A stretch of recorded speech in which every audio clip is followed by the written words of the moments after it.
Plenty of action to recap from last night. First, both Michigan and Michigan State just barely survived in their games. Michigan State needed a second-half comeback and overtime to beat Rutgers on the road 88-79. The Spartans trailed most of the second half and by 3 points with 17 seconds remaining before Jordan Scott drilled the three to send the game to overtime. That's when the Spartans outscored the Scarlet Knights 15-6 for the win. Jeremy Fears finished with 29 points in the game. 17 came in the second half and 10 in OT. Then Michigan held fifth-ranked Nebraska scoreless for the final 3:21 in Ann Arbor as the Wolverines escaped with a 75-72 win.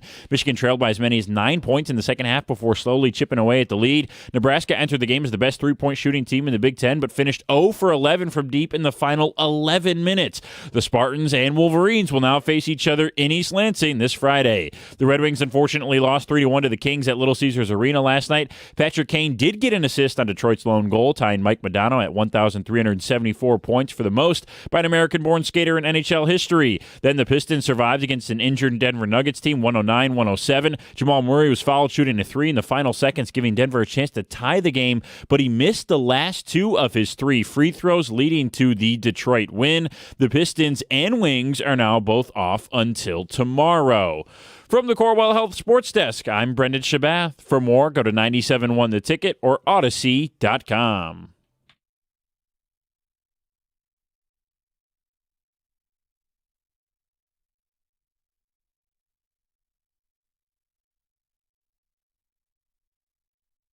Good morning, 97.1. Jim Costa, John Jansen, Heather Park, Gov and Greg behind the glass. You had a nail-biter win for the Spartans pulling away in overtime. You had Michigan at the very end of their showdown. Pistons with a win last night. Wings with a loss. But the real story today is the 50th birthday celebration for one John Jansen. Good morning, John. Yeah, we'll take 30 seconds. Thank you. Appreciate it. 4 hours. We're going to go through your top moments of your life so far. Yeah. Things you look forward to in the next 50 years. Yeah, Hopefully. I'm Yep. halfway there. And I think I sent you guys this in my prep. You know, it's my goal. I've talked about this is always I'm going to make 100. I know the odds are stacked against me. The average age of an NFL offensive lineman is only like 56. Oh, don't yeah, say the lifespan. that, John. Well, I'm not. It's a stat. Yeah, he's not the average. He's not offensive. average at all. Yeah, I'm way above average. Yeah, we'll see. Yeah. And so anything above 100, that's, playing with house money at that point. So I am halfway. And so thank you very much. And I did get, we'll talk about it later in the show. I did get some advice from some friends, or quote unquote friends. They're always the ones that are most harsh to you, on, what life will be like after 50 and some advice. So I'll share some of that later in the show. Now you'll notice there's a balloon in the studio to help celebrate. Yes, a balloon in the studio, and Heather got me an official collector's guide, John Wayne, volume 38. Oh, Now I do have yeah. to say, yes. not volume 37. No. Well, I have. Don't say you already have it. No, I don't have volume Could you 38. imagine? I've actually been collecting some of these. Oh, really? So, yeah, and I can't remember exactly which ones I have, but I have 20 of them in between 1 and 38. I know Get I don't outta have. here. Yeah, I have I think the highest one I have, the volume I have is like 32. I have to go back and look this morning. So Well, then it's a perfect gift. it is a perfect gift. That's why when I sat down, I thought, first of all, it's usually about halfway through the show before we even recognize Heather's birthday or yours, or this one's a 50, milestone. right? Yeah, Come on. And so I always feel bad when I sit down, and it's like birthdays for my wife, and the difference between her celebrating hers and mine. It's I'll send a text, but then it's mid-afternoon before you say anything, do anything, and women are so thoughtful. So thank you very much. No problem. Just So- something little. If you call in So today, if I'm distracted at all, it's because I'm flipping through volume I mean, 38. it's kind of like a gag gift, but it's also not. he actually likes it. Not for me. Yes, love it. Yeah, I'll be distracted. So if you call in today, please wish John a happy birthday. It'll make him a little uncomfortable. It'll be a good time. Yes. Do you have any Anytime. plans today? We're going to dinner. Grandma and Grandpa are coming over. Not my parents, but yeah, the kids' grandma and grandpa. Good genetics. If Yeah. And so they're coming over this afternoon. We'll go to dinner. That's about it. Okay. And then a couple of John Wayne movies tonight. there you go. Definitely So watching funny. what Dad wants to watch on TV tonight. and they have to sit there and enjoy it. Now, are you going to get like a 50-ounce steak or? No, we're going to an Italian restaurant tonight because it's close and it covers something that everyone wants. It's your birthday. Yeah, I'll celebrate and do something on my own. If I was going to a steakhouse, this would have been the one night a year where, like, if you're going to Capitol Grill or Morton's or whatever, like, I'd get the 48-ounce porterhouse, and I would sit there and enjoy every single bite. Dad's got to compromise on his 50th birthday, man. That's brutal. Yeah. Hey, well, that's Dad's, what happens though. when you have 5 kids. Yeah. Will there be cake? Oh, there'll definitely be cake. Okay, there we go. There'll be See? cake, yes. I'm going to throw a flag. I'm throwing a flag that it's not a special place on the 50th. Like, I understand not doing something big and surprise party, something. I get it, John. I wouldn't want that stuff either. But to me, this is Dad's night because it's a special. To me, it's the last special birthday. The 50? Yeah. Before 100. I think 100 would be a good one. Yeah. You should do a steak yeah. for your birthday when you turn 100. Yeah. You shouldn't compromise sure. at that Yeah, point. I'll do 2 48-ounce porterhouse. There you go. At least when I turn 96, that's what I'll do. Okay. Yeah. Well, what's the John Candy one? The old is it the old 76er? That he gets the T-shirt if he sits down and eats the whole thing. I forget which movie that one was, but yeah, maybe when I hit 76, I'll do that one. So you're just going with pasta tonight, bolognese. No, I'll get a steak there. There's no question about that, and they have great food. The place that we're going, so it's not the ultimate place that I would go, but it is a special place. So okay. I'm fine with that. Well, happy birthday, John. Thank you, appreciate it.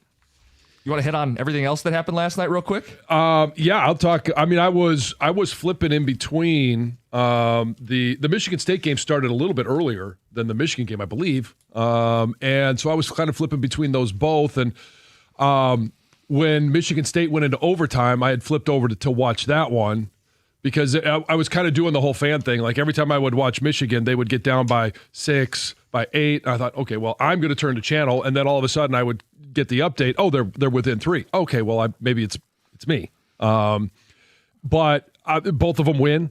Were both of them peeking ahead to Friday night? Maybe not. I don't know. I don't think there's. I wouldn't think so because for Michigan State, you go to Rutgers, and I've never been there for a basketball game. I've only been there for football games, but everybody says that is one of the top 2 or 3 places, not just in the Big Ten, but in the country, to go in as the visiting team. It is a ruckus environment. And Steve Pikiell, their coach, has done a really good job. They're not necessarily this year, but they've been a force in the Big Ten. The RAC is a sneaky, tough place to play. Where you go to Rutgers, we've seen teams Always run gotta be into some careful with the trouble. RAC. You do.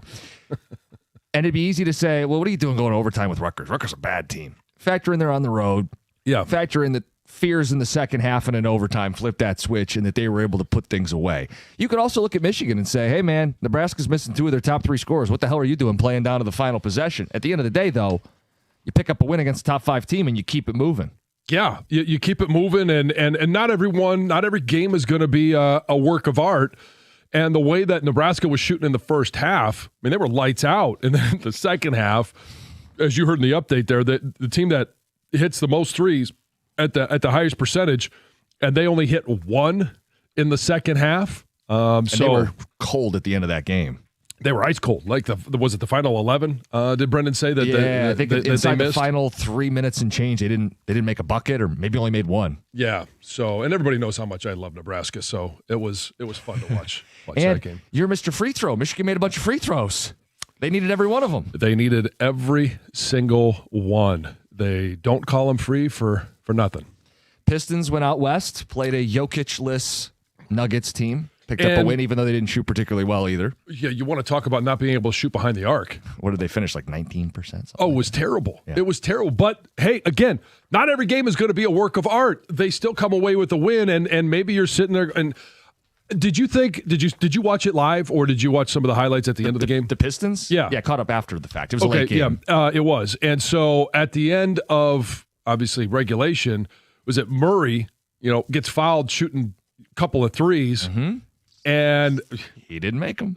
I talk about free throws all the time, and he misses the front end of the first set of 3. Yeah. Yeah. In which You could argue whether that one was a foul or not. I think the second one was clearly a foul, but it's frustrating when you foul somebody shooting a three-pointer. Yep. And they get 3 free throws, but then Tobias. yep, a nice step back, fade away to put the game away. So the Pistons continue to do what they've got to do to win.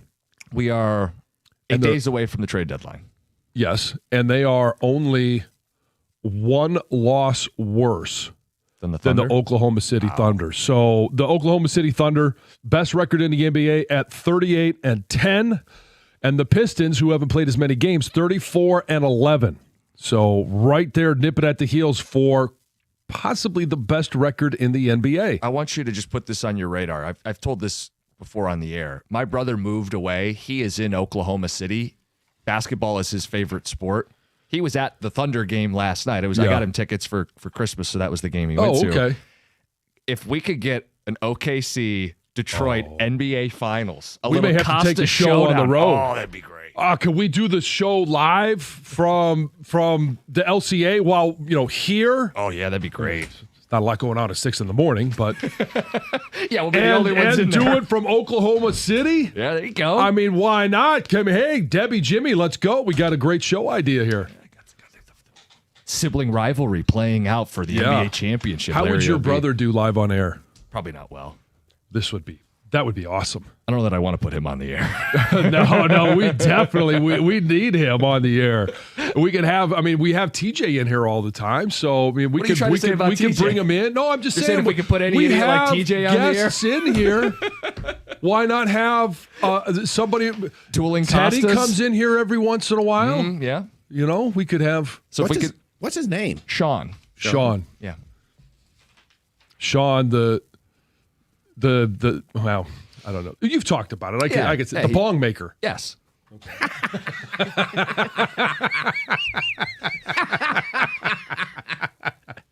We'd give him a nickname, the Bong Man. I think there's a whole song for it. If The Greg bong wants to- song. Yes. Yes. Greg wants to dig that up. Last thing from last night. Is that the same tune as the thong song? It is. You've heard this. Hatchet is phenomenal on the vocals for people who know what I'm talking about. The other game last night was the game I was at, the only loss for many of our teams last night. Huh. What could possibly be the deciding factor of that one? Now, I will say, I made a note to Kelsey on our way out. We haven't left after a loss in a while. The Wings have won a lot of their home games. This was one where they just couldn't get anything going offensively. Some of this is the Kings play that like sleepy brand of boring defensive hockey. They take away the slot. And then the Wings didn't bury chances that they did have in front of the net. So it just was kind of and the crowd was kind of sleepy. It's a Tuesday. Roads weren't awesome. But this is what I was telling you is don't let 1 become 2, become 3, because we know what Yzerman will do if this team's on the bubble. Don't give him a reason to be cautious or hesitant. Oh, was that the conversation you were having in your section last night? Oh, don't let him lose this game. Yzerman's not gonna trade at the trade deadline. Oh, got to be quicker than that. Yeah, Gotta give the guy with the dollar, reeling Went it from away. buyers to sellers. Don't let the Red Wings get cold, is what you're saying. Yes, that's what I'm saying. Because no Edvinson, and it's not that their defense was all busted up, but both goals they gave up, it's like, well, there's Jacob Bernard Docker and there's Hamonic. It's like these are 2 guys that should be third pair or scratched, and they're the guys giving up goals. Don't get cold. Stay hot. And they got some big games coming up. The Caps are in a playoff hunt. The Avs are the best team in hockey. They'll play them twice. Utah right before the break. And we know Arizona, Utah have been kind of a pain in the ass this time of year. Yep, the mammoth. Don't let 1 become 2, become 3. Patrick Kane, by the way, tied Mike Modano for most points for an American player. 1 away now from sole possession. I always thought it was Madonna. Is it Madonna? I've heard both. I was trying to be more... I feel like I've heard Modano more recently. I was trying to be more like authentic. I've never heard Modano in No? my life. I normally, I mean, I guess I would call you out. on Oh, I've something heard like it. that. That's the Canadian pronunciation. The Mario Lemieux. Madano, eh? Modano. Mike Modano. A good Livonia Franklin graduate, Mike Do Modano. you say organization too? Oh, God. Elliot? Detroit? Yeah. I mean, seriously. Wait. He's from your hometown? My hometown, yeah. And you don't even know how to pronounce his name? Are It's you Mike really? Modano. Yeah. I feel like I've heard Are a lot- you in all- really from Livonia? I feel like in all of the build up to the Kane stuff, I keep hearing Modano, so I was like second guessing myself. I've called him Modano for most of my life. That's the first time I've ever heard that. That's why I had to. Yeah. There's another check in the not from Livonia column for Costa. Happy birthday to John. We'll read some of these texts. We'll get some of your feedback. It's 97.1. Hey, as you get older, one of the things you got to work on is mobility, fitness. Planet Fitness is the place to do it, especially if you're aged like me and you want to find it. Maybe that's the reason you want to work out. Maybe it's just, hey, you want to trim a few pounds. You just want to get in better shape. They've got some great offers going on right now. $1 down gets you in the door. $15 a month keeps you there. If you want a little bit more, $24.99 for the Black Card membership. Gives you access to the Black Card spot. It gives you access to every single location that they have, and there's 2,800 of them nationwide. So if you travel, you always got some place to work out. If you don't like working out alone, again, the Black Card membership allows you to take a guest with you, unlimited guest privileges. So they've got a lot to offer, and it is always a clean, welcoming place, open 24 hours. So if you have an odd work schedule like myself, you can get in there at 3 in the morning. Find your nearest club and join today, in club, online, or on the free Planet Fitness app. We're all strong on this planet. Planet Fitness.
Good morning, everybody.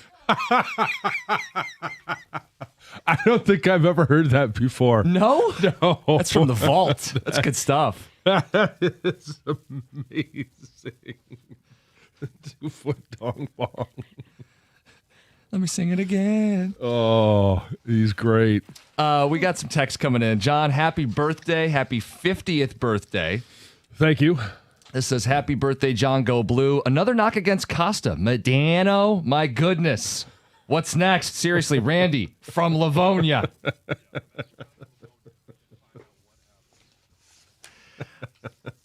Happy birthday, John. 50th, Big John. Have a great day. I enjoy listening to you in the morning. Lou in Shelby Township. Thanks, Lou. John Candy, the great outdoors, the old 96er. The old 96er. There you go. Yep. Comes with a 6 pounds. T-shirt. Yeah. Yep. What do we got here? Would love for my 50th to not hear Tom talk from John in the studio.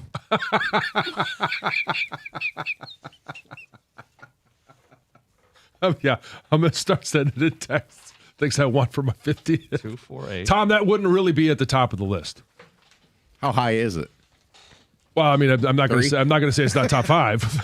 Certainly top 10. Costa must be a golf fan, posing as a hockey fan. No one ever pronounces it Medano. Got to sound it out. I was shocked, actually.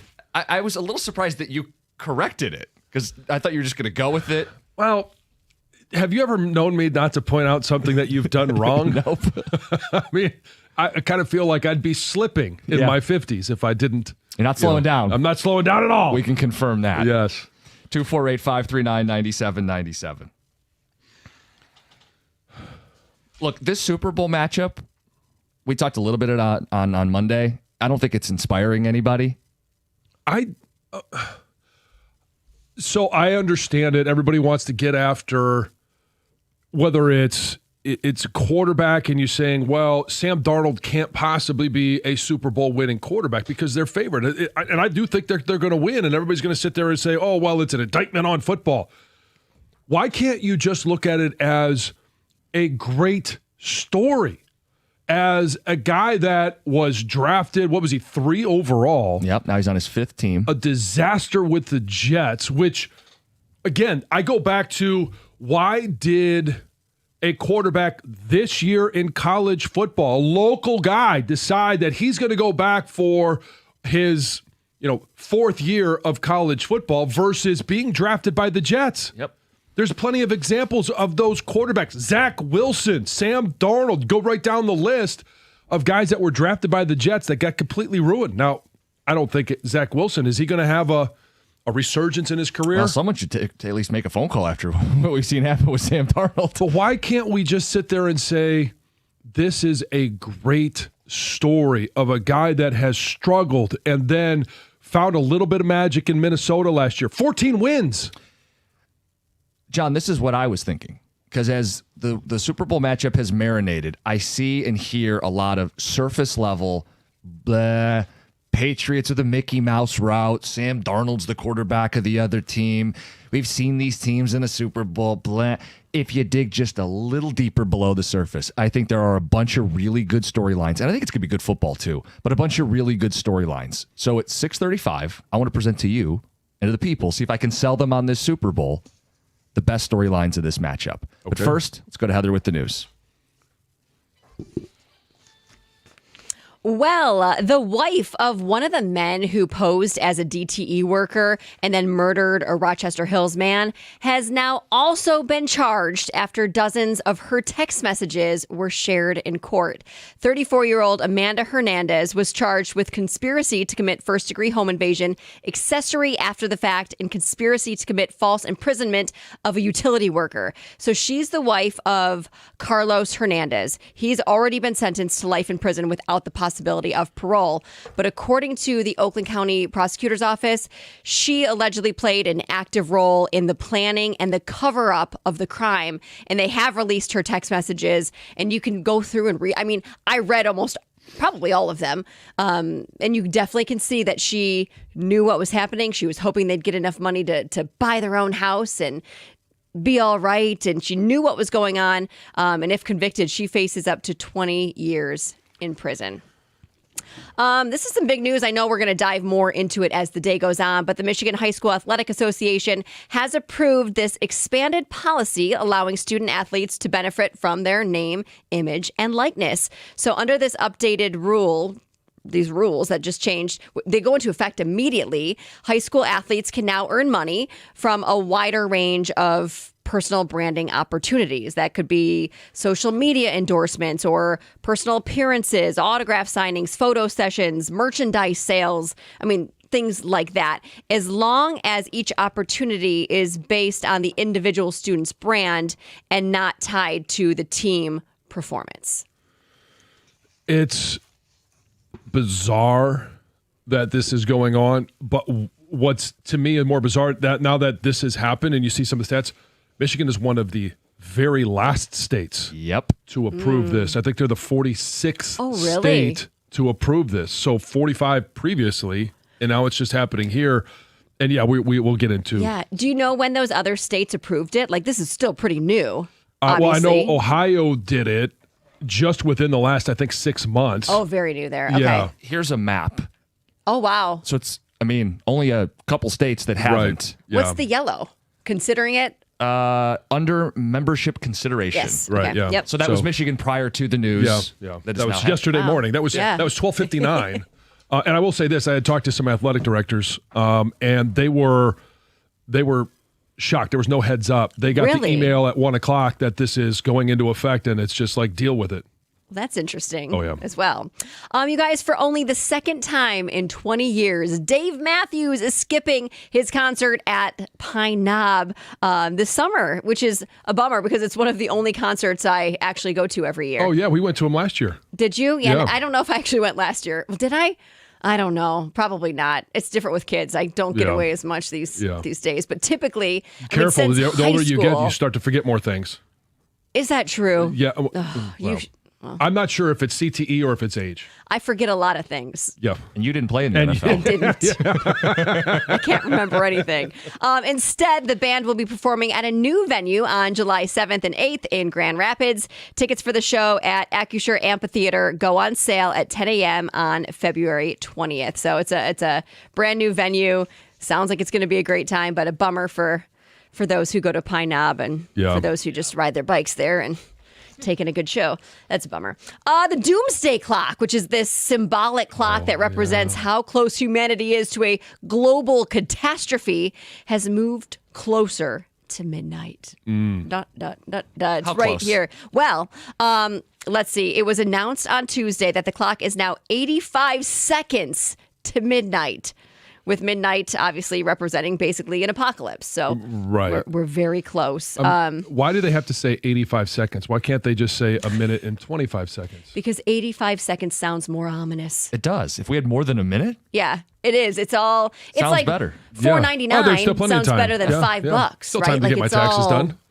Exactly, right? oh, it's not going to end yet. No, not yet. But basically, let's see. The Bulletin of the Atomic Scientists cited nuclear weapons, climate change, and biological threats as the three biggest concerns to humanity and the motivation to move the clock closer to midnight. Does the clock ever go backwards? Or? Yes, it can go backwards. Yeah, so yes. it started at 7 minutes. It can. And at the furthest part, which I believe was 1991, the end of the Cold War, it was at 17 minutes. You're right. You're right, John. Look at you. And it started in See, 1947. I haven't forgot everything. See, 1991, it was pre-conference expansion in college football. That's Let's right. go back. Penn State wasn't even in the Big Ten.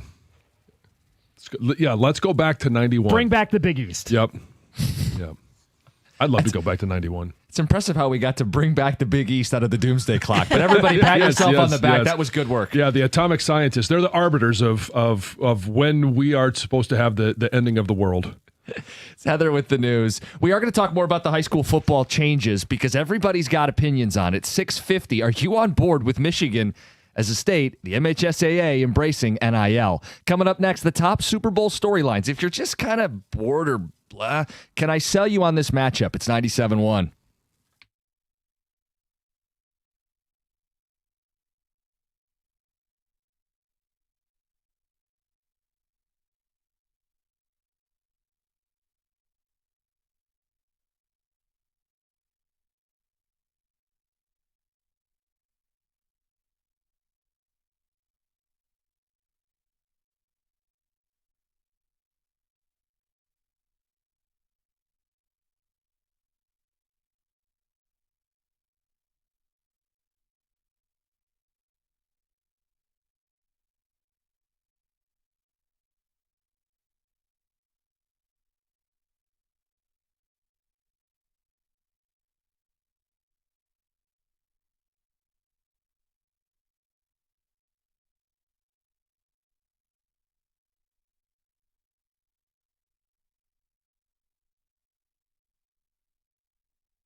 Patriots, Seahawks.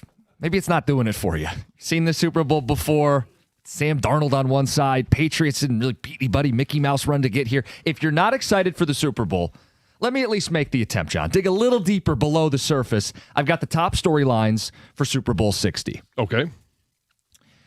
Number 8. There are 8 of these. Number 8, Mike Vrabel. The story of the guy who won the Super Bowl as a player with the Patriots would now be the first to win as both a coach and player with the same franchise. The story of Mike Vrabel, instant success in year one with the New England Patriots.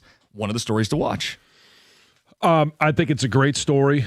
I think, Drake May, all of them are going to be fun to watch because even though they're old, it's a rematch. There's a lot of new blood. It's almost all new blood. Right. And Vrabel, I think, is a football guy to his core. People would like him, right? He's kind of cut from that Dan Campbell cloth. He football is. Guy. And for, obviously, Ohio State guy, I've got a lot of friends, a lot of really good friends that are Buckeyes, and they talk about him, his football knowledge, his football love of the game. You gotta love it. Storyline number 7, a vote for the mercenary.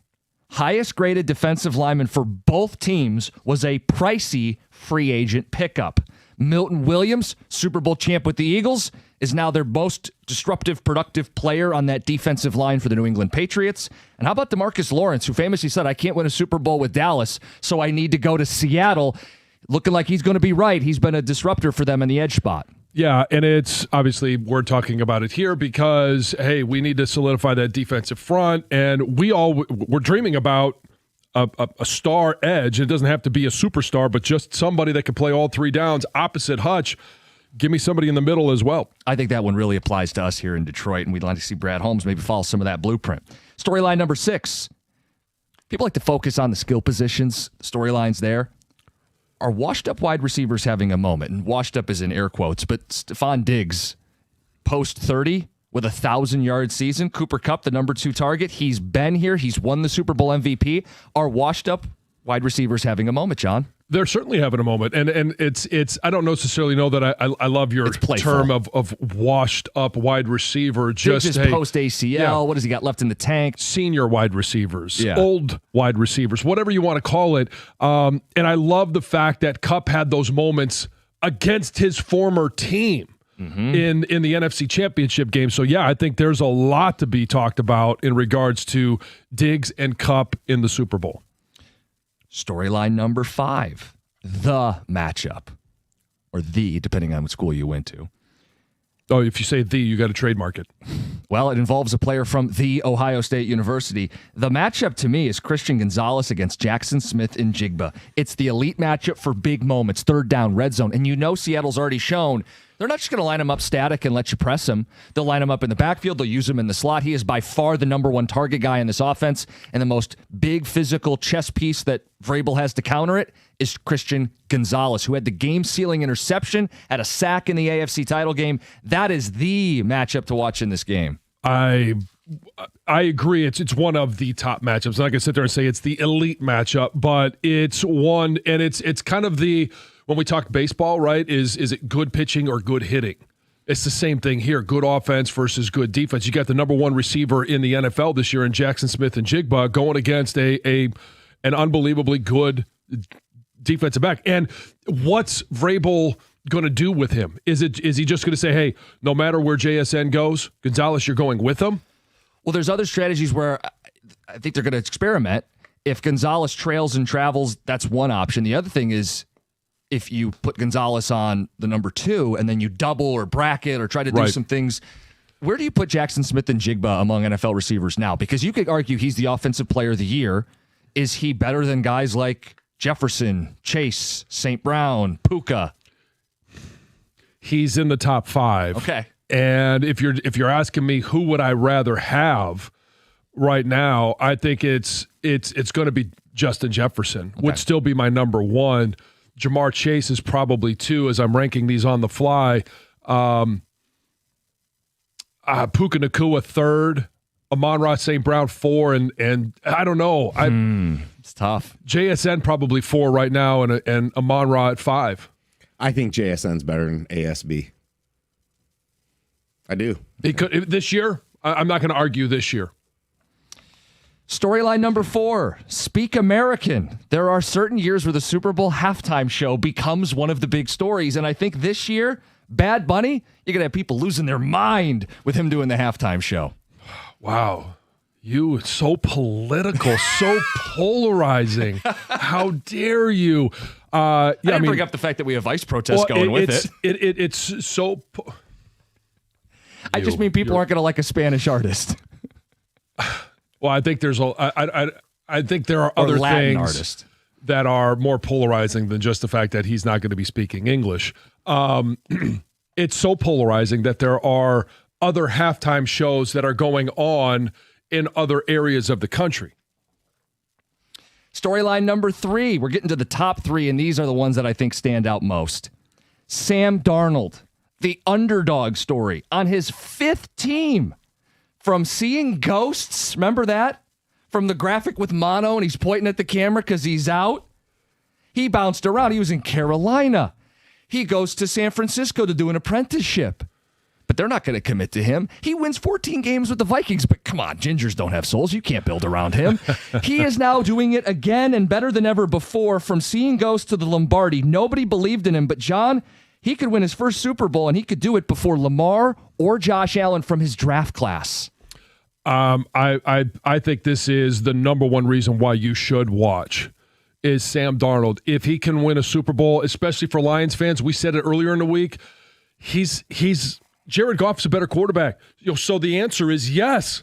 You could certainly win one with Jared Goff, and I love the fact that this is a guy that has taken every shot. He has been cut, he has been traded, he has been discarded, and then Kevin O'Connell, who I think is a tremendous coach, resurrects his career to the point where, we don't want to pay him as much as he's actually worth, so we're going to let him walk. We're going to take our rookie quarterback. Doesn't work out for Minnesota. They got to be regretting the fact that they let him walk without anything to go to Seattle, and now he's taking a team to the Super Bowl. So what 2 storylines could be better than that? Number 2, his head coach. Mentioned he's going to start getting more love and attention with this 2 weeks. John, with a win, he'd have the most wins in a season prior to turning 40, 17. He's the face of this defensive counterculture movement going in the NFL. We got 2 defensive head coaches in the Super Bowl. We're going to have a defensive head coach win the Super Bowl for the first time since 2018. And what he's done to transform that Seattle defense, where they play a lot of the big nickel, where they've got that safety that can roam and play the run, but also they don't have to give up anything in the passing game. They have the number 1 defense in the NFL. Mike Macdonald, nobody talked about him as an elite coach, but in his first year, he won 10 games. He's about to win the Super Bowl. He becomes a huge storyline. You want to have your offense and your fireworks. Mike Macdonald represents the counterpunch to what's going on in the NFL. One of the great individuals I've had a chance to meet, obviously for the 2 years that he was in Ann Arbor. I think he is a tremendous coach. He's a tremendous individual. He's not a guy that ever gets too high, too low. You watch him on the sidelines, it's the same thing. Like he's an individual that guys love to play for, supports his guys. He's a great defensive play caller. I don't think this is the only time that we're talking about Mike Macdonald in the Super Bowl, and look out, because he's setting himself up, especially with where this team is, where they are with contracts, where they are with youth, and with John Schneider as their GM. Look out for Seattle in the 5 to 10 years to come. Well, part of why I put this as a bigger story than Darnold is Darnold may be a one-hit wonder. I don't think Mike Macdonald is a one-hit wonder.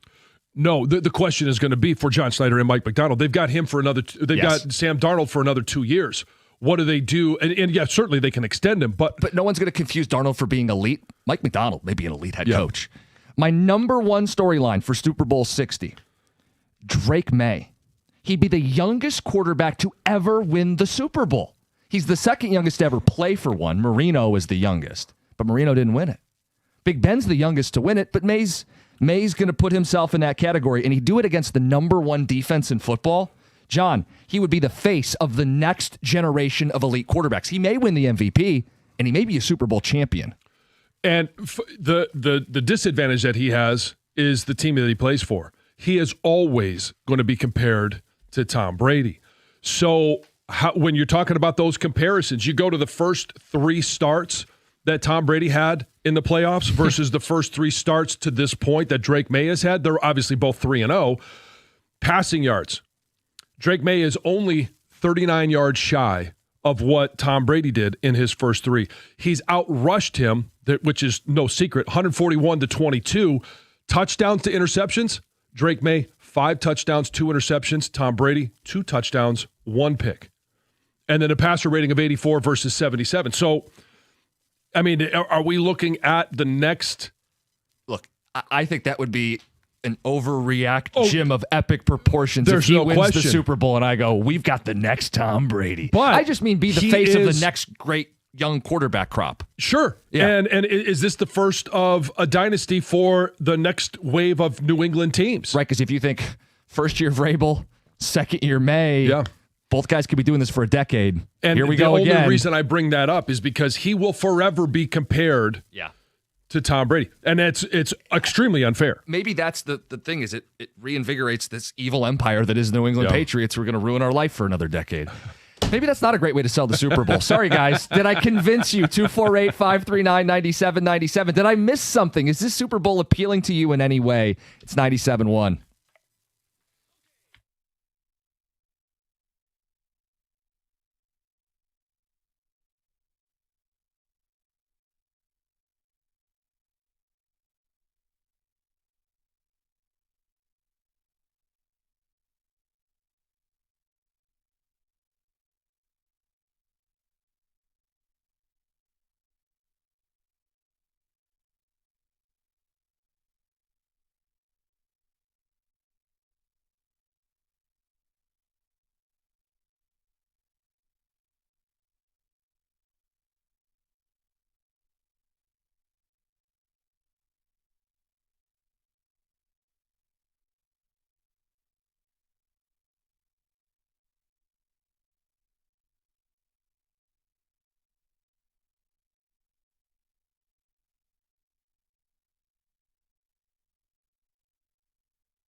Got a text that says, I'm excited and looking forward to watching Darnold win the Super Bowl. He has earned it. John, I made you aware of a Sam Darnold fact. Oh, yeah. If you Google Sam Darnold's grandfather, he's a very famous individual. And he is, first of all, known as a USC basketball star. okay, He was a firefighter captain in L.A. He was also the face of the iconic Marlboro Man. So all of those things in and of itself are iconic. But the best thing may be his actual name. Richard Hammer. better known as Dick Hammer. I mean, good genes. yeah. Quality of. So there's a reason to watch the Super Bowl, I guess. 248-539-9797. All right, John, this news broke yesterday. The MHSAA is on board with NIL. Yeah, and as we talked about in the news, this came down yesterday at 1 o'clock. All the athletic directors across the state of Michigan got an email, and so we got notified as well that high school athletes can now profit off name, image, and likeness. And I had no idea that this was so prolific throughout the rest of the United States. Finding out that Michigan was Late to the party. 46th or 47th of the 50 states. And they are following. We heard Ohio pass this one within the last 6 months. I don't know exactly when it was. And so it's something that other states are already in the process of doing and dealing with. And I'm curious to our listeners, your thoughts on when you saw this, that high schoolers are now able to profit off their name, image, and likeness. I saw a lot of comments online of people complaining. There's a lot of hysteria about this. But when you put it in the context that we're late to the party, that the vast majority, what do you say, 46 states are already doing this, we got to be competitive. Do you want to lose all the top talent in the state to go play in Ohio because they can get paid there? It didn't bother me if Bryce Underwood would get a check to play his senior year at Belleville. It wouldn't bother me if elite athletes were able to capitalize on their name, image, and likeness. This isn't going to impact 99.9% of high school athletes. No, the ones it affects are, and where I have concerns are because this is available, obviously, in college athletics, what does that mean for recruiting? Well, that is a concern. The private schools already have an advantage. They're not supposed to recruit, but somehow they end up getting a bunch of really I'm talking good about talent. recruiting at the next level for college. Like, are there going to be donors and collectives that will then start looking at, well, we want to sponsor these high schools. We want to sponsor these athletes. And, hey, we've been paying you for 3 years. You should be going to our university. So you're saying create like football factories? Yeah. And I mean, and that's just one of the concerns that I have about this. And I know everybody says, oh, well, you're an old man. Fine. Call me an old man. I'm 50. It's do whatever you want. This is a situation where I think it is the last area of sports of innocence, of just, hey, individuals are playing the game because they love it. They're working hard for a goal. Now, all of a sudden, you're paying college athletes before they've really ever achieved anything. And now you're taking it one step further and paying high school athletes before they've even achieved anything at that level. I guess I would say there already are these football factories. There already are the like IMG academies that exist across the country. That's where most of this money is going to go, or places like that. You're still going to have the group of kids in rural Michigan aren't going to see $50,000 checks to play for their high school football team. That's not going to go away. No, but what's the next step? Is the transfer portal coming to high school athletes? Because there are some states that have, Indiana, I know, was one of them, that all of a sudden, hey, you get a chance to transfer anywhere you want for one time. And it is MHSAA. Now that they are going to have to approve and clear all of these deals, like, we're not talking about a huge organization. No, I was going to say there's a lot of concern is their ability to properly do that. Right. I mean, I don't know the exact number of employees for the MHSAA, but I think it's right around 35 or 40 people. And how many high school athletes are there? Not high school football players, because this is all high school athletes. How many high school athletes are there in our state? You're going to lose track. Yeah, thousands. And so are they equipped to deal with this? And if they're going to have to hire more people, it's going to cost them more. Well, where do they get their money? The only thing they get their money from is ticket sales of state tournaments. Mm-hmm. And so now all of a sudden, those ticket prices are going to go up. It's just, it's something that the trickle-down effect is, to me, not something that was needed. And I don't know what is the level of necessity for this. We're talking about 10 to 20 athletes any given year that can really, take advantage of this. Yeah. And maybe it's more. You've got a handful of basketball players, a handful of football players. Call it 50. Call it 75. It's still a drop in the bucket. But then my point would be, if it helps 75 kids out across the major sports and they can capitalize on money that is there for them, what's the problem if it doesn't impact the other 200,000 athletes in high school sports? But and we see this at every level, and whether it's a guy or gal that's playing in the professional leagues, all of a sudden they get a big contract, and then the next couple of years, and it's not everyone, right? It's a small number of people, but they kind of feel like they've made it, and their work level drops off a little bit. I've seen it in college. And now you're talking about 14 to 18-year-old kids that still are, developing in terms of how they process everything mentally and emotionally. How about the pressure of some of these athletes? There's already enough pressure on them. Now you're going to pay them, and the pressure continues to go up. Are they equipped to handle all of it? Well, I think it's a fair concern. I don't want to dismiss it, but the counterpoint would be like it's preparation for college. We do that in every other aspect for these guys. Okay, so what's the next step? Are you going to have to? Is it Little League that all of a sudden, hey, it's just preparation for high school, it's just preparation for college? But it's a way of having to handle success, right? It's a different way of having to handle success and expectations. There's enough pressure on these kids. I was in that position, and having the pressure of, hey, you commit, and now all of a sudden, there's a lot of eyeballs on you. You're a 4-star, 5-star recruit. There's already a lot of pressure on you. This is just adding one more layer of immense pressure to 16, 17, 18-year-olds. 248-539-9797. We got the phones lighting up. We want to hear from you guys. MHSAA on board with NIL. NIL coming to high school sports in the state of Michigan. We're kind of like the last in line here to do this. And if you want to keep elite talent in the state, you don't want them to move to Florida, Texas, California, Ohio, Illinois. You want to make sure they can cash in on their name, image, and likeness. But what ramifications does this have? How do you feel about it? And here's the other thing, and we'll continue to talk about this, but the athletic directors didn't know this was coming. They got a surprise email at 1 o'clock yesterday, and those are the individuals that needed more information and more input. 97.1.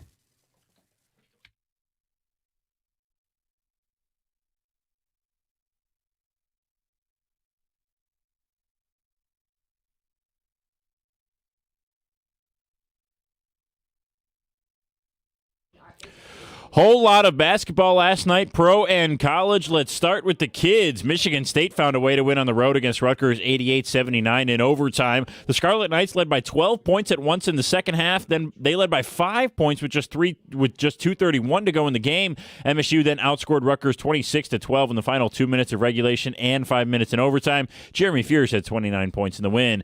Down the road in Ann Arbor, Michigan also had to come from behind to beat Nebraska. The Wolverines trailed by as many as 9 points in the second half, but held the Cornhuskers to 0 for 11 from deep in the final 11 minutes and scoreless in the final 3 minutes to win 75-72. That was Nebraska's first loss of the season. Michigan and Michigan State are now ready for their rivalry matchup in East Lansing this Friday. Professionally, the Pistons eked out a 109-107 win in Denver last night. Tobias Harris was huge for Detroit with 22 points and 8 rebounds in what was his 1,000th career game. J.B. Bickerstaff talked about the milestone after the game.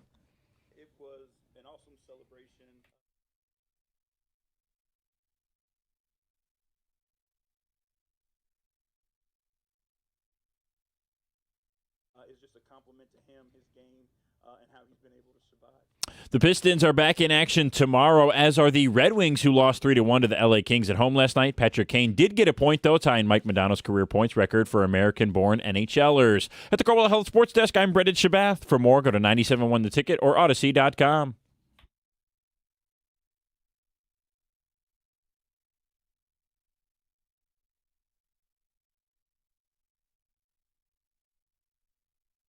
Got text pouring in. We really do want to hear from coaches, high school coaches in the area. This MHSAA NIL decision, high schoolers can capitalize on their name, image, and likeness in the state of Michigan. Feedback, 248-539-9797. Guys, parents are so delusional. This opens a can of worms. I could see coaches leaving because they don't want to deal with this. Oh, I mean, the turnover of athletic directors in the last 4 years, almost half of athletic directors in the state of Michigan have turned over. And if you think that's not going to trickle down to coaches as well. Guys, this is a problem for me. You'll have the rare Bryce Underwoods of the world becoming bigger than the team at a level when they should be learning about what it takes to be on a team. You're nodding your head? Yes, I'm nodding my head because it's all the lessons that sports teach us that are now going to get distorted for some. Who's paying for these kids? I wouldn't want my tax dollars paying for NIL. Well, the schools aren't paying the players. No, the schools, I don't think it has nothing to do with tax dollars. No, if the car dealership wants to cut the quarterback a check, you're not paying for it. Yeah. And I don't see why I'd have an issue with the car dealership cutting Bryce Underwood a check or giving him a ride. Why am I against this? Well, he's capitalizing on his skill set. Sure. And again, I think we're talking about, it's not going to affect most kids. Yeah. There's over 200, almost 300,000 high school athletes in the state of Michigan. Guys I played high school with, we're not getting a Bentley from the dealership. You know what I'm saying? Yeah, we're but not getting a Rolls Royce or a Mercedes. It is the handful of schools that have accumulated a lot of talent that I think are just going to accumulate more talent. Well, okay, so then break it down. I mean, I think that's maybe an area of concern. You have the private schools that have more money coming in because people pay to go there. And if they already collect a great deal of talent, do they just find ways to work with local businesses to reward the people who choose to go to De La Salle, CC, Brother Rice, Orchard Lake? The rich get richer. What happens when you get that special athlete? Like, let's put LeBron in this era. Mm-hmm. Like, honestly, what the bidding war? Right. I mean, is he getting six figures? Somebody like him, I honestly believe. A truly special, once-in-a-generation guy, yeah. But why are we against that? Tiger Woods. You get that golfer that, I mean, but it's just sickening. But why would you be against, like, we went through this exercise with college. Does it bother you that Bryce gets paid in college? A little bit, yeah. I don't like all this at all. Yeah, I mean, to me, it's ruining. It's ruined college sports. So other people should make money off of Bryce's talent, but not Bryce. I think the money is out of control. The amount of money they're making. Yeah, the schools are making way too much, right? Got to get the players some of this money. Yeah, well, I mean, do you think college sports used to be better? We could get into a myriad of reasons why the game has changed. Oh, in some ways it is. Yeah, in some ways it is, Tom. In some ways it's not. To me, this is just we're losing the last bit of innocence in sports. I also think there's a lesson in life that you earn something before you get paid for something. We're watching college athletes get paid, and they have yet to actually earn what they're being paid. They're being paid ahead of time. Who determines when you've earned it? I think in some ways it's adulthood, right? Yeah. No, but I mean, who makes the determination that now you're worth the money? You're getting into a moral argument. No, here. The answer is the market. The answer is the market. I mean, you could put a lid on these kids because you don't feel like they've earned it. If someone thinks they are, you're worth what someone's willing to pay you, right? That's a great life lesson you can learn at any age. I believe that there are things that you learn in sports and in school and in a lot of different facets from the age of 12 and younger, from the moment you're born till you're 18 and beyond, that will be now distorted and harder to learn with this extra caveat involved. 248-539-9797. Look, battle lines are drawn. I don't think we're actually fighting about this. There's a lot that has to get sorted out because I agree there are still some issues with this going into place. Let's hit the phones. Let's go to Dan in Brighton. Dan, you're on 97.1. Morning, guys. I don't think we have enough information yet, and we don't know how this is going to play out. But the pressure on these kids is what concerns me. The number 2 kid, the number 3 kid. What parents are putting pressure on their kids to get this little piece of the pie? What about the kids themselves? How's this going to play out in the schools and their social life? I just don't know. It's kind of crazy. It is. It is crazy. And I agree with you in regards to, and I mentioned it already, the amount of pressure that is already on these kids to perform. Now you're adding more pressure because all of a sudden, hey, if fans and everybody else finds out that a quarterback is getting paid, are you now booing these kids because they didn't perform to the level that you expected? There is a ton more pressure that is applied to these kids. It's interesting you bring that up because that used to be the line in the sand for people is they wouldn't boo college athletes because they weren't getting paid. And now people are more comfortable with it. Because they're quote unquote professionals. So would you boo high school? I'm not asking you. I know your answer. Yeah. But that becomes a really... So let me ask you, because I don't know your answers. You know my answer. I don't think I would ever boo someone who's a child for their performance. As I say it out loud, I did sanction booing Stafford's children. If you're wearing opposing gear, you got me twisted into a pretzel. It wasn't performance-based, Jim. Yeah, I would just say, like, booing at a sporting event is not an FU. Some people take it to be an FU. I think it's a go my team, thumbs down to the other team. Would I boo my own team of children? Yeah, I think that's probably too far. Oh, so we finally know where that line is with you. You can see how this gets messy. Let's get to Brandon in Marysville. Brandon, good morning. How are you? Yeah, good morning. Good morning. What's up? All right, so there's a valid point here where it's not just affecting the main top athletes in the area. It's affecting all 300,000 kids because if you have elite athletes and you're paying them, you're not just going to let normal kids. You know, I say normal kids. I'm picturing myself. No school would have paid me to play football, right? So you're going to pay another kid, so it's pushing out the average kids, and you're only going to have the elite kids playing, just like college. You're getting rid of the love and the fun that kids have because now you're paying only the good kids to play. It's going to be pushing out all of the, average, mediocre kids that just play because their parents want them to play kind of thing, Yeah, I think it's not like spots are going away. No, there's enough high schools and there's enough spots to still play high school sports. I don't think most kids are going to get paid. Yeah. I mean, there's almost 300,000 student athletes.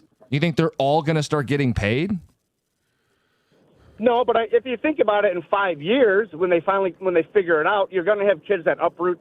Yes. Obviously families already do it where they uproot and they move for opportunity. But eventually it's going to steamroll into that where now families are getting together and now, a whole offensive line is uprooting together and they're all moving around. That's what I think. You're saying the floodgates are open because you're aware, and you've alluded to it, you're aware that guys move to go to a better high school. I mean, that's not new. Yeah, absolutely. Yeah, absolutely. It's just this becomes the floodgates. Yes, it does. And my concern is the college money now making its way into high schools. Because, and we've heard this, Georgia, obviously, once a kid commits, they're paying them $20,000 a month or whatever it is to keep their commitment. And and now it's going to trickle down to, hey, we've offered you a scholarship at 14. And so those collectives are now going to start paying these high school kids. And then are you able to actually make a legitimate choice that's best for you if you've been taking money from, any Power 4 school, but the best decision for you is going to be somewhere else? Like it adds another layer of pressure in making a decision that's best for you in the future. Some more texts. John, you're the voice of reason. You should be for both the NCAA and the MHSAA. Paying high schoolers is a joke. It's insane. Why not just start paying the best kid on his 5th grade flag football team? They're kids. This is ridiculous. Right. Where does it stop? Another question, can we bet on high school sports now? To push the envelope of how far can we go? It's sickening what money's done to sports. High school sports are the last pure level of sports. Yep. Private schools will dominate high school NIL. Public schools don't stand a chance. I mean, there's already an imbalance there. Maybe it just makes it worse. Well, and what did we see? I don't know if we covered it in news, but I know that it was Alabama has now separated. They're going to have one state championship and tournament for public schools and a separate one for private schools. So, John, if a local dealership wants to sign your son to go to DCC on an NIL, well, he's already at Detroit Catholic Central, but wants to sign your son to a deal, are you going to say no? That's a decision that I would have to talk about with my wife, who is the smartest person I've ever known, and most patient, logical individual, of what that impact is on Jack or on Teddy in the future. Yeah, I do think it puts parents in a position where they have to consider how it impacts their kid, but there will be families who are looking at that going, we need the money, right? Right. So now you're asking your 16-year-old to be the breadwinner for the family? You want to talk about pressure? Yeah. What if that kid, 16, he's a stud on the football team, but then he never gets any better. And then at 17, before everyone else gets better and he's kind of the same. And then at 18, he's just kind of one of the guys. And now he's the family's looking at him, hey, we need another paycheck. Well, what you're talking about is athletes sometimes peak early. Like, you see those freshmen with mustaches? Yeah, and they don't get any better. And they're backups on JV, and you go, oh boy. Or they're peak. For a lot of people, the best athletic success they reach is at the high school level. They don't go on to play college sports. So then the meal ticket in this scenario goes away, and that's a lot of pressure on high schoolers. 248-539-9797. We are jam-packed. We'll try to make room for a few guys to jump in. It's 97.1. This year's winter conditions are absolutely no joke. You got black ice, blowing snow, whiteouts. 1 second the roadway or parking lot looks clear, and the next second you're sliding on ice. If you're in an accident or if you slip and fall, know this. David Feminino gets it. He's been an injury attorney in Michigan for over 30 years. David has helped thousands of people pick up the pieces after an accident. All you have to do is call David at 855-65-CRASH, or you can always go to his website, getdavidgetpaid.com.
People are all wound up. Lot to talk about here. MHSAA okaying NIL.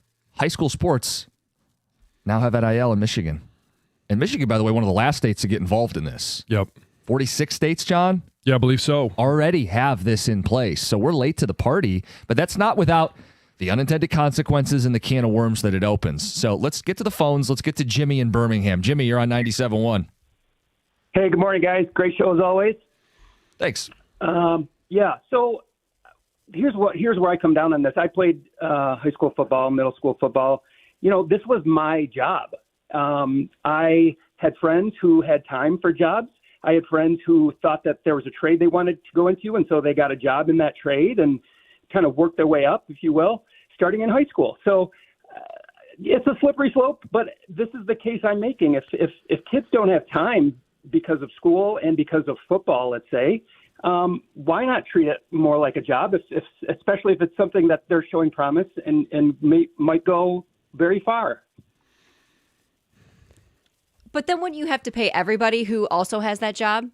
You'd be paying every football player on the team. Right, yeah. Because they're all Not on- everybody's good enough. No, but his point is if you are good enough and you're devoting this amount of hours to But be there's- this good at Okay. it. But there's a lot of So- players that aren't that good that are still devoting that many hours so that they can get better. If you're looking at it like a job, then Right. every student athlete would need to be paid, whether they're elite or not, right? It gets into who's paying them. If the school was paying them, then you're Right. right. Sure. But if it's the sports bar in town that wants them to come by and do an appearance, Right, and Jimmy, different. I'm not going to disagree with you. Like it was my job in high school as well, whether it was basketball season, football season, baseball season. But the payday for me was going to be, can I earn a scholarship?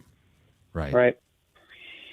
Yeah, I guess that was the only case I could make, but it's hard to come down on one side, completely. So. well, and where it gets a little messy, Heather, you were looking more of this up. There are high schoolers with big social media followings that can make money off their social media. So I was curious, how much would a student athlete actually make from their name, and image, and likeness? And I found an article that broke it down into 4 tiers. One is pretty crazy, and they said it's very, very rare, between $1 million to $10 million.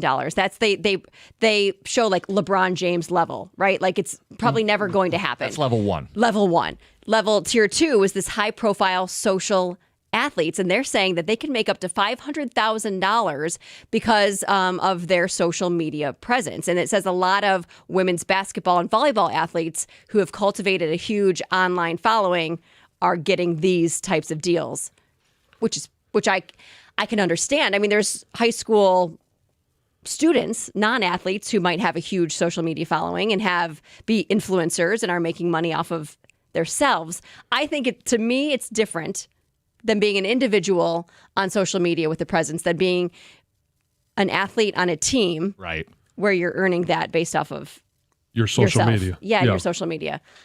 I don't know. But it goes It's to the interesting. definition of what they're talking about. It has to be for the individual brand. Yeah, that's Right. the rules, Yeah. and we'll stress that there needs to I be know. rules here. How will they be followed and enforced? No one knows. Yeah, I mean, there's no doubt about it. Things are going to get weird. Yeah. Really weird. They got weird at the college level. Yep.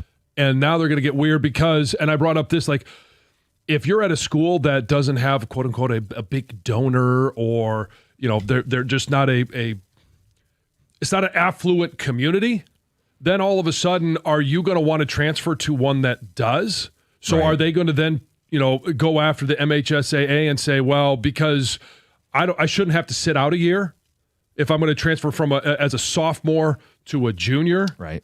Now, is the MHSAA going to be, quote unquote, the NCAA and lose all these legal battles? Right, yeah. Are you asking the MHSAA to defend itself when gonna- they're already just simply trying to pay their staff? Right. I mean, again, it's like they got a toothpick and a thimble, and they're going to go to war with every parent in the state of Michigan over Yeah. this.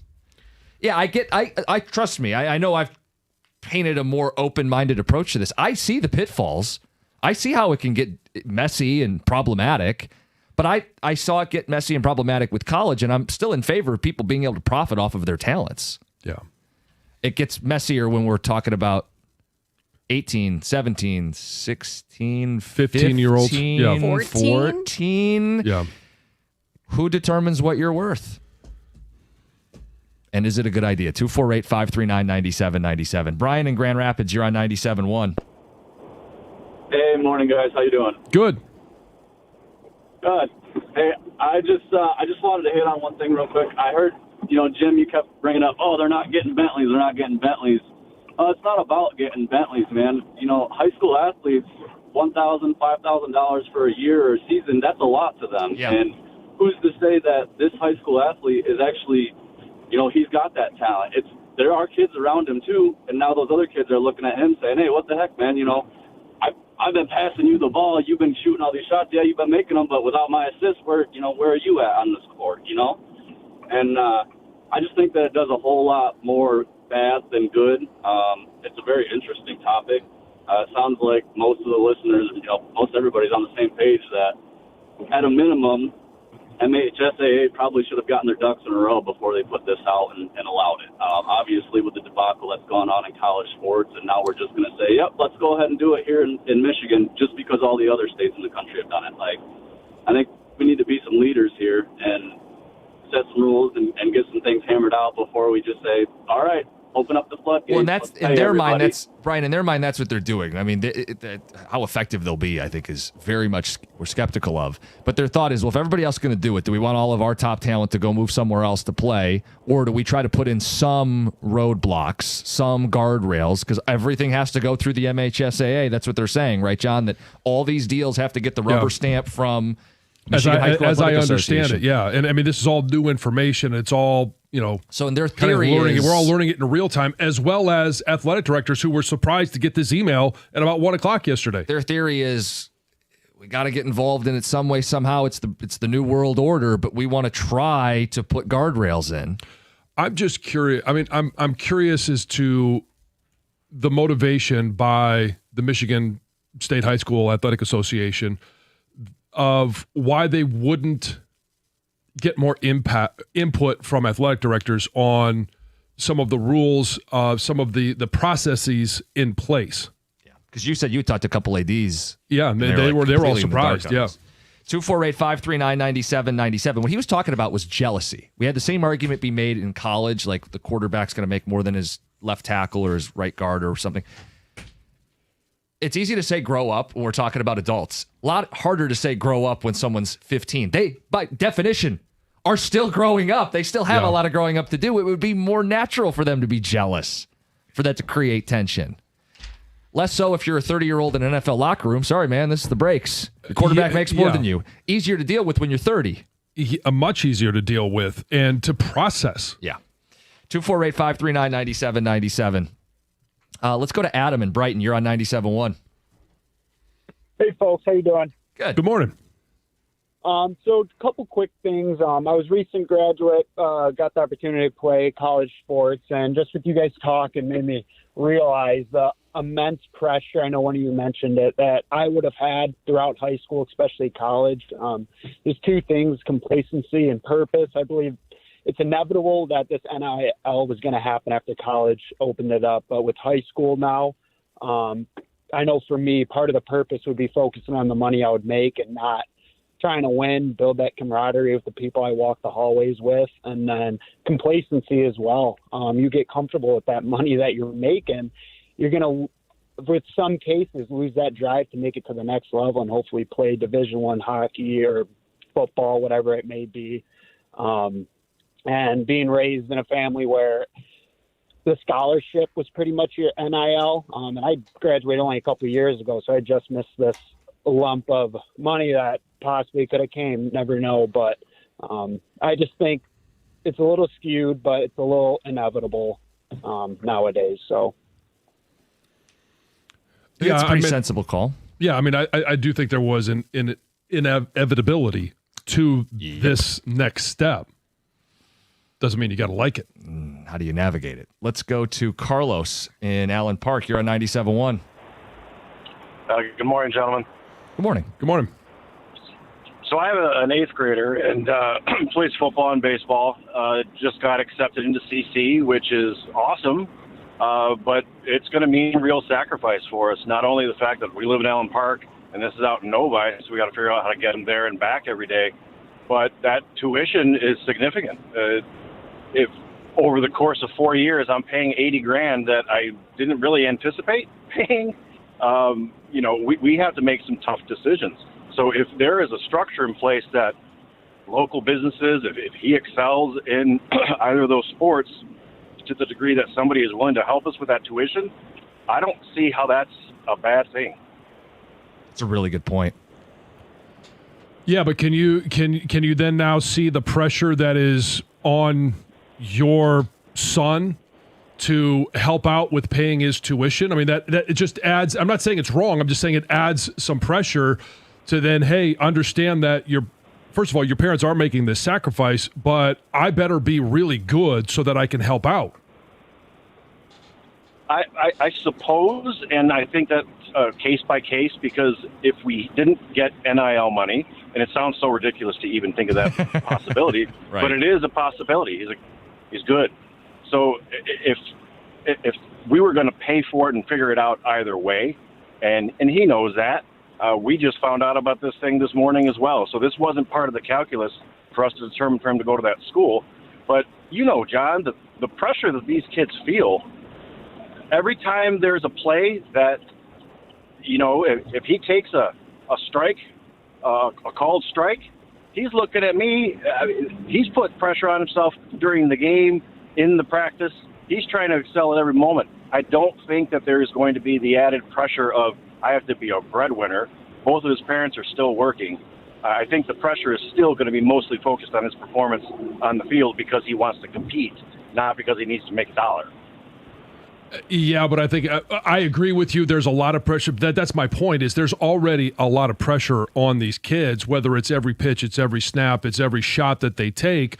But now all of a sudden, hey, you go, from behind the arc, you normally you're a guy that goes 5 of 7, but this game you go 1 of 8.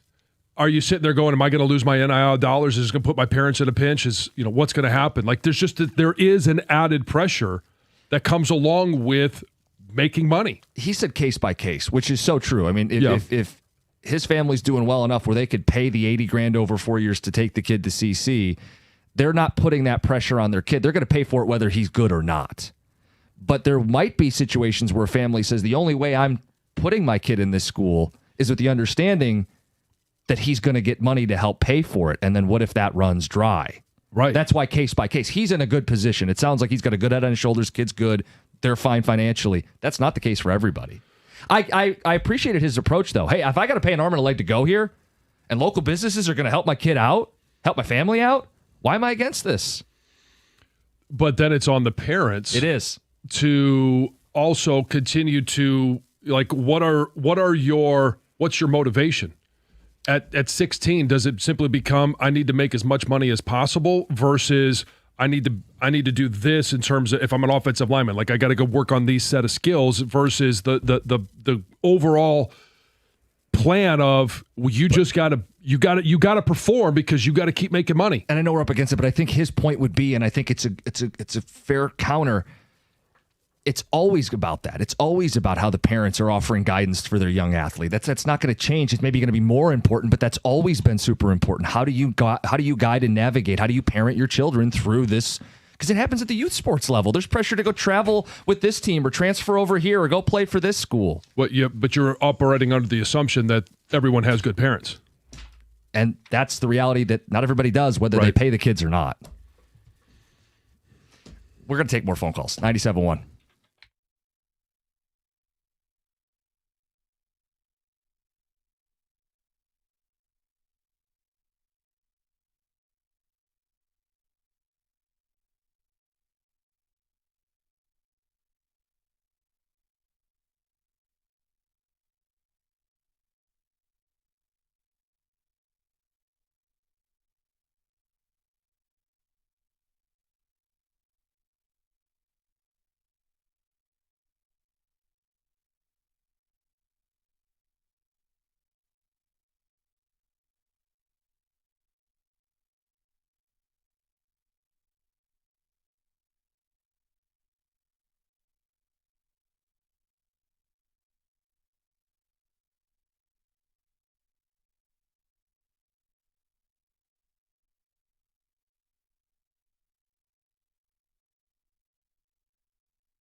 Chance to win some Red Wing tickets in the 8 o'clock hour. We'll give you more details shortly. Jim Costa, John Jansen. Happy birthday to John. His 50th today. Oh, thank you very much. Woo-hoo! And I do want to mention happy birthday to Lucy. Oh, yes. My oldest was born on my birthday. She turns 20 years old today. So we got the whole crew. We got Heather. We got Gov and Greg behind the glass. So we're taking your phone calls today on MHSAA's decision to get involved with name, image, and likeness. And they're kind of late to the party. Most states have already implemented some form of this. Everybody sees where this could go terribly wrong. The can of worms that gets opened up. How do you do it? How do you do it well? Are you on board with this at all? 248-539-9797. John, the idea that the MHSAA is going to have to tackle this, people are very cautious, or skeptical would be a better word. Skeptical that they're going to be able to do this effectively. And I understand that this is the general progression of how sports have gone. But it is the last pure level of sports, high school sports. Now, all of a sudden, are we going to say the last pure level of sports is, T-ball, rec ball, pee-wee football? Like, it just keeps going further and further. We stumbled onto something at the end of the last segment. Parents. Text says parents won't be able to handle this. There's already too many parents who push their kids too hard to begin with. I agree with that. Right. I mean, the amount of pressure that already comes from some parents in regards to, hey, we're gonna do travel baseball, and you're gonna do this and that, and the entire goal is to find a way to get a college scholarship. Well, now it's going to be, how do I secure the largest NIL payout for my star 13-year-old? What high school are we going to enroll him or her in? Because I'm convinced this is Randy Johnson. I have Randy Johnson living in my home, and if I can't get the biggest payout, I'm going to shop him around. Breaking news. You don't have Randy Johnson living in your house. Yeah. You don't have LeBron, Troy Aikman, John Elway. You don't. You have Tommy, who's probably not going to do anything beyond high school sports. Right.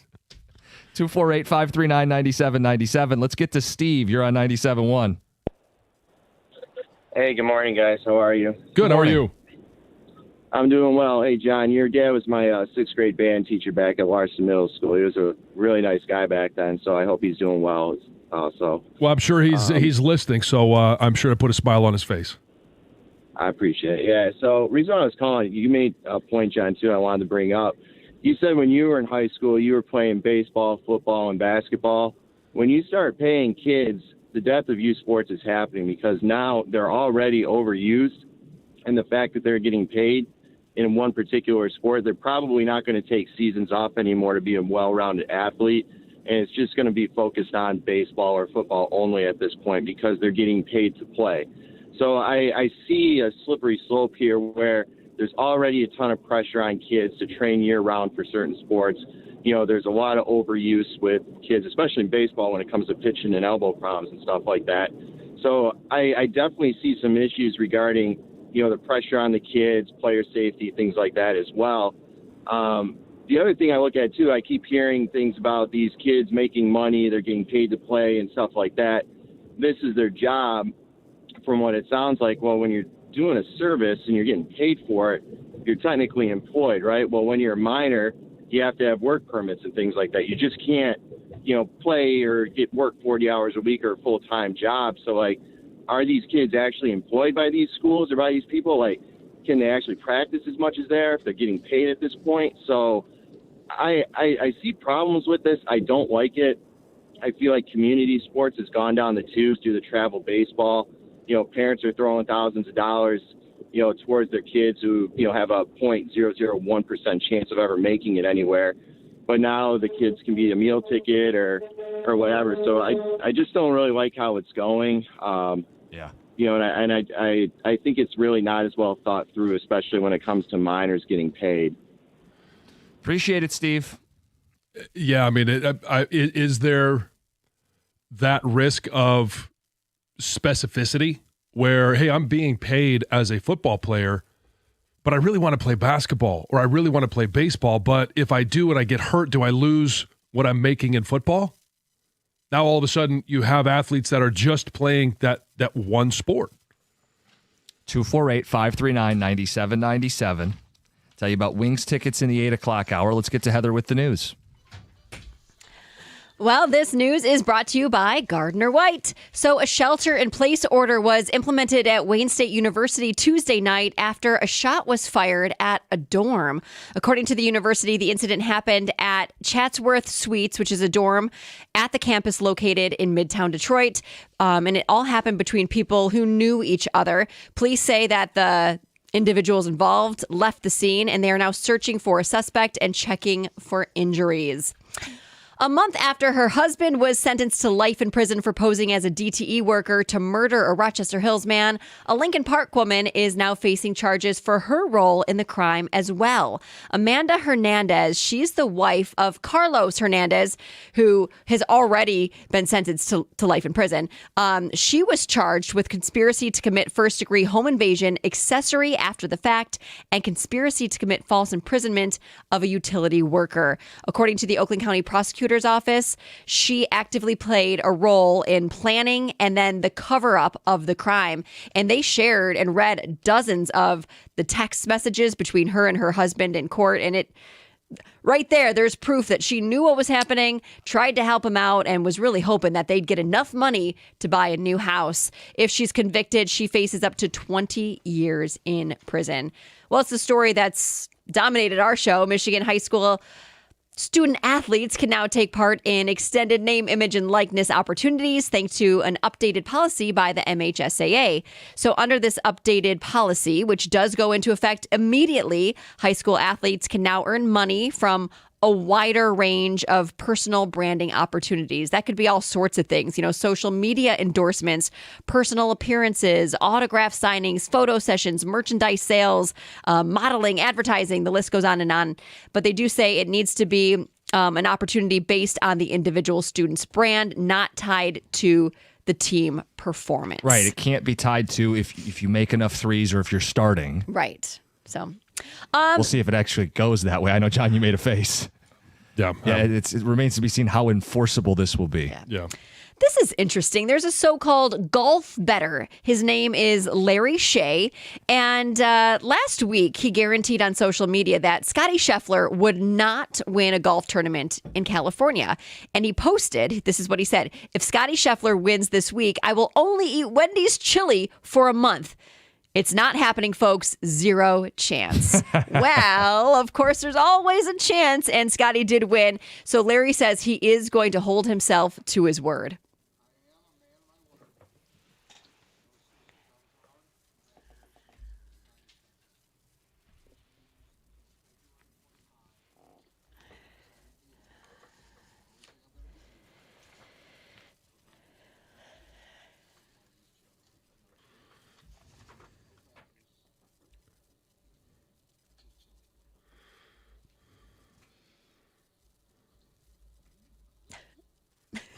He did later kind of post an update that he kind of wishes that he would have allowed crackers.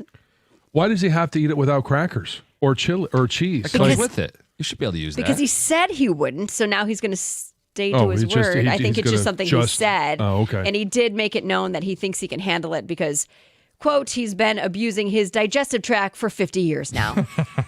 Well, he has worked up to this moment. Yeah. Yeah, he's got an iron gut. Hey, if you're hosting a Super Bowl party and you're thinking you might need to go buy a keg, Heinz has you covered. So Heinz just launched something called the Keg Chup. Okay. Okay, so it's a 19.5 inch, 10-pound ketchup dispenser that holds 114 ounces of ketchup, and it's shaped just like a beer keg. I know. How many will you be ordering? I know. Yeah, but do you have room in your fridge for this? The garage is cold enough. And you know what? Ketchup doesn't need to be refrigerated. Oh, I bet. See, I refrigerate it. Yeah. I do too. I know you don't have to. But you don't have to. But I'll just keep it in the garage, and it would be just cold enough. So you didn't answer the question. How many of these? So you're planning on using that much ketchup before it warms up? We go through a lot of ketchup in the house now that I've got two kids who also consume it with me. So I think one would be good. They say they're making the Keg Chups available for sale later this year, but you can enter a contest to get one early in time for the Super Bowl. You've got to enter through the Heinz Instagram by tomorrow. So it's Heather with the news, 97.1.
We're going to stick with this conversation because you guys have a lot to say. We'll reset where we're at on the matter, but it was in Heather's news. It was talked about on the station yesterday. It's the story of the day. MHSAA, green light on NIL with some guardrails. Yeah. Bill Belichick getting overlooked again. We are going to talk about him later in the show. And I'll try to sell people on the Super Bowl in the 8 o'clock hour because I know people aren't excited about it. If you want to win Red Wing tickets, the 8 o'clock hour of the show will be your chance to do so. We've got tickets to every home game for the Centennial season. The next game is against the Washington Capitals, January 29th. That's tomorrow. Win a pair of tickets. You got to listen for a drop. And as Greg walked in the sheet of paper, he said, "Thanks for the drop today, Jim." When you hear me say Mike Modano, which is the Canadianized version of Mike Modano, when you hear that drop, call in to win your tickets. For tickets and event info, NHL.com/Red Wings. John asks, are you really from Livonia? Yeah, says Mew. I honestly have not heard that pronounced that way very many times in my life. I know it's I've like never heard it. Like the round tables on CBC back in the day, you'd catch one here or there, and you're like, okay, for you to say it that like you want to be in the hocky elite. You want the to organization. be, yes, the Canadians. Yeah. Mike Modano. Are you a hockey snob? Oh, you think? They don't want me. 248-539-9797. Let's get to the phones. Tyler, you're on 97.1. Tyler, what's up? Hey, guys. Good morning. The problem that I have is, so these kids nowadays, I'm a varsity coach, and the tough part about them is to try to get them to buy in or to try to get them to do what you need them to do to either wrestle or play football. And the coaches have so much trouble doing that, and they get paid so little. So if you got a kid that's making $20,000, and you got a coach that's making $5,000, how is that gonna? It's a weird dynamic, isn't it? Yeah, it's not gonna be good. Those kids are not gonna listen to the coach. They're gonna, well, I'm getting paid $20,000, so why do I gotta listen to you? And then you got all those other kids on the team that aren't getting paid. So how is that gonna build the program or build the squad? You know what I mean? Yeah, I mean, there's a lot of weird dynamics. Like I said earlier, it's going to get really weird. Yeah, and it is getting weird in college, and high schoolers aren't going to handle it nearly as well as college athletes are. So there is a Pandora's box, the slippery slope, the can of worms, whatever cliche you want to use. But the reality is all the other states are doing it. Do you want to keep top talent in the state of Michigan or not? You have to find a way to do it. Because otherwise you're like Bryce Underwood. I'd have no issue if Bryce Underwood got paid for his name, image, and likeness when he was in his senior season at Belleville. Why would that bother you? He's worth it. He's good enough. He'll get what the market bears. I have no issue if Bryce Underwood would have been paid as a high school athlete. And really that's where most of the money is going to go, is to the elite. Most kids aren't going to get a dime, right? Like 99% of athletes aren't good enough to garner real significant cash. How do you do it, though? The MHSAA says we've got our rules. And Heather, you had it in the news. They have to be disconnected from playing time or athletic achievements. Yes. They have to be able to benefit solely on the fact that I'm John Jansen or Heather Park or Jim Costa. They have to buy you, not the point guard, the pitcher, the quarterback, the safety. How do you enforce that? Because, John, we all know there's workarounds. If a school says, hey, you come here, we have local businesses, third-party collectives. That's how it started in college. That's where it gets really messy. Or I think where we already have a disconnect between public and private schools can already waive or reduce the fee for you to enroll if you're an athlete, right? Or for other reasons. Why not on top of that, hey, we're not going to charge you to come play at Orchard Lake St. Mary's, and the so-and-so business, who we have a great relationship with, is also going to put some money in your pocket. So that's going to only help those schools who have those ties with wealthy business and business owners in their community. They'll find the workaround. Even if the MHSAA has the best of intentions, can they really enforce this? I mean, we have ticket texters pointing out they can't enforce transfers as it is. They have a hard time with that. We got people who've been begging for a shot clock in hoops. Can't get to that issue. Pitch counts in baseball, no answer there. Are they really equipped to handle this? I think these are fair questions. And I would love to hear a lot more from, we just had a high school coach call in, more coaches with your concerns, athletic directors, with your concerns, principals of schools. I know that we've got a lot of people that are listening that could really give us much more insight into what is going on and how they see this affecting the kids that they're dealing with right now. Let's go back to the phones. Pete in Chesterfield. Pete, good morning. You're on 97.1. Hey, good morning. Happy birthday, John and Lucy. So, thank you. Real quick, I have a 9-year-old, an 8-year-old, a 6-year-old, and a 4-year-old. Okay. They're all involved in different sports at different levels. It's crazy to even say that at those ages, but it ranges from very competitive to very recreational. And the most toxic and worst part about all 4 of the levels that they play at and the sports they play are the parents. And you guys mentioned it earlier. I feel like this just throws gasoline on it. I think it's an unintended consequence of it. I mean, the politicking and the actions of these parents at 8 and 9 years old because they think their kids are going to be pros in like 10 to 12 years. Imagine how they're going to be when they think their kids are going to be getting contracts in 3 to 4 years, right? And how does that, again, affect the kids? I mean, I think there's always this bad guy reputation when you say, let's not give the money away right away. Like that comes from a bad stance, right? Like we don't want to pay these kids. Well, no, there's more than just giving these kids money, right? Who manages that money at that age? Right. Are you gonna have kids, divorcing their parents? You know what I mean? Like that's not the right term, but I mean it is a Pandora's box, and for me, and probably because of the age my kids are at, the relationship with the kids, the impact on the kids, the potential negative impact is my biggest concern. Yeah, I think you're talking about like an emancipated minor situation where mom and dad are stealing money from my high school athletic achievements. Yeah. Like, we got a text that said it. When are we going to hear the first story of a parent taking the kid's money and spending it without the athlete knowing? Absolutely. Hey, Mom, what happened to my my baseball money? Well, right. Can I throw this in there? It's been documented we're the 46th state to do this. How has it happened in the other 45 states? Right. Well, some of them are still very new. This is all within the last few years. Right. And so, I mean, Michigan does have Michigan athletic directors, Michigan coaches, and the MHSAA has a chance to call other ADs, coaches, and, other associations at those other schools or other states because you're not the first ones to do this. Don't reinvent the wheel. Find out what the pitfalls are before you even get there. We didn't want to take this call without the time to properly do this. But, John, who do we have coming up after the update here? We've got the I'm going to let him give his credits when he comes, but it's somebody that I think will shed some really interesting light on NIL in high school sports. Yeah, because this has been the dominant story of the day. I mean, we had plans to pivot off of it and come back to it. You guys have a lot to say on this, so we'll get those phone calls in the mix.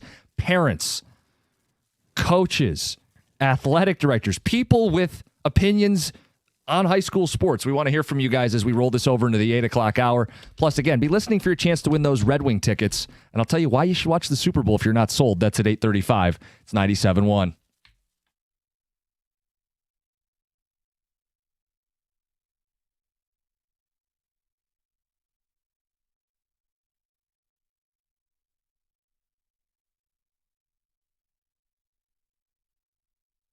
Brought to you by National Benefit Plans of Shelby Township. Plenty of nail-biters last night, no matter which game you watched or who you're a fan of. Spartan fans sat on edge most of the night as Michigan State trailed almost the entire game on the road against Rutgers. Thanks to Jeremy Fears and a game-tying 3 in the final seconds from Divine Ugochukwu, MSU was able to pull out an 88-79 win in overtime, but Tom Izzo knows it wasn't because of the team's calling card, which is defense.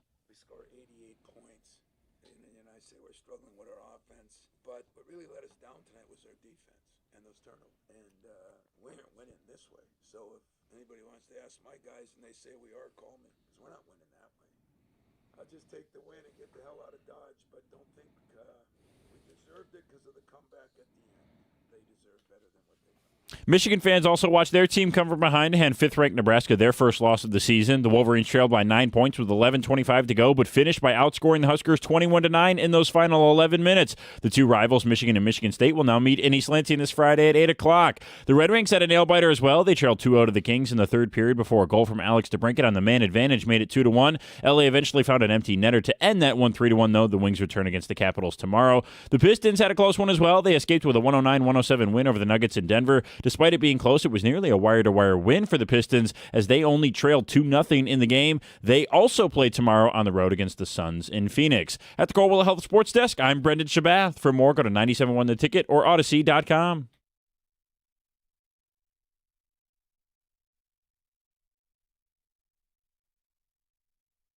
Good morning on a Wednesday. Happy to have you guys with us, along with us for the ride today. Jim Costa, John Jansen, Heather Park, Gov and Greg behind the glass.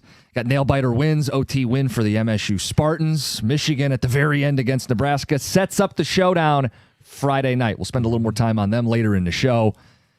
John, this has been the dominant story today. It has, and there's a lot of emotion in this. And sports are. And this is, we talk all the time about the NFL and how money drives everything that goes on in the NFL. It is driving everything at the college level right now, along with the transfer portal. And now we are welcoming all of these issues into our high school sports. On line one, Aaron in Rochester. You're on 97.1. No, I wish I was in Rochester. I'd be about 50 minutes away from school still. The damn caller ID. What's going on? Good morning. How you doing, Aaron? What's up, John? How are you guys? Appreciate you guys tackling this topic. Yes, current high school athletic director at Detroit Catholic Central High School. I know there's been a lot of public versus private talk and all this stuff about NIL, but here's the thing, guys. This is educational athletics, and these are kids that we're talking about. So it really doesn't matter what our opinions are on high school NIL being here. Yes, it brings a lot of pitfalls. The MHSAA has put some things in place that are going to help guide these kids through this process. And it really does open it up for any type of kid with a personality. A kid could have a great social media following and make all kinds of crazy TikToks and have 25,000 followers, and he might be the backup kicker. That kid still has an opportunity. Now, do I necessarily agree with it or am I in favor of it? Not really, because I think it brings a lot of tough problems to a locker room to where coaches that are fire breathers and preach hearing, seeing, and feeling culture are going to have to work even harder, but it is what it is. So our plan is to educate the kids, review their deals, make sure they have good people around them, and just do the best we can with what's been presented to us. What do you see as the number one pitfall of having this at the high school level? To be completely honest, schools that won't do it the right way. 100%.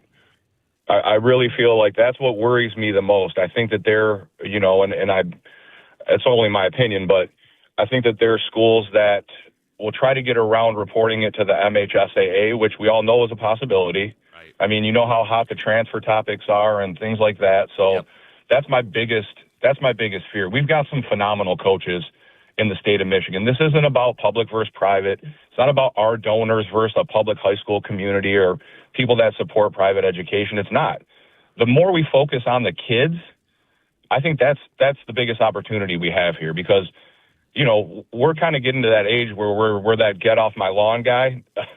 This is one of those things where it's like, I don't know if we're ready for this, but we got to turn it into a positive. It's here, and we got to protect these kids and educate them. How does Michigan do this well? Because all these other states are trying to figure this out at the same time, and you've mentioned the MHSAA may have some limitations.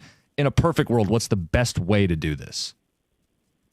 I think you hit the nail right on the head. You lean on other states who have had a high level of success. Now, their guidelines may be different, and you might not be comparing apples to apples, but I think it's important for us to use what's out there, to lean on other states that have had this a lot longer than we have, and just see what's worked, just like you said, and what hasn't worked. So I think the guidelines they put in place give no advantage to a private school. I'd love to put our Royal Blue Shamrock all over the place. I mean, we've battled this for years with local businesses wanting to put kids in commercials and hockey jerseys and stuff, but that's one of the guidelines they put in place. So it really doesn't matter where you go to school. You're not going to be able to promote your school, your facilities, or anything like that, or even film on school grounds. So it's really a personal branding agreement, and any type of kid can create his own personal brand by being creative. Last one for me. What type of support is the MHSAA giving athletic directors and coaches as they start to navigate this so that they are going to be able to do it right? What type of resources and support are they providing? They've got some really good documents out there. I was really lucky, to be totally honest. Right when COVID hit, I jumped on a Zoom that was from the West. Everybody was from the West Coast. So I got a lot of what we did when everything hit here in terms of the shutdowns from what they were already doing months ahead of time in California and things like that. So in one of those, and the thing they were talking about back then, this was 2020, 2021, was high school NIL. So we partnered with a company, a guy named Rashad Campbell, a Northwestern grad, and we've had our platform built since probably 2021, just knowing that this was coming. So I think schools need to make sure that they get their eyes on these contracts. I think they need to put stipulations in place for the families. It's already out there what companies and businesses you can and can't support. So I think it's just another thing to add to athletic administrators and administrators' plate, to make sure that the kids are doing the right thing and it's not screwing up your school culture or the own culture of that student athlete. Last thing, John said a lot of the ADs he talked to were blindsided by this. Did you have any idea this was coming down yesterday? I thought it was by the end of the year. I didn't think it would be dropped on us on a Tuesday mid-afternoon, to be completely honest. It was, okay. And you know how it is. Something like that drops in the world kind of stops for a second because it is so groundbreaking. But yeah, I mean, I was a little surprised, but I've expected it. So really, for me, it wasn't a matter of if, but a matter of when. Mm-hmm. So yeah, Tuesday afternoon was a little surprising, but it's here, and you know, we just got to try to help the kids and the families. Yeah, we got to broker a deal for John's kid now. Yeah, that's way down the road. But hey, Mr. Babbitts, thank you very much for your perspective. Absolutely. O-line pride, brother. Don't worry. I'll pass that message on when I get to school. Sounds good. Thanks, Aaron. Does this make you uncomfortable as a parent of a high school athlete right now? It's somewhat, because Jack's not there. Right.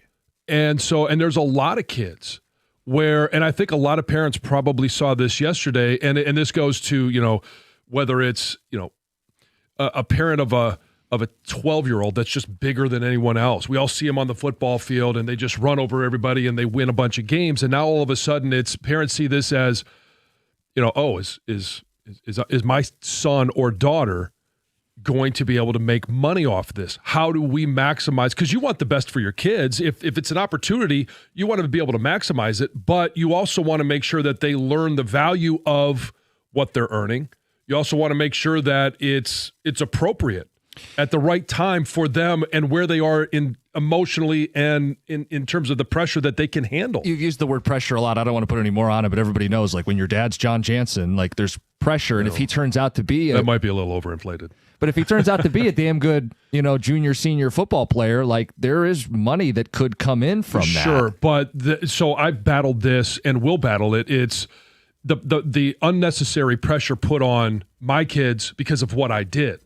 And it was always, hey, are you going to push Jack into playing football? No, Jack's going to play football because he wants to and he chooses to. If he chooses to be in the band, I'll be the biggest band fan that there is. And so kids of former professional athletes, there's already enough added pressure to them. Heather, your kids are nowhere near high school, but when you hear this, like... Well, the athletic director also made a point that you don't need to be the best player, right? You could have a great personality and be the backup kicker, right? That's all you need. So will there be people pushing their kids to do more social media? Like, hey, you're funny. You're not great on the field, but you're funny. Let's focus on that and push you towards the social media side and make money off your personality. Because if I'm understanding it right, prior to yesterday, that could make you ineligible to play high school sports if you were collecting money to do social media? I have no idea. I don't know I the mean, answer to that. I don't know, but I'm saying if that was the case, that opens the door. Otherwise, that kid could already do that, right? Well, he could, but yes, yeah, but I think that's if what you're he attached said. to sports and it's because of your athletic prowess or it's your personality, but you are on a team, yeah, I think that complicates matters. Okay. Yeah. And it doesn't, like you said, it doesn't matter how good you Right. are. I mean, heck, the NFL, what's the company that's got all the backup QB commercials? Oh yeah, they're killing it right now. I don't even know the Right. company, but I know the commercials. Yeah. They're making tons of money off of Progressive. being bad. Yeah, sure. Tyler Huntley, backup parent. Or when they're in the What's up, little drive-through. man? Yeah. Mitch Trubisky. Uh, Teddy Bridgewater was in one of those Was commercials. Hooker on one? yeah, he Oh. was the yeah. That's a different commercial. Let's go to the phones. 248-539-9797. Let's go to Anthony in Royal Oak. Anthony, good morning. Morning, guys. How are you? Good. So Pete kind of broke the seal a little bit on what I wanted to say, but I think the family dynamic and legalities of this are really like glaringly unanswered questions. You got kids that are minors. Do they even have bank accounts? Where is this money payable to? Does it go to the kid or does it go to the parent? What if the parents are divorced? Which parent does it go to? Who manages that money? And now it's income. Don't tell me state and federal tax is not licking their chops at the revenue from this. And are you really going to have minors filing? Well, kids or is have that minor jobs. to play sports? Is that a burden now on the parents' taxable situation? And now are we talking about other offsets and write-offs from that? I think that there is a possibility for this to really blow up in people's faces. And also, like I said, the impact to the family dynamic. Mom and dad are separated. Here's this check coming in. Now is this a fight and it's going to court over whether mom or dad, quote unquote, manages that money? So I think the solution, and this is day one, so whatever, but this really should be only payable into like a 529 account or some other direct payment towards tuition or funding education at the next level. And you take all that other garbage right out of it because that already has a layer of oversight and regulatory management. Yeah, Have a good one, guys. those are family dynamics and how individuals handle the family dynamics. Certainly could complicate it. There are a lot of kids that do have bank accounts. And I mean, when you turn 16, if you're able to drive, if you got to put gas in the car, if you have a job at that time, filing taxes. I get the text message from, Lucy and Ruby. Now they're over 18, but hey, Dad, I worked last year. Am I going to have to file taxes? Well, yes, you're a grown up now. Yeah, I think at the center of all of this, like if you have a good, parents are going to bear a lot of responsibility in this. They already did, but money exaggerates. If you've got a good unit at home, family that works together, you can use the money effectively and there's no infighting. If you have a bad family dynamic, money's only going to exaggerate that. When money starts coming in and people start pointing fingers, it just puts more emphasis on, the parents handling this right. It does. It adds. And not everyone's born with a great set of parents that can help them and navigate this situation. Well, and not everyone's born with a stud athlete either. Right. So I mean, we're discussing this because it's new yesterday, and it'll be interesting to see how much impact this really has on high school athletes here in the state of Michigan. Lots to still unpack. It's 97.1.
Hey, stop waiting for a breakdown in the cold. Take a time out and call Mastercraft Heating, Cooling, Plumbing, and Electrical. They'll do a complete furnace checkup and make sure it's running properly and safely. Right now, it's only $79 per unit. That's $30 off the regular price. So give them a call today because spots fill up quickly, especially in all these cold weather and temps that we're having. Don't forget, Mastercraft does plumbing, electrical, and installs generators as well, all at discounted prices. So get in touch with them now. You can find more information on the web at mastercraftheating.com. That's mastercraftheating.com.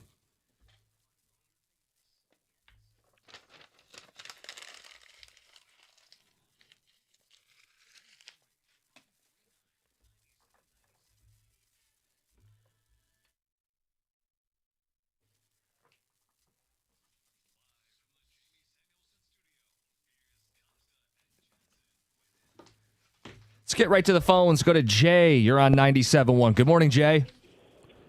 Good morning. How you doing? Good. Good. Yeah, I just wanted to chime in. I'm a high school football coach. I think I've had my kind of the pulse on what's going on across the United States in regards to where Michigan, Ohio, Massachusetts has been way far behind of developments. Now, I'm not saying that being conservative in some manners, including the NIL, is a bad thing. I do think people are over-exaggerating who this actually is going to impact. It's going to impact the 1% of players. I think everybody thinks that they're going to have an NIL deal or have opportunities, maybe a free Chick-fil-A sandwich or something like that, but that really turns into something monetary. I think where I'm disappointed is the purity of high school football is being impacted. I think that's not Michigan's fault. That's what's happened and trickled down from the NFL and college. But where I am frustrated with the state of Michigan is some of the fundamental things that need to be changed. Playing on national TV, playing a national schedule. They can come to you. You can't go to them. You can't work with more than 4 players of your own team in the off season with a football. Things that are developmentally and fundamentally sound to developing players and keeping the game safe, and also giving exposure to high school football players in the state of Michigan, which we have great ones. I mean, you look at Ole Miss, Dante Moore, Bryce Underwood, C.J. Carr, Notre Dame, Trinidad. Yep. You know, people don't know about these guys. Man, Michigan has these. Well, we all knew that, but we have these restrictors on us to help give exposure not only to our players but the state of football and how good Michigan football is, and specifically the Metro Detroit area. My issue with all of that is why are we then being pressured into making this a forefront issue and making headlines when we should be doing things that are better for the game of football? And I think I agree with the athletic director that was on earlier. You know, the things you worry about this is exploitation. Yeah. Who are groups that are going to use this, or trainers or recruiting gurus, quote unquote, they're going to exploit this and use this to get people into their web. And then who's going to cheat?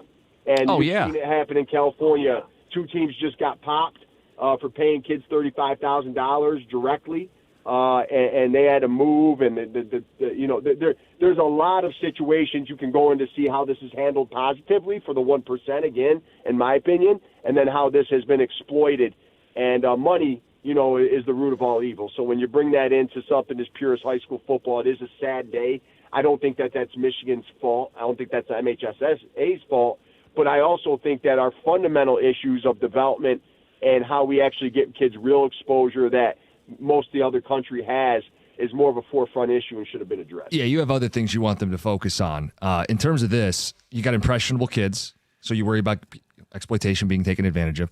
Cheating is already happening. I mean, stories of people setting up a mailbox to get their kid to a different school. Is it just going to be more rampant now because there's incentive to do it, more financial means to do so? Yeah.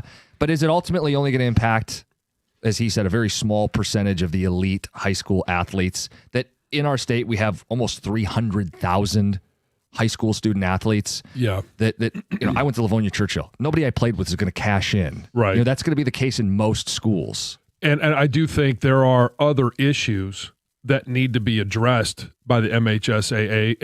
And the coach brought up a really good point of some of these players, Trinidad, Dante Moore, Bryce, all of these guys that now Bryce had a bunch of national coverage. Yeah. But if you're not allowed to play games in other states, but other states are, and you're always having to have them come to you. Like, it limits the national exposure that some of our really good high school athletes should be getting. Well, and that's why Bryce has been an example a bunch today, because he's like the most recent high profile from the state of Michigan. Yeah. I'd have no issue if Bryce got paid as a high school senior.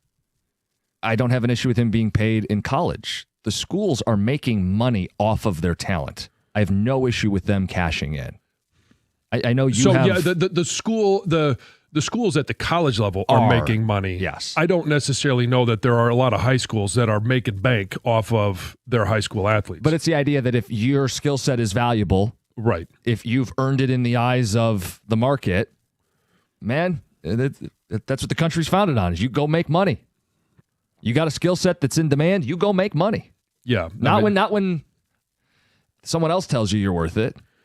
Right, and it's just a matter of, now that Michigan is, has a seat at the table, what are they doing to learn from California, Alabama, Georgia? And I'm just throwing, because I saw the map that you had, all of these states were ones that have this in place already. What went well in those states, and what were some of the pitfalls, and how can we try and avoid those? Squeeze in one more phone call to wrap this up? Yeah, let's go. Greg says yes. I got the green light. All right. There's a lot of pressure. You got to nail this phone call. Carlos in Detroit, you're on 97.1. How you doing? Hello? Good morning. Good morning. Yeah, so I just wanted to talk a little bit about the pressure part of it, because that's one of the things people keep talking about. And I know that's it's a big deal. I know it's a lot of things around it that could basically be a concern, but there's a lot of positives as well. But even with the pressure thing, I think that's a little bit overstated and overblown, because there's always been pressure on athletes, right? As someone who was in high school and was in a single-parent household, grew up kind of poor, it was always an understanding with me and my mom that, hey, if you want to go to college, you got to get a scholarship. Because there's no way for me to be able to afford it. So there was pressure put on me at a young age to know that, hey, whether it was academic or sports, I had to get a scholarship. Even though I wanted to go to college and have a good future, that was pressure put on me. And for me, all it did was kind of drive me and give me more of an ability to go forward, right? So I get it where the pressure could be a thing, but for some kids, it's going to be a thing that's going to drive them and make them better. And also, it's always been pressure, even without the money. I knew that I didn't even think about money. I was thinking about just getting to college. So for me, that's one of the things I think is kind of being overstated with the pressure part of it. Carlos, I agree with you. I was in the same boat in regards to, like, we didn't have NIL at any level at that time, and it was, we had the conversation earlier, is this your job? Because you're not working at Hardee's or Pizza Hut. It was, hey, if I wanted to go to a good school, I was going to have to find a way to get a scholarship. There is a lot of pressure already. I think this just adds another layer to it. That's Pizza Hut to you, John. Let's get to Heather with the news. And by you saying Hardee's just proves that you are 50 years old today. Hardee's? Well, yeah. So I would say everybody knows I went to Clawson High School, and there was a Hardee's that was right on the corner. So when we, as seniors, were able to go out to lunch, that was the place we would walk to because it was right there. I mean, I do remember Hardee's as well. There's still a Hardee's in the UP that in anytime. the UP there yeah, is? I think it's in Munising. Oh, really? And anytime I would go to, Lake of the Woods up in Minnesota, me and my buddy would always stop at the Hardee's, and I would get their biscuits and gravy. And that's still there. Good stuff. Yes, I think. Hey, this news is brought to you by Gardner White. So let's get into things. This stretch of frigid weather has been leading to a spike in busted water mains around Metro Detroit. Not just right in Detroit, but a water main break in Sterling Heights has left around 30 to 40 homes without water. On Tuesday, the busted main flooded streets. Then as the water dissipated, it left icy, slushy mess for everyone to deal with. Crews have isolated that specific break. They're now working to repair it. They say that should take about 4 to 6 hours, but they also say there's about 6 water main breaks that have been reported in Sterling Heights alone. And then in Detroit, the city is dealing with around 50 water main breaks. And like I said, it's all due to this extreme cold for a long time. And it's not going away. It's not. It's so cold out there. A Macomb County man is facing charges after he allegedly shot his neighbor in the abdomen during an argument over noise. So 28-year-old Jared Harris has been charged with assault with intent to murder and weapons felony firearm. According to police, Harris and his neighbor, who live in the same apartment complex, have allegedly had an ongoing dispute about noise. And last Saturday, the two got into an argument again. Things escalated to Harris allegedly shooting the neighbor in the stomach. He was arraigned on Monday. He was given a $250,000 bond and ordered to have no contact with the victim.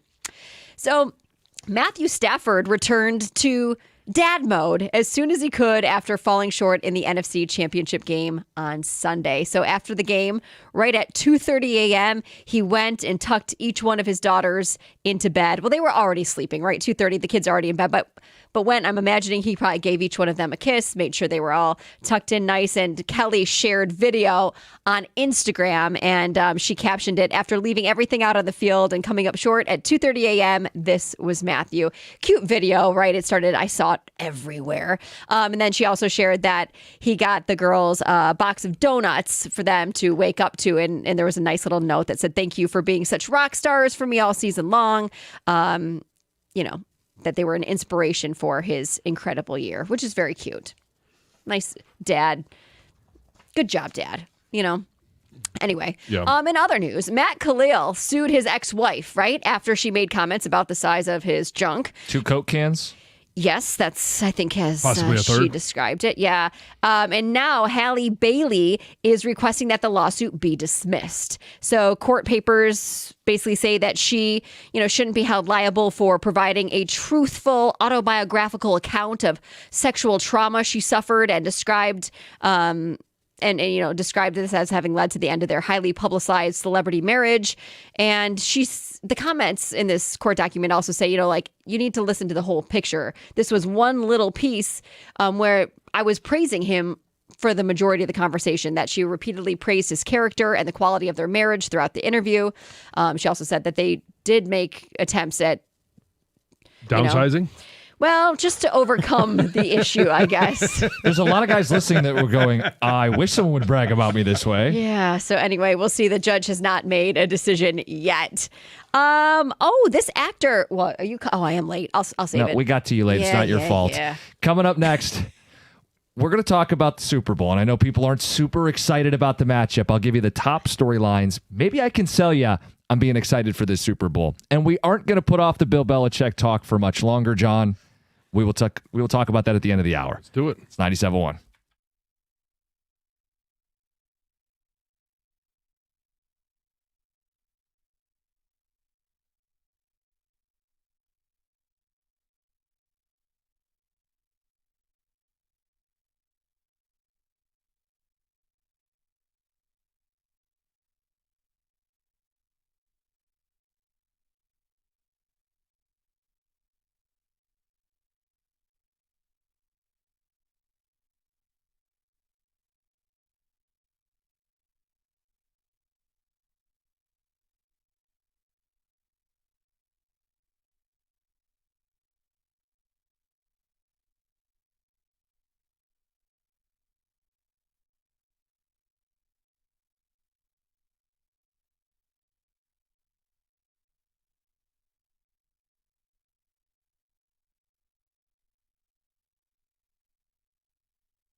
Winter means snow, it means icy roads, and unfortunately, it means injuries in car accidents. If you're injured in that car accident, you want to call Lawrence KG. He'll make sure that you or your loved ones get paid big for your injuries.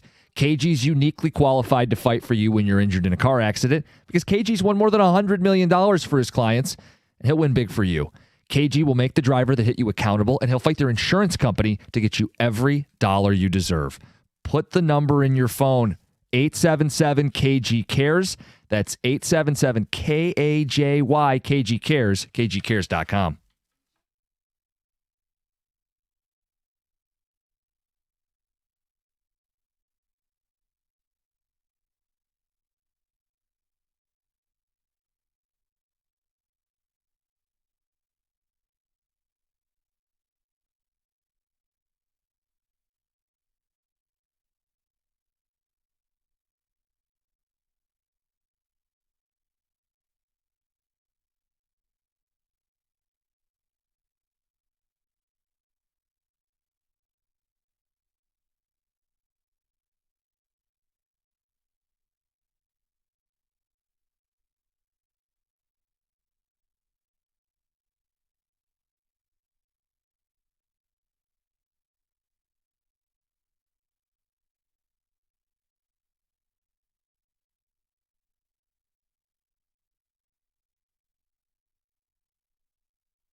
Big moment for the organization last night as Patrick Kane tied for the most points for an American hockey player.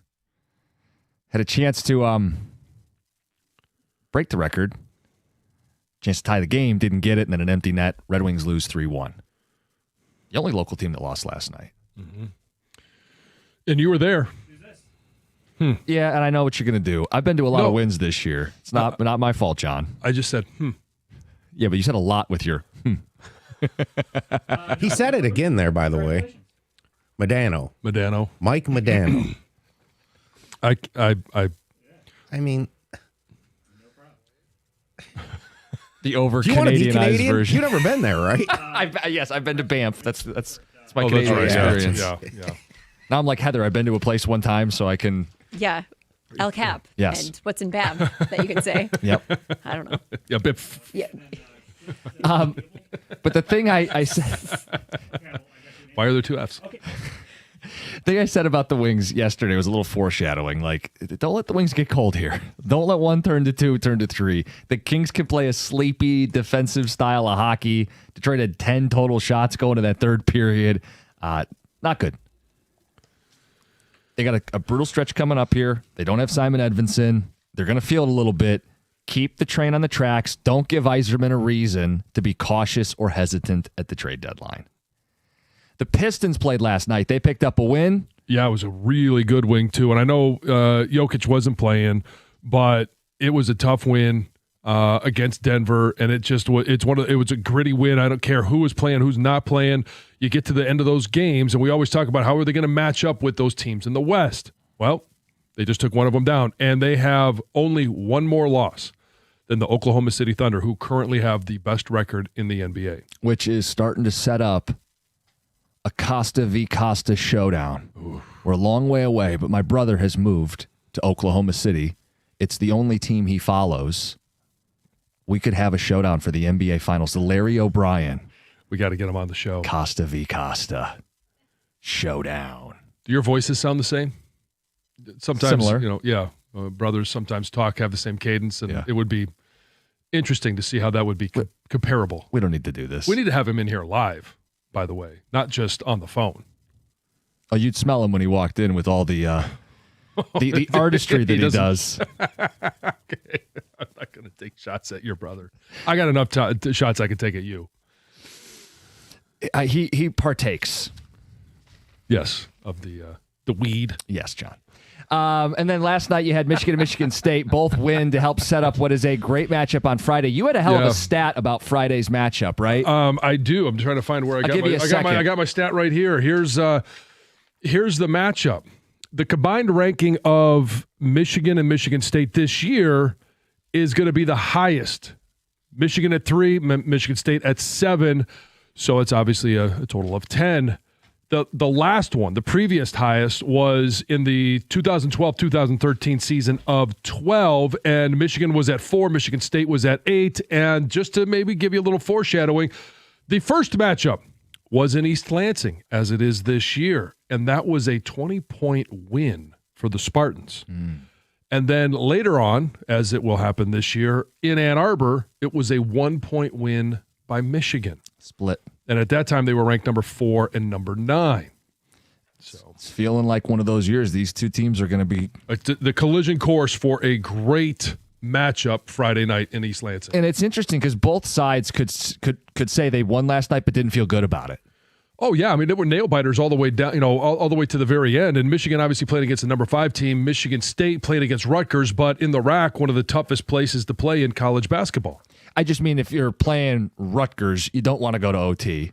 And ideally. And Izzo was like, hey, we can't play this way, not on defense if we're going to win. So he gets to feel.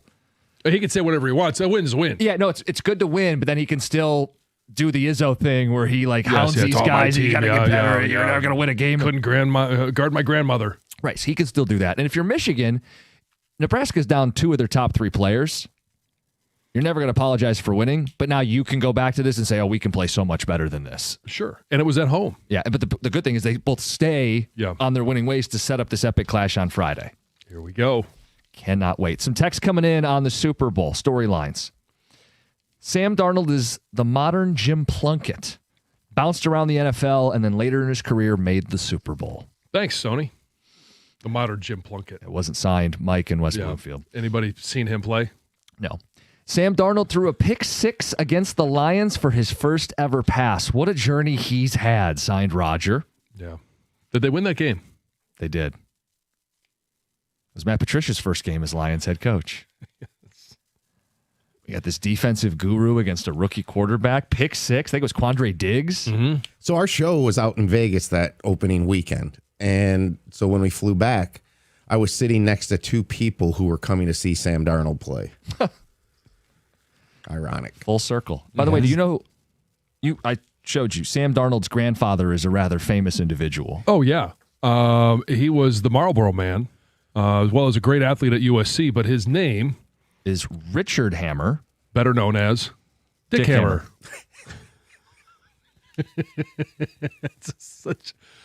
The grandson of Dick Hammer could win a Super Bowl. The sense of, I mean, like just their parents when they named him Richard. The Hammer family? Yeah. The unbelievable. So I did look up earlier. He was born in 1930. Okay. Was Richard going by Dick at that time? Probably not. Maybe not. Hopefully not. In this case. I don't know. Growing up as the Richard Hammer. etymology of the name Richard. I'm pretty sure it's probably some porn star copied that name. Why did that happen, by the way? Like, Richard and Rick makes sense. Again, the etymology of that name, I have no idea. When did it transform into? I don't know. All right, another text says, I could care less for the Super Bowl. I realized it's not the same old Patriots, but it is the Patriots, and you have a cheating-ass coach from Michigan on the other side. I don't care about Bad Bunny. I like rock music. There's just nothing for a guy like me for the Super Bowl. All right. Well, then, Sparty, don't watch. We're going to talk about Bill Belichick, somehow not a first-ballot Hall of Famer. Explain this one, John. We'll do that coming up next. It's 97.1.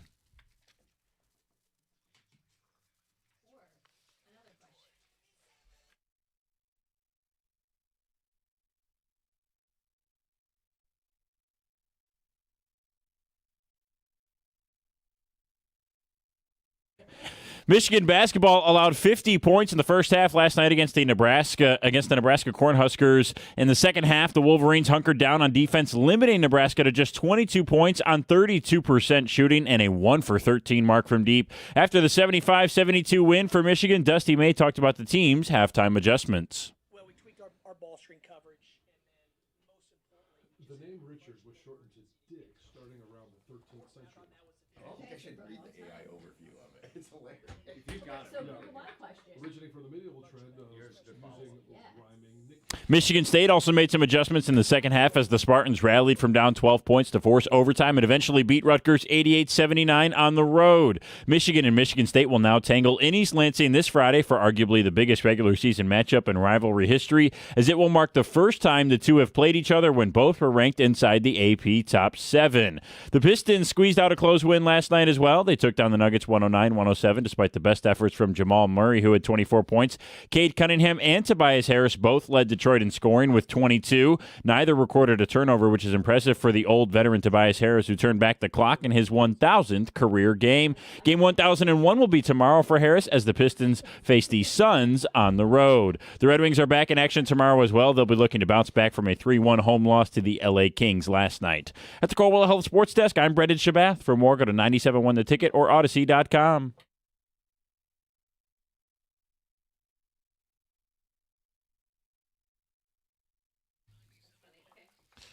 By the way, congrats to Clint in Pinckney. Won the Wings tickets for tomorrow night's clash against the Washington Capitals. For tickets and event info, NHL.com/Red Wings. Reminder, we have tickets to every home game for the Centennial celebration.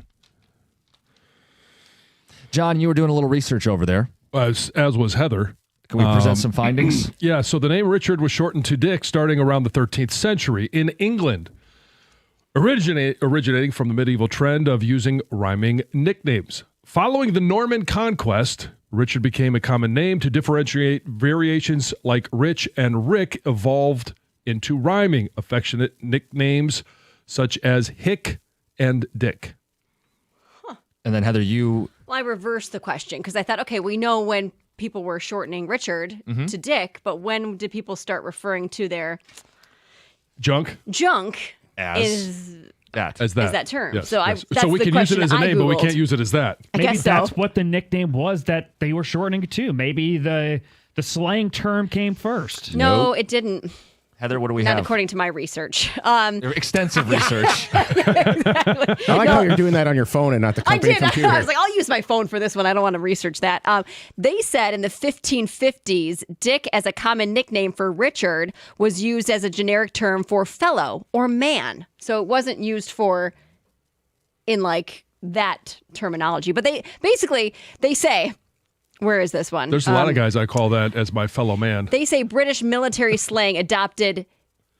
Can I say all this, even though I'm not talking about Richard? Well, I think we know what you're talking about. Adopted that word to mean penis, with early dictionary entries confirming the usage by 1891. Tackling all the tough topics. Glad we got to the bottom of that one. Good morning, everybody. And Jim now Costa, John Jansen, Heather Park, Govern Greg behind the glass. AI also says now it's become pretty much taboo to go by Dick anymore as a name. You never hear it. Right. Look at my little baby. It's because it's gotten used What's so his much. name? Oh, well, we're calling him Dick. Like, come on. We get callers occasionally that go by it. How old are they, though? Like, who's having a little baby? Oh, I can't imagine. That's what I'm saying. Richard? Richard, fine, Little but baby nobody's Richard. nobody's referring to their little Richard as.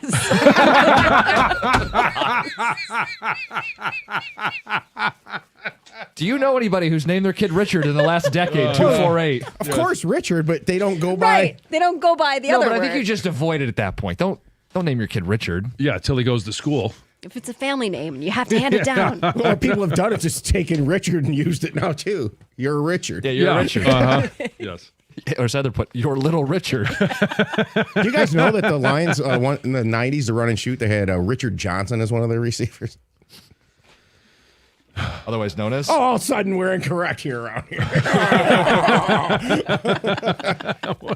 Laugh at my joke, please. Before we get more off the Cover rails. standards. Pre-show today, we said we should talk about this Belichick stuff because everybody's going to get all fired up about the fact that he's not in the Hall of Fame. So, John, Bill Belichick, not a first ballot Hall of Famer. Yeah, I have to go back to some of my other screens here. The only first ballot Hall of Fame coaches in the NFL to this point are Don Shula, Tom Landry, Chuck Noll, George Halas, and Curly Lambeau. I think it's a travesty that Bill Belichick wasn't a first ballot Hall of Famer. And I know that there's a lot of theories as to why.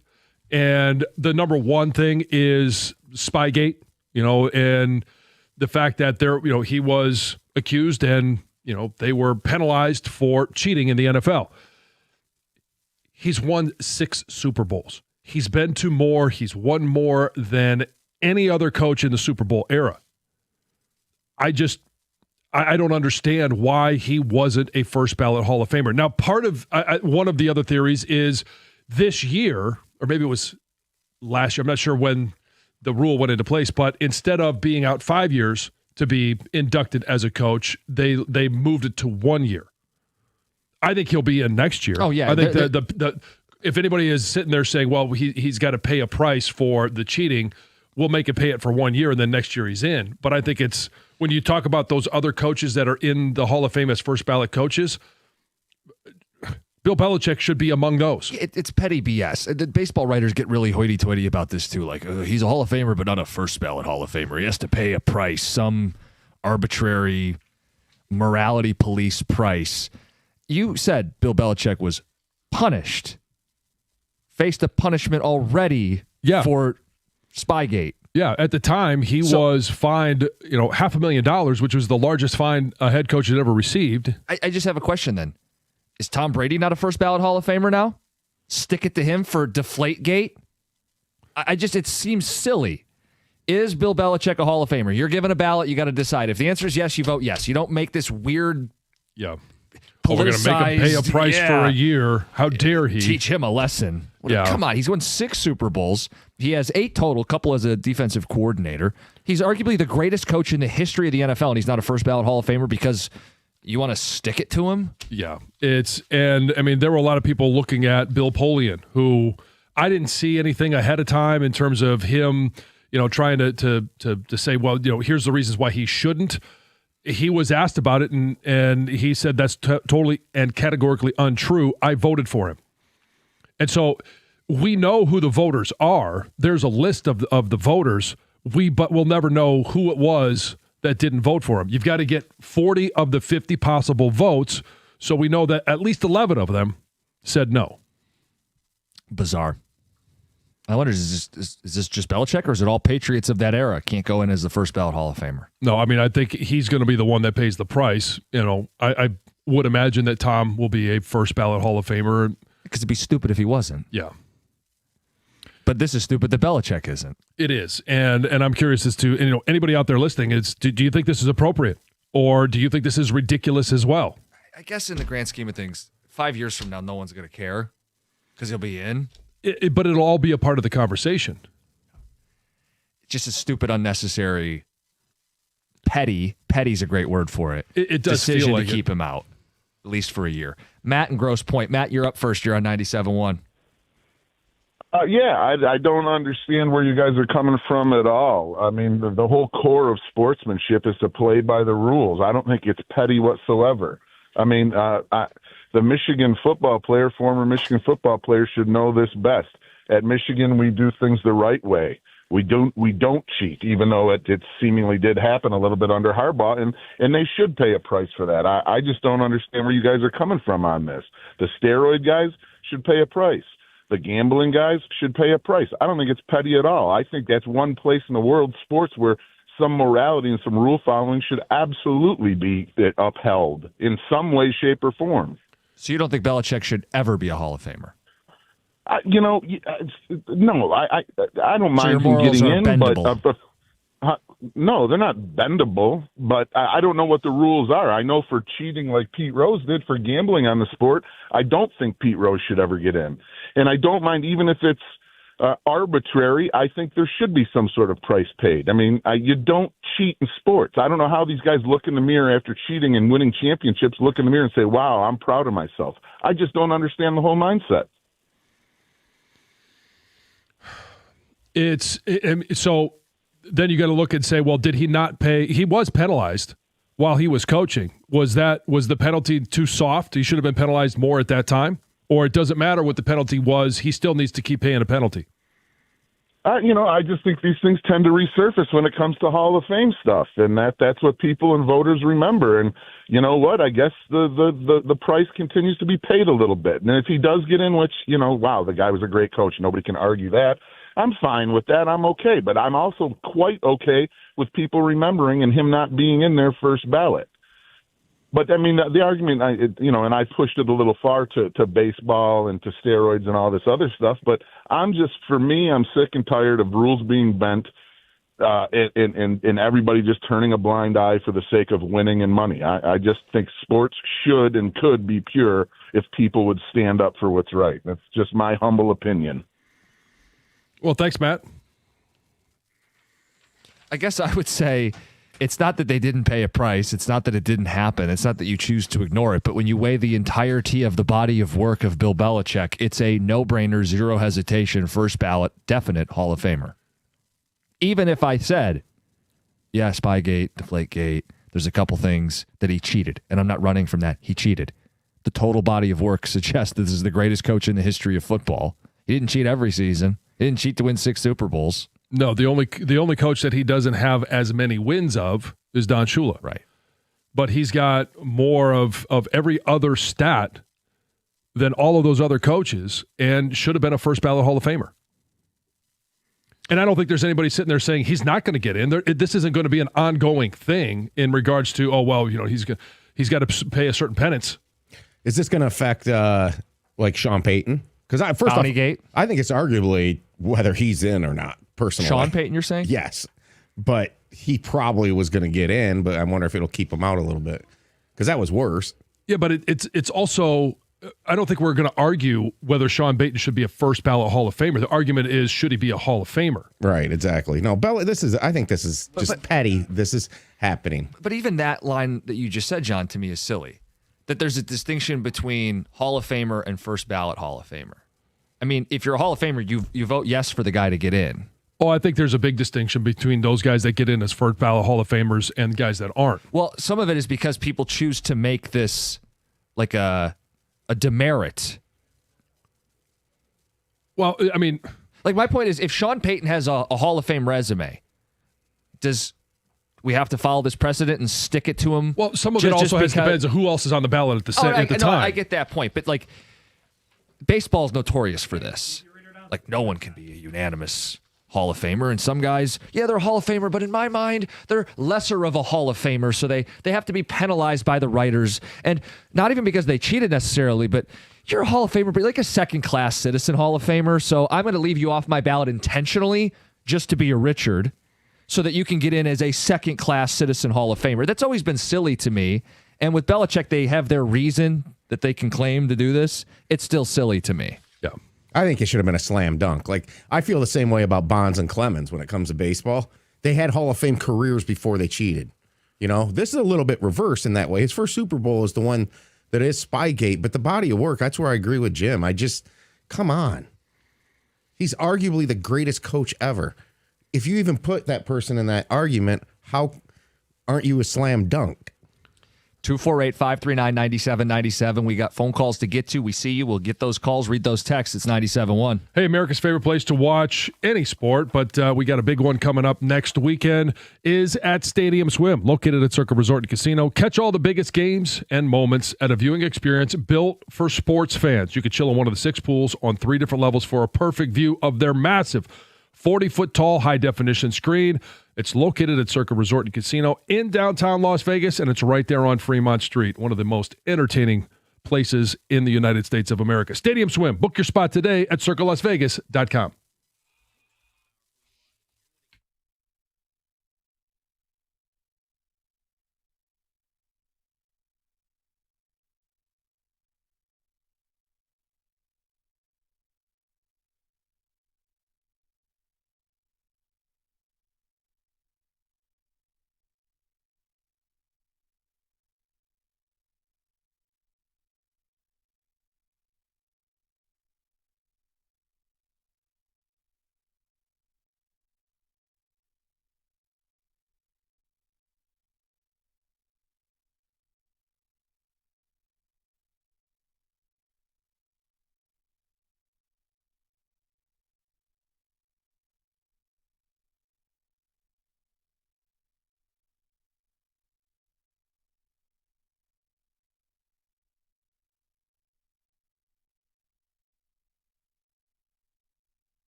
Got some texts pouring in. We'll take some phone calls. Bill Belichick, not a first ballot Hall of Famer, stunned everybody yesterday. What do you mean? The guy's won 6 Super Bowls.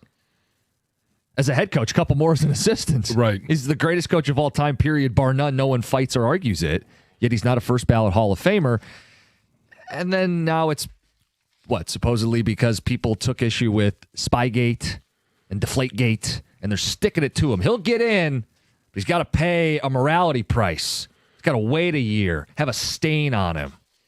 And I mean, did he change the game of football? Yes. I memean, that when you're talking about the way that he operated his defenses and the way that he called games, the way that he did everything, the whole Spygate thing was Super Bowl I for him as a head coach. He went on to win 5 more, right? And Without more. black marks on those. Yeah, and they played for a bunch too. I guess just if you were so adamant that he cheated and he shouldn't be in at all, I think I'd respect that more than just he's in, but not this year. Now. Not as a first ballot. It's like you don't have any moral spine at all. You're just choosing to be petty about it. And I do think there is a big distinction between those guys that are first ballot Hall of Famers and guys that get it after that. It doesn't mean that one is, like if you're a second ballot or a third ballot Hall of Famer, like you still deserve to be in the Hall of Fame, but first ballot Hall of Famers, there is a distinction about how great you were in your era of football. Tex says, guys, don't forget this factor. He was a pretty big Richard to reporters. I heard that, and I also heard a lot of other reporters say that, at the podium after games or in game week, he could be that way, but he also, behind the scenes, was helpful to a lot of reporters. Guys, the NFL's a joke. There's people who've committed real-life crimes, and they were first ballot Hall of Famers. So morality is subjective. Yeah. Adam in a truck. It's a travesty for Belichick. He wasn't a first ballot Hall of Famer. Tom Brady will be, and he has his stuff too. Mm-hmm. I don't think there's any question about that. But then you're picking and choosing. Tom Yes. Brady's a cheater. I agree. He shouldn't be a first ballot Hall of Famer, according to these people.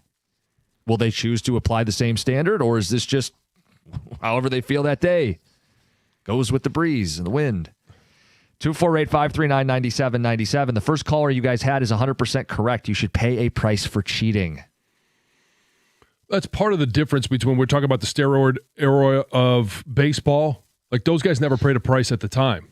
And maybe they paid enough of a price at this point and they should be let in. But Belichick was penalized. He did pay a price that was levied by the NFL and then went on to win 5 more Super Bowls. Let's get to the phone. Scott in New Baltimore. Good morning.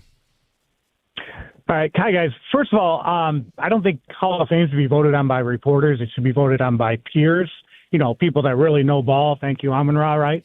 But and John, thank you for correcting, or not correcting, but clarifying that first ballot Hall of Famer is an actual extra honor. Okay. The fact that we're having this conversation, first ballot or not first ballot, the fact that you listed the people that are first ballot emphasize that those people are recognized. But I think you guys are looking at it wrong, that he's not paying a price by not being first ballot.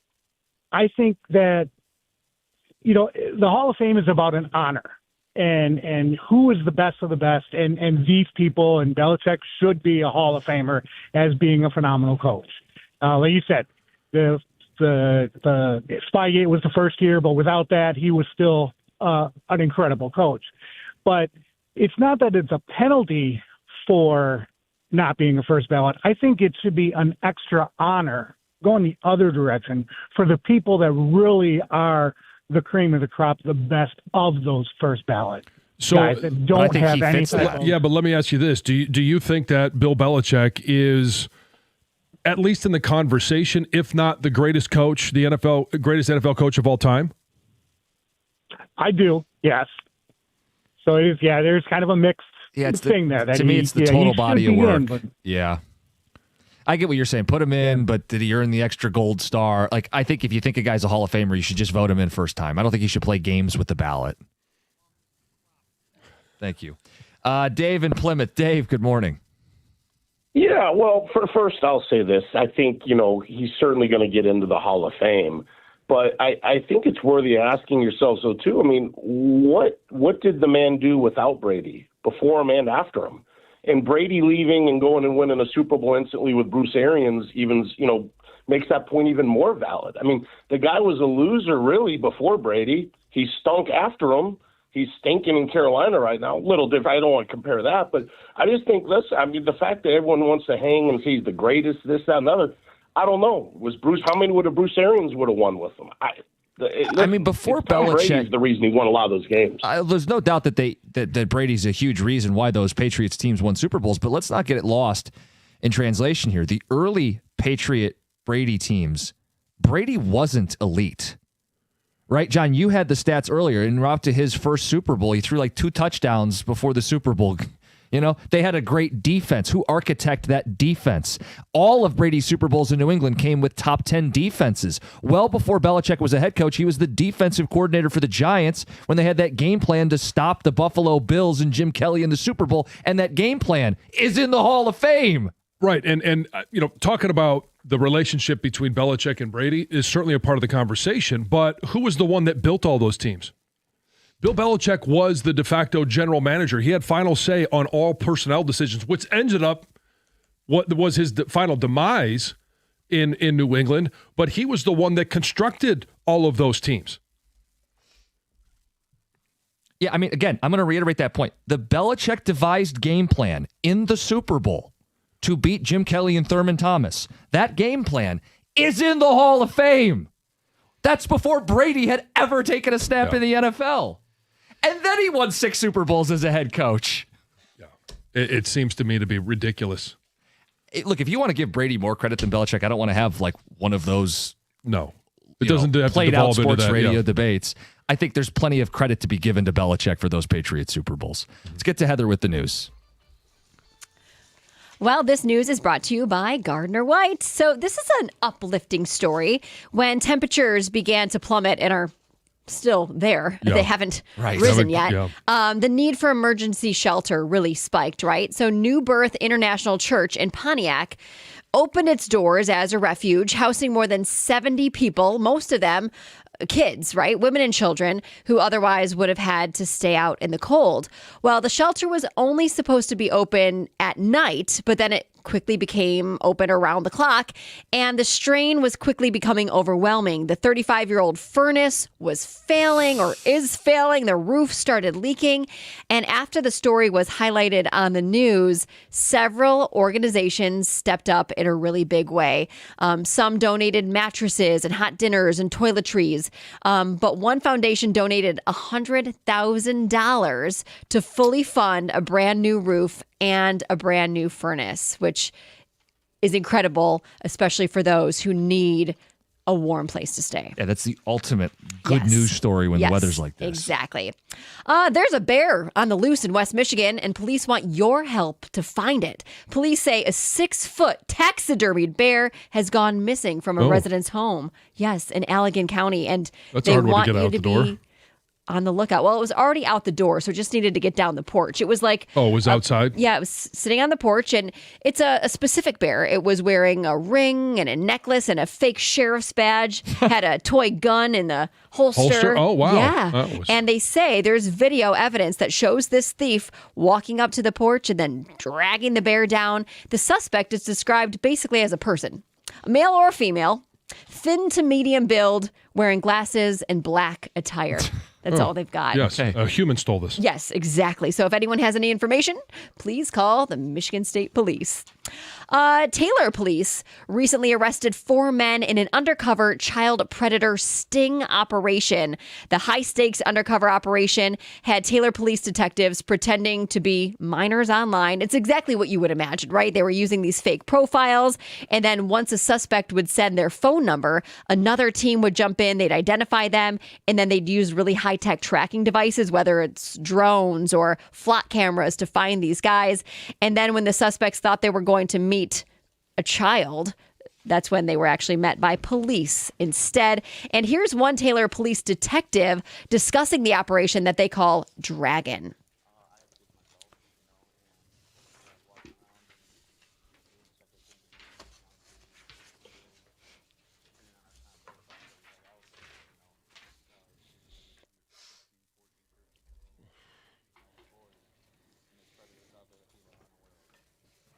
Well, they're catching him, which is the great news. Yeah. Yes. A 53-year-old Wayne County man recently won $2 million on an instant lottery ticket. The man chose to remain anonymous, so we don't know who he is, but he won the prize on a legendary Wild Time instant ticket. And he told the Michigan Lottery that he just randomly picked the game. He does this sometimes. Once in a while, he'll just go and buy a lottery ticket. He was at a gas station in Detroit, bought one, said he scratched the ticket right after he bought it. Couldn't believe that he actually won. He said it took him until he called Michigan Lottery and verified it, that he was allowing it to sink in. He already claimed his prize, took home about $1.3 million, and he says he plans to use the money to travel, and then he'll save the rest. Yeah, so. I would probably try and remain anonymous as well, but there would definitely be signs. There has to be signs. Oh, yeah. Come in here with a monster truck. Goodness. Be like, hey, what? Huh? Monster truck. That's what you'd go for? Oh, yeah. Brooks would love it. He'd have to come see it. Yeah. He loves monster trucks. Uh-huh. Anyway. It's Heather with the news. Hey, guys, you might not realize it, but today is John's birthday. Big day. Not just any birthday either. Milestone, the big 5-0. Yes. John, you were getting some advice from some friends? I was. And I do want to put this out there for text messages. And, you know, some of the advice I received yesterday, as I'm trying to get back to where it was never trust a fart. Okay. And never pass up a bathroom because you might have to go pee. And there were a couple others in there. So 248-539-9797. Text us in the advice that you have for those of us that are on the backside now of 50. 248-539-9797. We want advice for John, and we want to know if tonight is a fair or foul situation for him. 97.1.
Open lines 248-539-9797.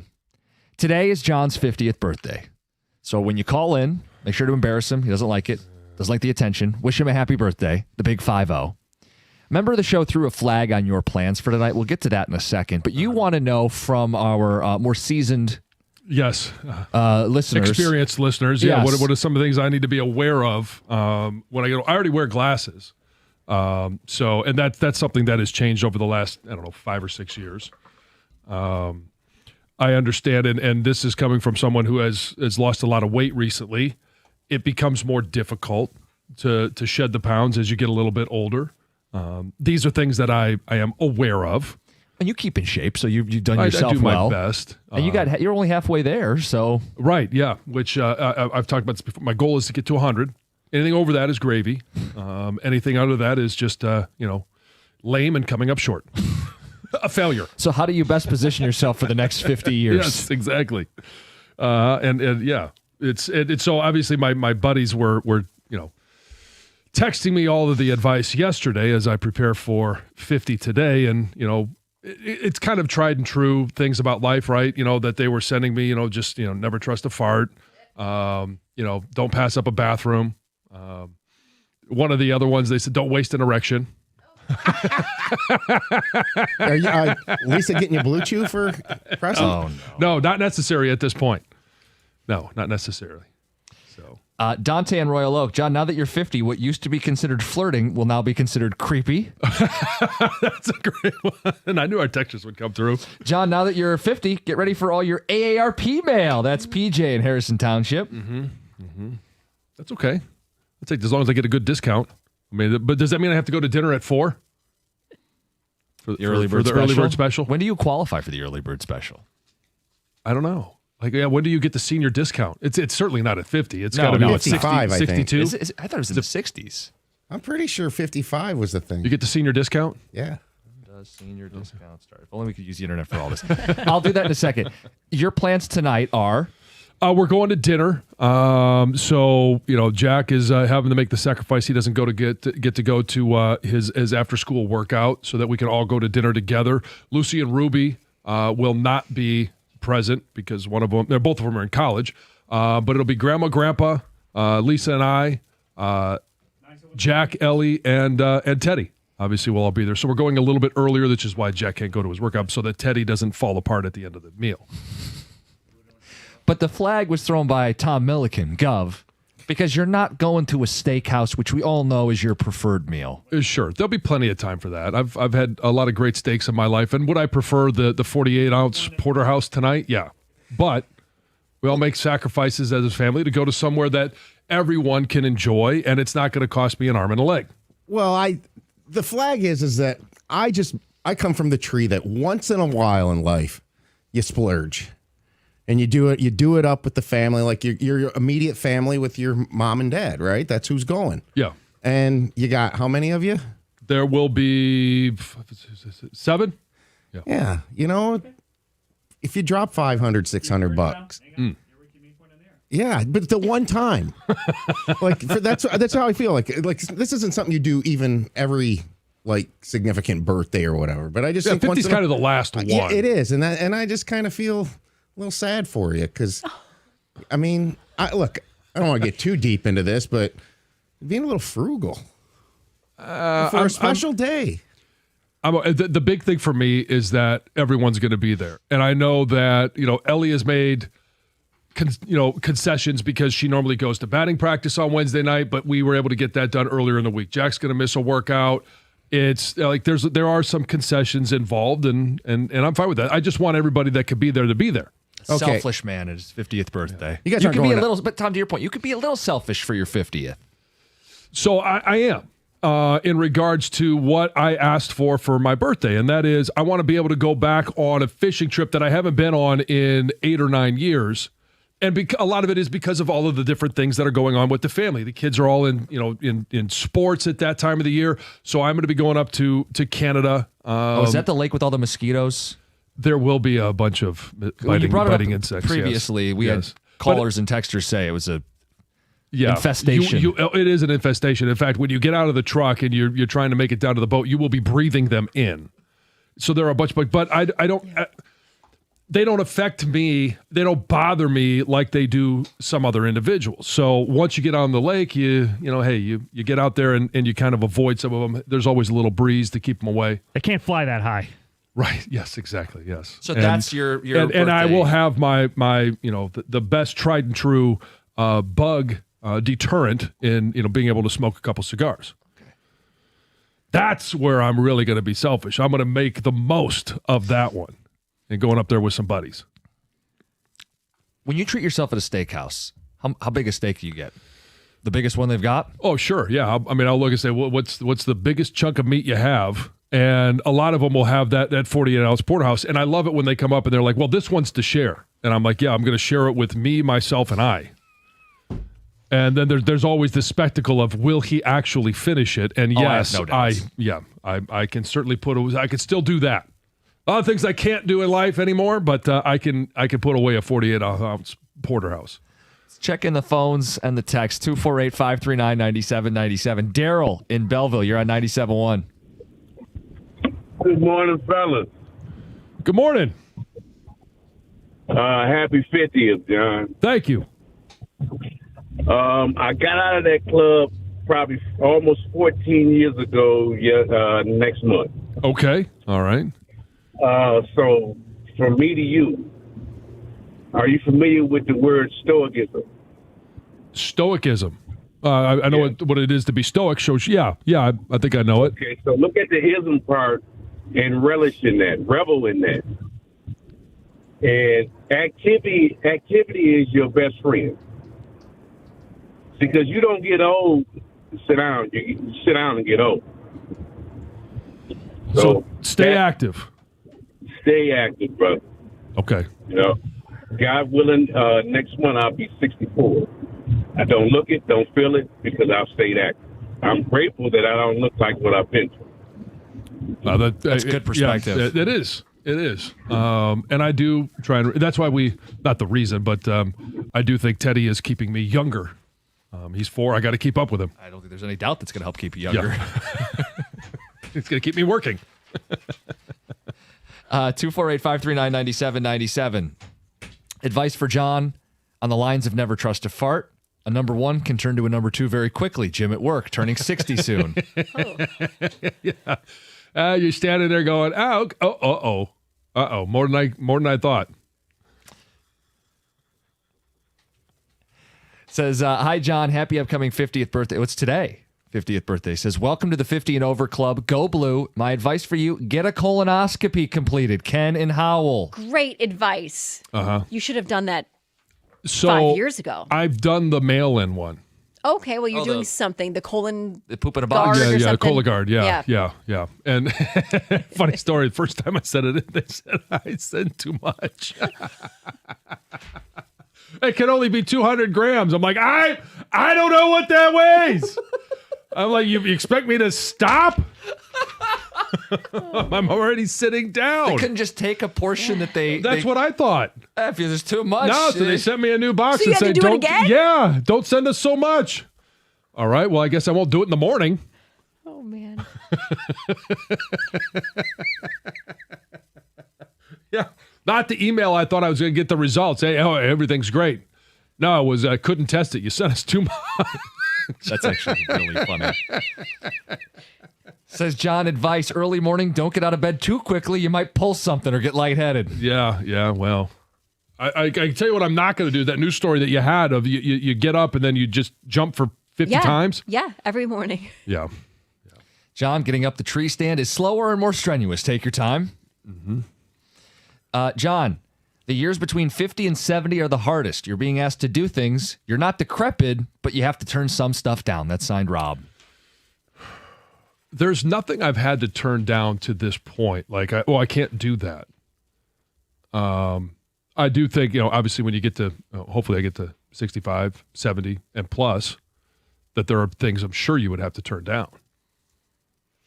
I can still do all the important things. Glad to hear it, John. Says, happy birthday. Advice, don't do a shot of liquor for each year of your life. Ron in Southgate. Oh, my goodness. Yeah. No, it's not 21 again.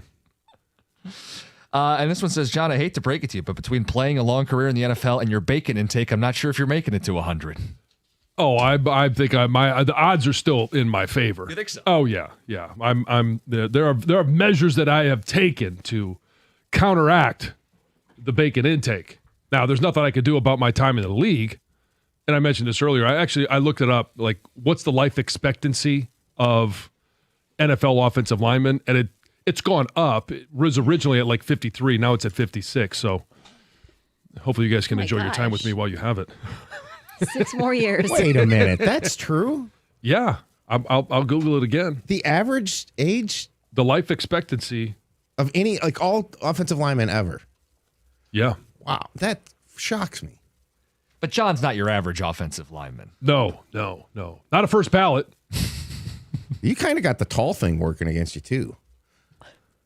Hold on. People that are taller don't live as long? Yes. What are you looking up? Average life expectancy of NFL offensive linemen. That's some good ASMR right there, that keyboard tapping. That was aggressive. Sounded old. He's got like a typewriter in front of him now. Don't start driving slow in the left lane either. No, it's giving me the average career length. Okay. I'll trust that you looked this up. I don't think your memory's fading that quickly. And John is the ultimate glass half full guy, so of course he's pushing for 100. Yeah, I'm only halfway there. All right, so we're going to take some phone calls, including this next one I think will be really good. Tony and Bloomfield, stay on the line. We'll get to that next, 97.1. Value-driven banking begins with First Merchants Bank. When I have questions about my finances, I turn to my bank, and that's First Merchants Bank. I know that their attentive local bankers are 100% interested in listening to my situation and in helping me find the answers that I need. First Merchants doesn't provide cookie-cutter solutions or check-off boxes when it comes to financial advice. They're going to take the time to learn about my life, my personal financial goals, and work with me to build a plan that fits my situation. They'll do the same thing for you. That's because First Merchants Bank really cares. They see me as an individual, not just as a number, and they're going to do all they can to help their customers and communities succeed. And when you're talking about the communities, you can count on that, since First Merchants Bank is staffed by local bankers who know and are passionate about the needs of the local community, because it's their community as well. And we all have to work together to help it continue to prosper. To get started on your personalized financial solution today, all you have to do is visit firstmerchants.com. That's firstmerchants.com. First Merchants Bank, helping you prosper. Member FDIC.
Okay, couple notes.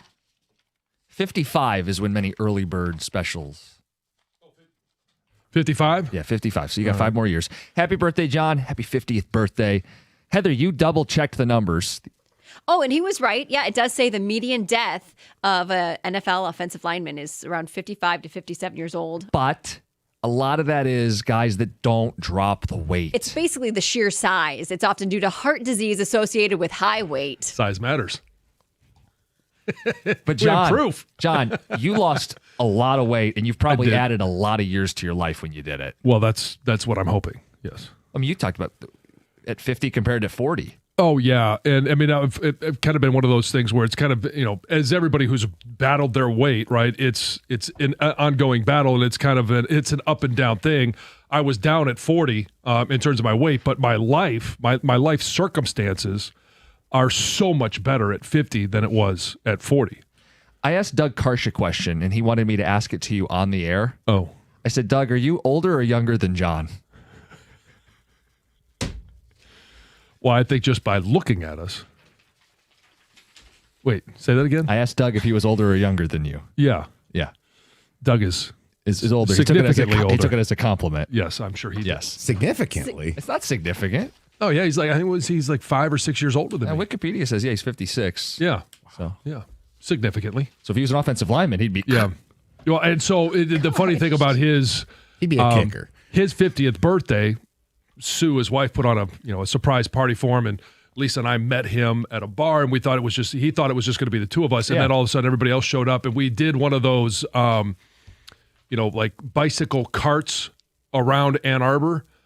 The trick that I found was I had the right seat, and I kept it all night long because mine was the only seat without pedals. You know what I'm going to ask you now? Did you wear a helmet? No, and neither did Doug. Good. Really? Yeah. Cut loose. Yes, we were not. There was no risk of us falling over. But Tom, this reinforces your point. He did something unique or special or out of the ordinary for his 50th. Yeah. You're going to a normal birthday dinner. Yeah, which I'm good with. Okay. And for his 50th birthday, like I think we ended up bringing a whole bunch of gag gifts for him, like a giant tube of Icy Hot or Bengay or something like that, And a walker or something. Yeah. A lot of those things. Yeah. Did you say, was it when your dad turned? I remember my 50? dad's 50th birthday party. I was 8. And I remember it. My mom brought in the Grim Reaper came. Oh. Yeah. Yes. Wow, that's a little dark. I remember it.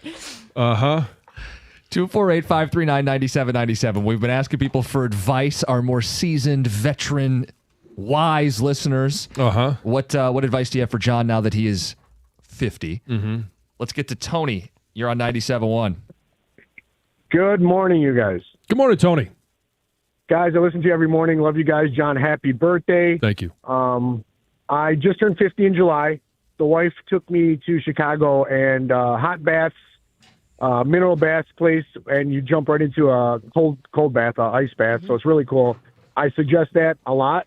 I suggest getting your feet taken care of, pedicures, take care of your feet, and also a little off-center, but shot of moonshine, European moonshine. Every now and then, take a shot. A little behind the ears is good for you. It's called Akia. It's from Europe. It's really good. And to steal from Alex Smith Foundation, this is how I live. Like I said, I'm 50, but I act like I'm 30. Just live, man. Just live. Period. There's nothing else I can say. Just live. All right. Thanks, Enjoy Tony. your life. Thanks, Thank Tony. you. Yep. You got to pamper yourself, John. Yeah, you never know when it's going to be the last time you're doing something. I mean, you only have about 6 years left, so get it all in. Yeah, I need some more fishing trips. How about these texts coming in? It says, John, your stool story. It's like Randy Marsh in South Park, the world's biggest poop episode. Ryan in Heartland says, same thing happened to him. He sent in the Cologuard, and they said, you sent too much. Yeah. How many Coke cans was it? Yeah. Oh. It's a more soft serve. Happy birthday, John. Make sure your balls are outside of the bowl. The water's cold. Let's get to Joe in Grosse Ile. Joe, good morning. Hey, good morning and happy birthday, John. Thank As you. you kick off the proverbial second half of your life, my advice is to tread carefully in both how you walk and how you talk. It's easy to slip and fall in this kind of weather, and they hurt. and the natural speech filters kind of dissipate the older you get. You need to keep them in there. You don't want to say something that you regret later. So just tread carefully how you walk and how you talk, and you'll have a great second half. Joe, I appreciate it. Thank you. Always good words to live by. Thanks, Joe. Got Gator in the studio. Happy birthday, big guy. Thank you. Appreciate it. Welcome to the club. Thank you. Thank you. What'd you do for your 50th? Nothing, because it was COVID. Oh. It sucked. It absolutely, positively sucked. Did you redo it at 51? I mean, it's not the same. Yeah. I mean, you only turn 50 once, you know, Yeah. and it's like literally 2 weeks after COVID. Literally. So is the world shutting down? The world totally shut down. My birthday's March 23rd, so it shut down on March 11th that night. It was, it was no fun. I'm sorry, man. It's all right. It's all right. You know, there's no tournament. It was right. Everything I remember March 11th is my buddy's birthday. He lives in Chicago, and I was out with another friend of ours, and we were in Birmingham getting some drinks, looking up at the TV and seeing some players come off a court in a basketball game. I'm like, what's going on? And then, you find out. And the next day, Doug and I are doing the show from in the studio, and the Big Ten tournament's going on, and Michigan's warming up. We're like, are they really playing this game? Yeah. And then, sure enough, they come off the court, and everything shut down. Do you have any advice for John post 50? I heard somebody say, keep moving. Yeah. It's a great. It is. It's simple, but it is great advice. You know, you don't want to sit and grow old, or however he put it. What was it? If you sit, you grow old, rather than grow old and sit. You know. Yeah. However he phrased it, I thought it was really, really well phrased. Yeah. Yeah. But happy birthday! Get some meat. Thank you. I definitely will. I'm going to be going home, and I may throw a steak on the grill for lunch, side of eggs and bacon. Diet of champions.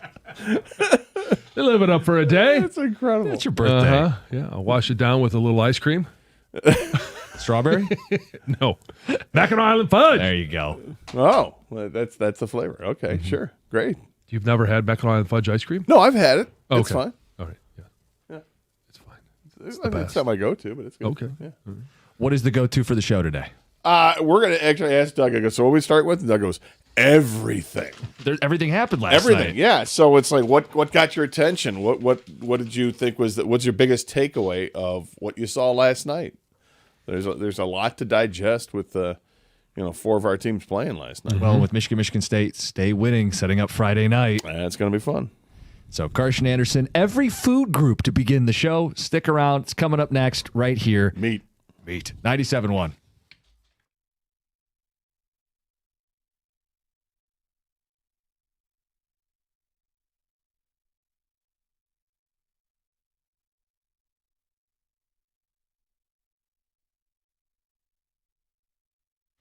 We have breaking news from Little Caesars Arena. The Red Wings have extended defenseman Ben Sherratt to a 3-year deal, the team announced this morning. The team says the deal is worth an average annual value of $3.85 million, bringing the total north of $11 million over the 3 years. Sherratt was signed by the Wings back in 2022 and has spent the last 3.5 seasons here. The 34-year-old has totaled 63 points over 4 seasons in Detroit, including 18 goals. He's played in 76-plus games each season here in the Motor City. There is still plenty of other news from yesterday. The major news of the day was the announcement from the Michigan High School Athletic Association saying the organization will expand its permissible, as it calls them, personal branding activities for high school athletes, commonly referred to in today's world of sports as NIL. Michigan is now the 46th state to permit NIL opportunities for high schoolers. Also in the news today, the odds makers are starting to believe in the Pistons. Finally, with a 34-11 record, which is the second best in all of the NBA, BetOnline today has the Pistons as the odds-on favorite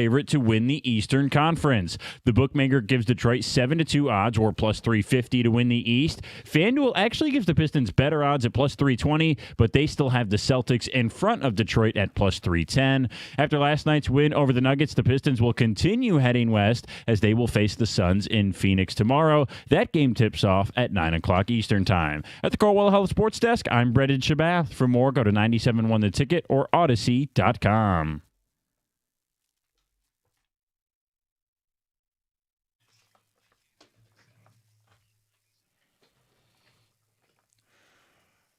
Happy Wednesday, everybody. I am Doug Karsch, and that is Scott Anderson, and this is the Karsch and Anderson radio program powered by Kang, and we're glad to be with you here on a Wednesday. Hope everybody's doing well out there. It's a pretty good night last night.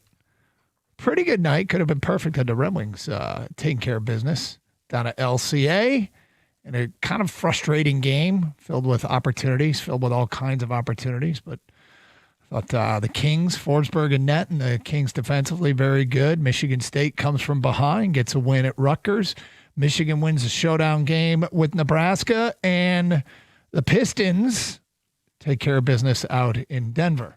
So, and Gator said it there. I mean, we kind of know that we know how the city rolls. This is I argue it's the best sports city in the country. And I think we clearly have very passionate fans. You were watching. What did you watch, and what did you take away from said game? 248-539-9797. I would love to have a Michigan State, a Piston, and a Red Wing call on hold before the end of this segment. Do you think we can pull that off? Wow. Is that a challenge? That is a challenge. That is a challenge. What did you watch, and what did you take away from that game? Good morning, Scott Anderson. Good morning, Doug Karsch. Did you have fun last night? I mean, it was a lot of TV viewing. Yeah. You know. But yeah, it was good. Enjoyed watching all the games. Stayed up to, I had to stay up that late to watch the Pistons, but yeah, watched all of that. That the last couple of minutes of that game got a little funky. It was a weird game. I just felt like that game nestled in between 6 and 11 points and stayed there for like the entire second half until the very end. Yeah, it got a little nerve-wracking at the end, and when you foul a guy with no time left on the clock and they're down by 3 and he gets 3 free throws to shoot. They did it twice at the end. My God. Yeah. But they pull out the win. J.B. Bickerstaff was asked about that afterwards. And the quote, somebody said, "What do you think of the foul calls at the end of the game?" And he looked at the reporter and said, "You don't know me very well," and got up and walked away. He was like, "I ain't falling for that. I ain't falling for that." No banana in a tailpipe trick, huh? No. But all in all, pretty good. Pretty good. So, it's unfortunate the Red Wings didn't win. It feels like the biggest Red Wing talk these days is centered around trade talk. And everybody who reports on trade talk reports that the Red Wings are going to be involved. And I absolutely love it. I finally feel like, you know what that says to me?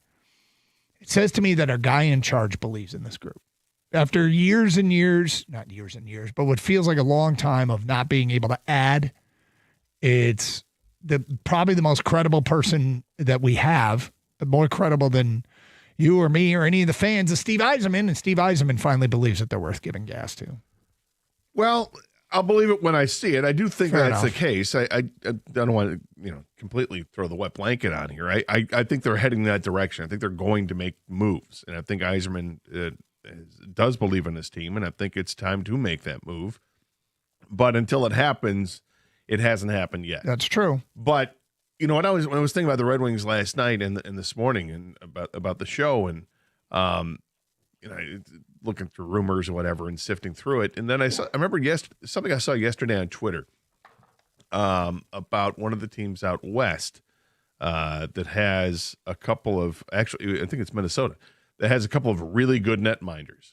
One's a real young one who I think was taken maybe in the same draft that Kosa was, and he's their backup goalie, and he's really good. Wallstat, I think is his name. But the thought was, are they going to trade one of their goaltenders to land another piece to solidify what they have as a team?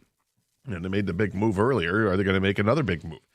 And I thought, well, that's interesting because the Red Wings have at least 2 goaltenders in their pipeline. And everyone's looking for goaltending, and everyone wants the next hot goalie, right? And the Red Wings might have several cracks at it with who they have in the pipeline, with Sebastian Kosa playing at Grand Rapids, and then there's a couple other goaltenders that are playing there that also have some chances. And there's an international goalie, and then they have Trey Augustine at Michigan State, who is outstanding. Would they be willing to part with Augustine or Kosa in a deal that lands them a substantial player? And we're not talking about what the Pistons did last year with adding, like a Schroeder. Not that he wasn't substantial in the grand scheme of things of helping the Pistons out. He certainly helped them. Yeah, but I don't think the Red Wings are looking for a role player at the trade deadline. Okay, what did you send me last night? There was a report or a rumor from somebody who is a beat writer in St. Louis who thought that Robert Thomas could be available in trade and mentioned two teams, and one of them was the Red Wings, and then had listed what he would think it would take to acquire said player. And I thought, well, that is interesting. What he had listed was Nate Danielson, Trey Augustine, and a second-round pick. And I got to tell you, I have no hesitation to trade Nate Danielson and Trey Augustine or a second-round pick. Put me in the category as not wowed by Nate Danielson and okay with moving him. Put me in the category of you sure, it's great to have two young goalies, but you don't need two young goalies. I think that's like a perfect deal. Because I maybe I'm going to rue this, but I've never been blown away by Nate Danielson. Well, we haven't seen him a ton. He's still, what is he, 20 years old? I'm going to talk about this, and this is probably not fair, but even going back to the scouting report when they drafted him, I'm like, Because he's a defensive-minded player first. Yeah. I think is and you're right, because he's not somebody who's going to, you wouldn't think he's somebody who's going to threaten 40 goals in a season or 100 points in a season. But he's like this really good two-way player. He's a guy that, and there was Connor Bedard had said that, he was the best defensive player I went against. And that kind of raised eyebrows. Oh, well, that's good to have. And that's absolutely a Red Wing style player that's responsible both ends of the ice. But until he shows that he can put the puck in the net with some regularity, he doesn't, like I said, I don't think he's going to threaten 40, but can he be a consistent 25 goal scorer on a team and it'd be somewhere in a 60, 70 point range while playing great defense? That'd be awesome. But he hasn't played a ton just yet. He's been banged up a little bit in the minors, and he's playing at Grand Rapids, and I think he's only played in 11 games there, but has like 10 points in the 11 games. It's a nice start for him. 2 goals. But it's only 2 goals. Yeah. But I hear you. I understand what you're saying. I don't mind parting with Nate Danielson, and I don't think they're going to rue the day. And look, they might rue the day they trade Trey Augustine if he's included in a package, but honestly, it's great to have 2 young goalies, but that's one more than you really absolutely need, and go ahead and use that cash in that resource for something that can help you now. I think the Red Wings have plenty of prospects. It's time to move on from 1 or 2 of them to land player or players that are already NHL players that other teams can handle. And now, why would St. Louis want to move on from Robert Thomas, who's a playmaking center? He's a guy that doesn't score a ton of goals. His career high is 26. He had 21 last year, but he's an assist guy. He sets guys up. He's had a couple of 60 assist season, another one 57. Can hover around point a game type stuff. I mean, he's been pretty good. This year, a little slower, 33 points in 42 games, but maybe that classic change of scenery thing, right? He signed for years down the road at, I think it's over $8 million a year, but this is the kind of guy that you would say, oh, yeah. And maybe the time is right, because pick a couple of prospects. You've got Brandzek Nygaard. You've got Nate Danielson. You've got pick your Carter Mazer, Carter Bear, right? You've got goaltenders 2 or 3 deep in the goaltending department. And you've got other defensemen, too, that are knocking on the door waiting to get an opportunity here in Detroit. They've got plenty of talent that isn't in Detroit yet. And they have plenty of draft picks, multiple first or second round picks that they can offer up. So I think the time is right for this team to strike and make moves of significance. Not just that, hey, we need that extra defenseman. No, you need, if you want to go get a top 4 defenseman, go get yourself a top 4 defenseman. If you want to get a top 6 forward, go get a top 6 forward. You can do it. All right. How about us striking while the iron's hot and opening the show talking about the one team that lost last night?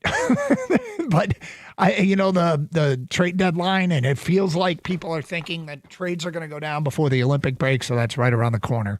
248-539-9797. Meanwhile, I wonder if one fan base of one of our teams that won last night is starting to change their mind on a player. We will get to that today at 10:17. It's open lines, 248-539-9797. Everybody played last night. 3 of the 4 won. What was your biggest takeaway? What did you watch? And what's your biggest takeaway? It is Karsch Anderson here on 97.1 The Ticket. Hey, Sam Bernstein Law has been respecting Michigan clients for more than 50 years. In this state, respect is earned, not given. They spent 5 decades earning yours by fighting for what's right. Get the Bernstein advantage. Call 1-800-CALL-SAM.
Doug Karsch, Scott Anderson, 97.1. 248-539-9797. All right, so look, we'll get to your phone calls in a minute. I'm wondering how many people are changing their minds and just say, you know what, I can't do it. I can't do it. I can't trade Tobias Harris. Oh, you're there? I'm wondering how many people are there. Tobias had another game last night. And, I had a chance to go back, and I was watching some of it over again this morning.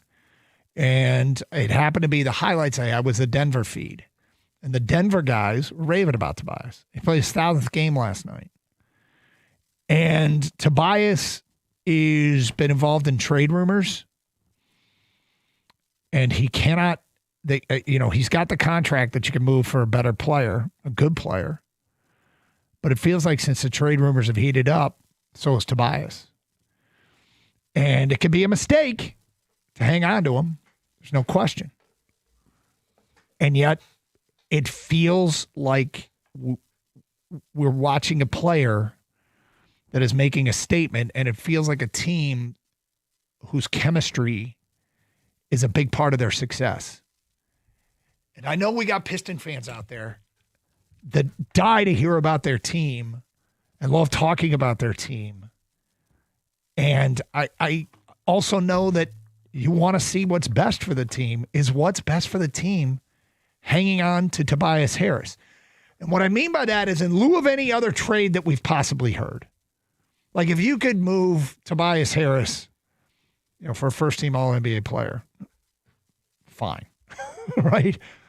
But is any of the trade rumors you've heard, are you starting to say, I'd rather have Tobias than him be involved in a trade for Michael Porter Jr. or Trey Murphy or somebody of that ilk? No. Okay. I mean, I'm not saying it has to be the case, but I wonder if people there are starting to shift their thinking on this.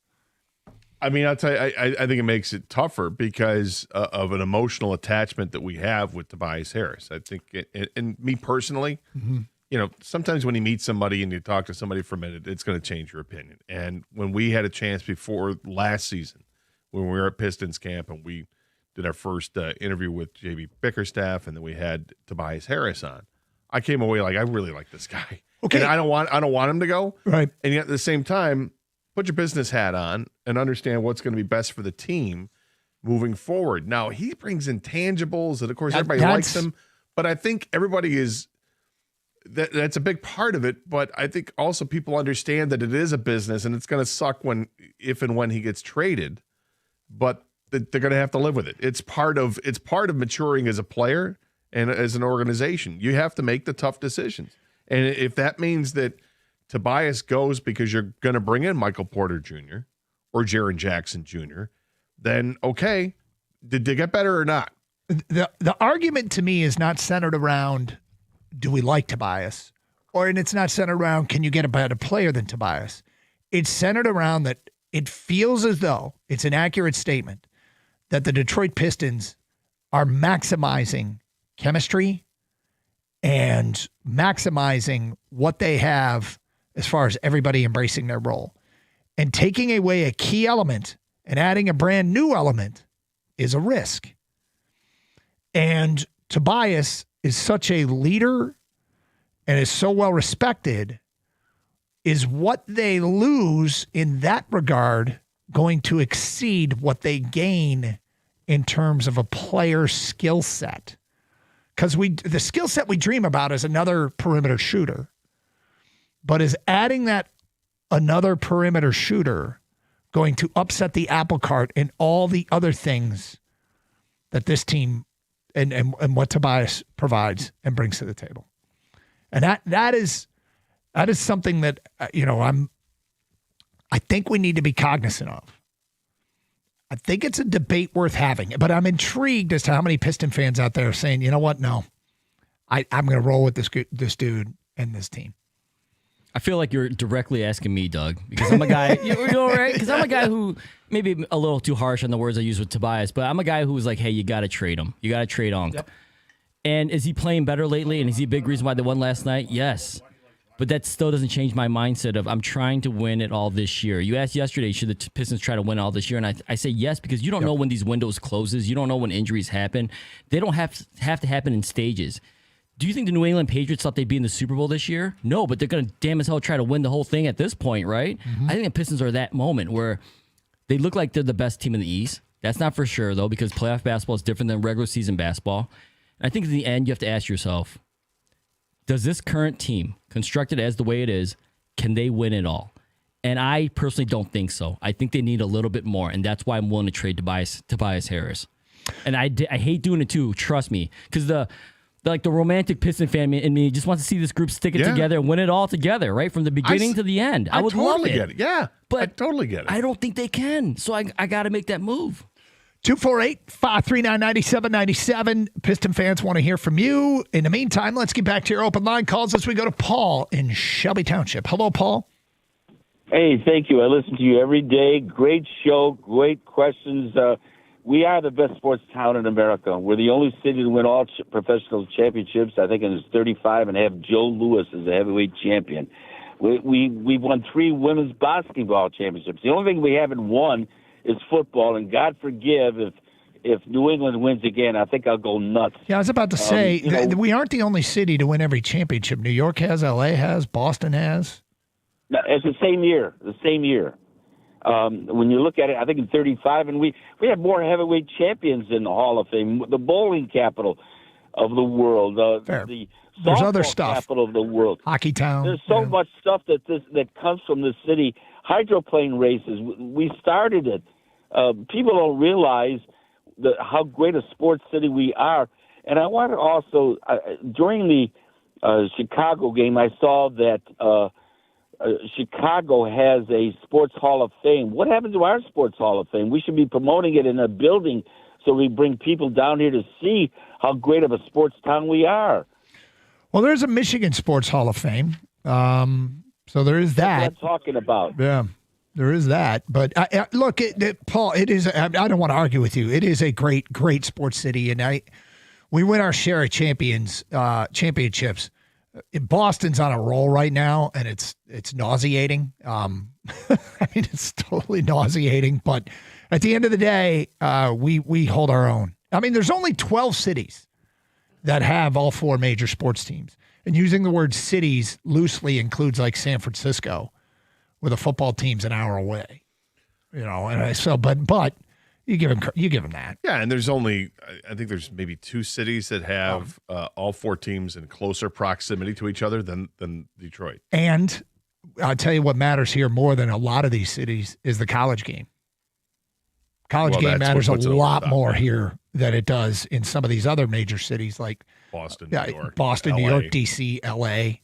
I mean, Chicago is a melting pot of Big Ten fans, but it's not like Chicago has. No, Chicago has to adopt Notre Dame in order to get into that group, That's and funny. that's not part of Illinois. 248. Although it could be part where the Bears are. I mean, Dallas. I think Dallas, the city of Dallas. That's right. The Bears moved to Gary. Please let that happen. The Gare Bears. Jake is next on 97.1. Hi, Jake.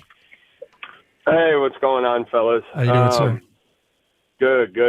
Just calling in on Tobias Harris. So I've been seeing this kind of floating around online and stuff, and I think it makes a lot of sense. I think the only way you trade Tobias Harris is for one guy, and that one guy is Kyrie Irving. And the reason I say that, and I know Kyrie Irving coming off an ACL injury, but proven playoff scorer, proven closer in big games, is at that point in his career where he doesn't need the ball in his hands all the time. He can complement Cade. I think you could structure a deal centered around Jaden Ivey and Tobias Harris for him. Obviously the big things to look at are the chemistry with the team. I think that's their main ingredient. I think that's the main reason for their success is the chemistry they have. But any of the other guys that have been floating around in trade talks, I wouldn't pull the trigger on them. The only guy I would trade for in terms of Tobias Harris is Kyrie Irving. Yeah, interesting, and certainly, like, we respect everybody's opinion. I don't want any part of Kyrie Irving, but that's fine. Coming off the injury, especially. But you value Tobias so much that none of the trade rumors you've seen you think are worth it. No. I mean, it's maybe for the long term, but I'm looking at right now this season. Hey, we have a shot to win this thing. What puts us in the best position to do that? And I think adding a Kyrie Irving that will come back healthy later in the season for a good playoff run, for a finals run, I think that could be a really big ingredient or a key missing piece on this team. Thank you for the phone call. Has Tobias morphed into a player that you have not seen one trade rumor you would give him up for? This guy is in that category. However, he would trade him for Kyrie Irving, who's currently not playing. No, and not something I would particularly be interested in. You? There's no questioning Kyrie Irving has talent. There's no question he's a hell of a shooter. He shoots. His career is 39% from the three. The last 2 seasons, he's shot 40% from three. But is he a distraction? Does he gut team chemistry? Is the question. He's been able to come back from injuries time and time again. He's done it. So I'm not sure if I'd worried as much about the injury, but the fact that he still hasn't played yet. I worry about it a little bit with chemistry with that. I think there are other players in the league that maybe you have a better feel for that they can assimilate into this team. I don't know if he does. Can you? So Tim McMahon, the ESPN reporter that covers the Mavericks in the Western Conference, he's the first guy to float this out there, and he just put it out there as like, hey, if I were the Pistons, I may want to look at this. I think Kyrie Irving, first of all, the injury scares me. Okay, so I don't know how he's going to come back from it. Yes, he's come back before Gator, true, but this is he's older now, and we'll see how he responds this time. If he were healthy, he actually is kind of like the perfect player you want to complement Cade Cunningham. He can handle the ball, which you need another ball handler. He obviously is a clutch player, can shoot the three, can take it to the hole. But the other problem is, besides the injury, I think, is just the chemistry issue. We talk about chemistry. You've given up a huge chemistry guy in Tobias, right? You don't want to completely upset the apple cart. And Kyrie's been known to be a cancer at certain spots he's been at. Now, with the Mavericks, apparently he's been great, and there's been no issues there. But I think it's too much of a risk to trade for an injured player, even with the guy with his type of talent. So I would not go for Kyrie Irving. But, I mean, if he was healthy and playing this whole year, that'd be a different story. 248-539-9797. It's Karsch and Anderson, 97.1.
Welcome back to Karsch and Anderson here on 97.1, taking your calls and texts. Same number, 248-539-9797.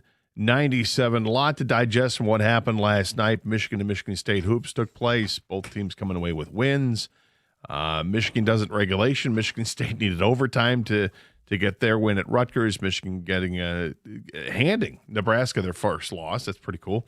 And then you had the Red Wings go and lose, unfortunately, last night against the LA Kings. But we kind of spent most of the time here talking about the Pistons, who were able to hang on despite all the heroic efforts from the Denver Nuggets last night, and they had the chance to tie it up with 3 free throws with literal zeros on the clock.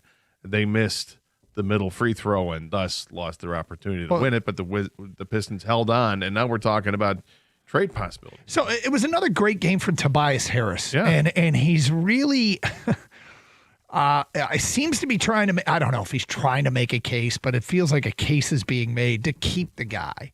And people are, you can fall in love with your own players. You don't want to do something for sentimental reasons. I'm never in favor of that. But there is a leadership element here that he brings to the table that seems to be standing out and getting a lot of love from the Pistons themselves. 248-539-9797. Just intrigued to know if anybody's moved off the trade Tobias stance and just said, look, the way this team is playing right now, a risk is changing the dynamics in the locker room. And I don't think there's the case is made for Tobias all the time that his impact on this team goes above and beyond what he does on the court. And if you mess with that, it could have a negative impact. Now you can't be scared either. Like you shouldn't be scared to make moves, and tough decisions need to be made. But at the end of the day, these are decisions that Trajan Langdon's going to need to make. And hey, these aren't easy ones to make. It comes down to, have you not seen a trade rumor yet where you'd say, yes, I'd trade him for that? Have you gotten to the point where you're like, no, I don't want Michael Porter Jr. that bad, and I don't want Trey Murphy that bad, or anybody else? You just haven't seen that trade rumor where you'd pull the trigger yet.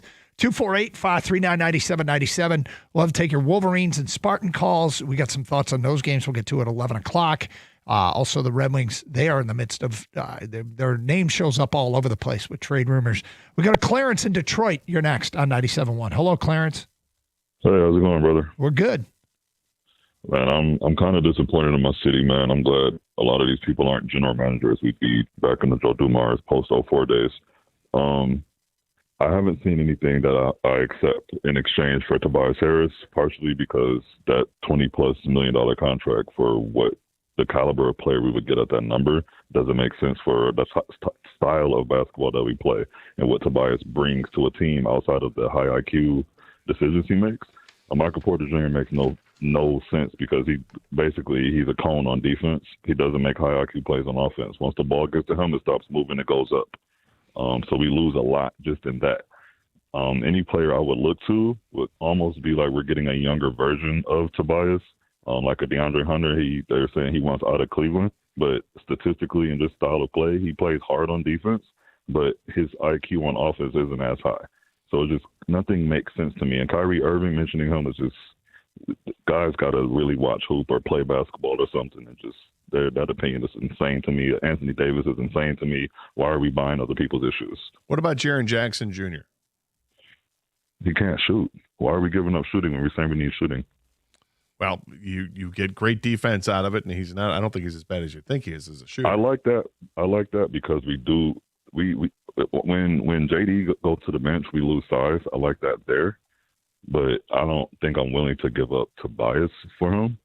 I would be willing to give up Ivy before anybody because he doesn't. It seems like he needs to reset.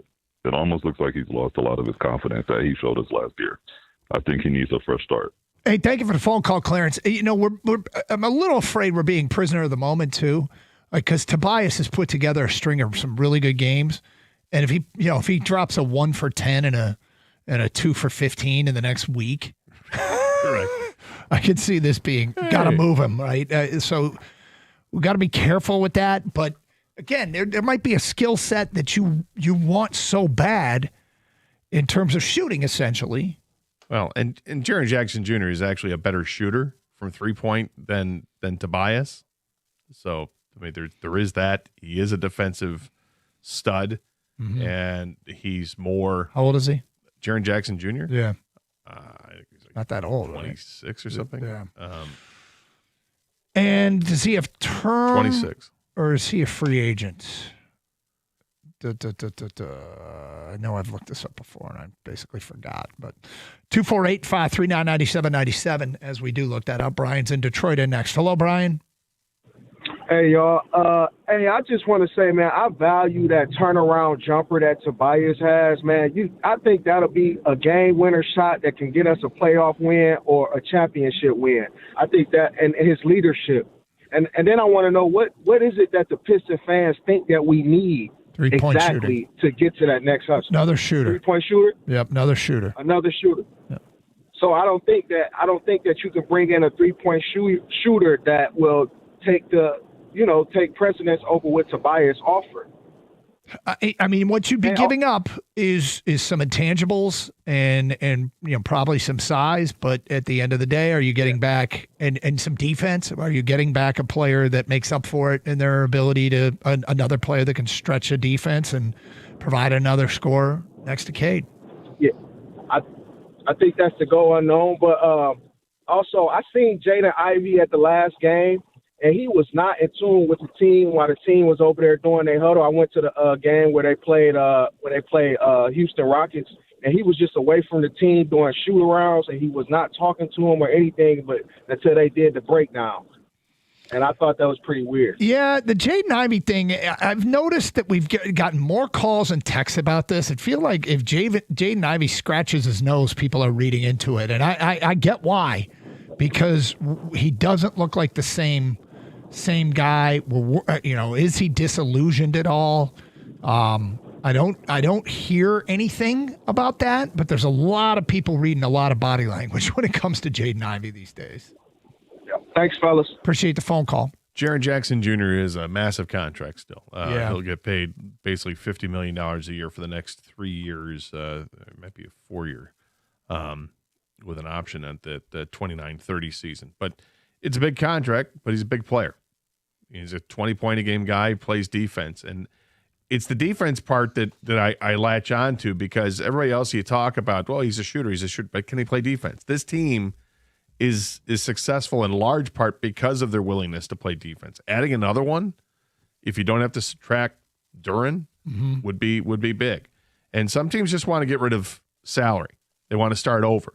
They think the guy they have is not the right guy to build around. And maybe this is that case, what they have in Memphis. I mean, they're moving on from John Morant. Are they going to be willing to move on from Jaren Jackson Jr. is another question. He's a better player than Tobias Harris. He just is. He's younger. He obviously can score. He's a stretch 4-5, whatever you want to call it. I think the caller said he's not a good shooter. He's a much better shooter than Tobias Harris from 3. And I want to save this segment, Doug, and I feel like everyone is definitely a prisoner of the moment right now. Recency bias, everything. Like, Tobias is playing good and they're winning. I get it, man. It's really hard to trade a guy when everything's going right? Mm-hmm. That's where the tough decisions are made. Like, to put you over the top, you're going to have to make tough decisions like this. And I honestly think, and they still need 3-point shooting and a true secondary scorer. They don't have that right now. If Duncan Robinson's off, and by the way, the whole team was off from 3-point last night, they had to struggle to win that game against the Nuggets team that didn't have anyone playing for them. 248-539-9797. Feedback coming in. My biggest takeaway as a Michigan fan who watched that game is that they are not as dominant and are more flawed than I thought. If that game was in Nebraska, I fear they lose, but I'm glad they fought it out and won. Well, there's a whole bunch of ifs that you could provide to that Michigan game that they could have lost that game.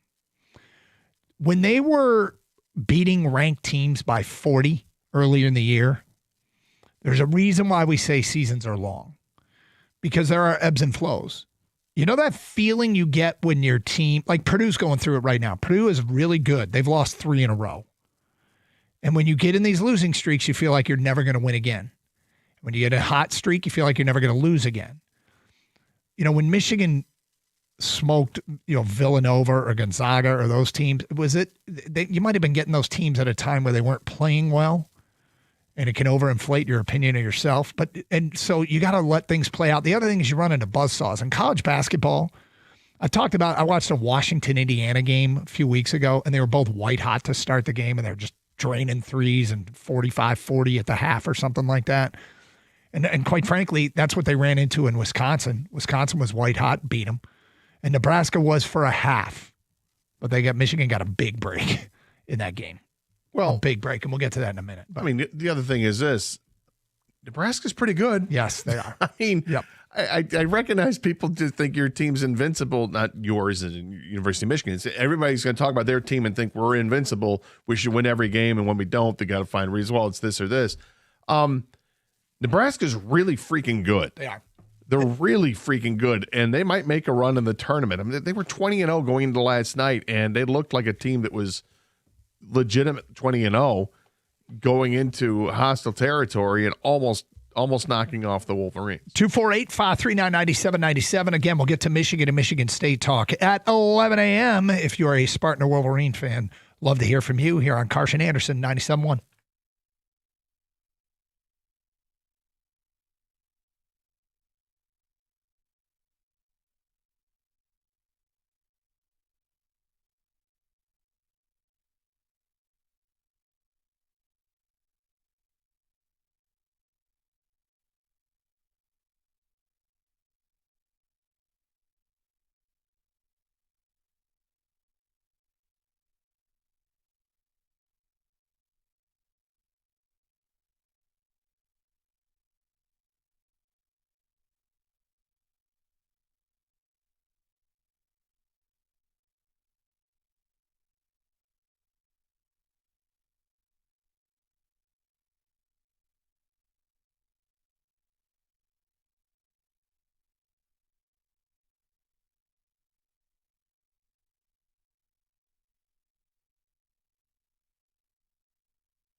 Feedback coming into the Karsch and Anderson inbox.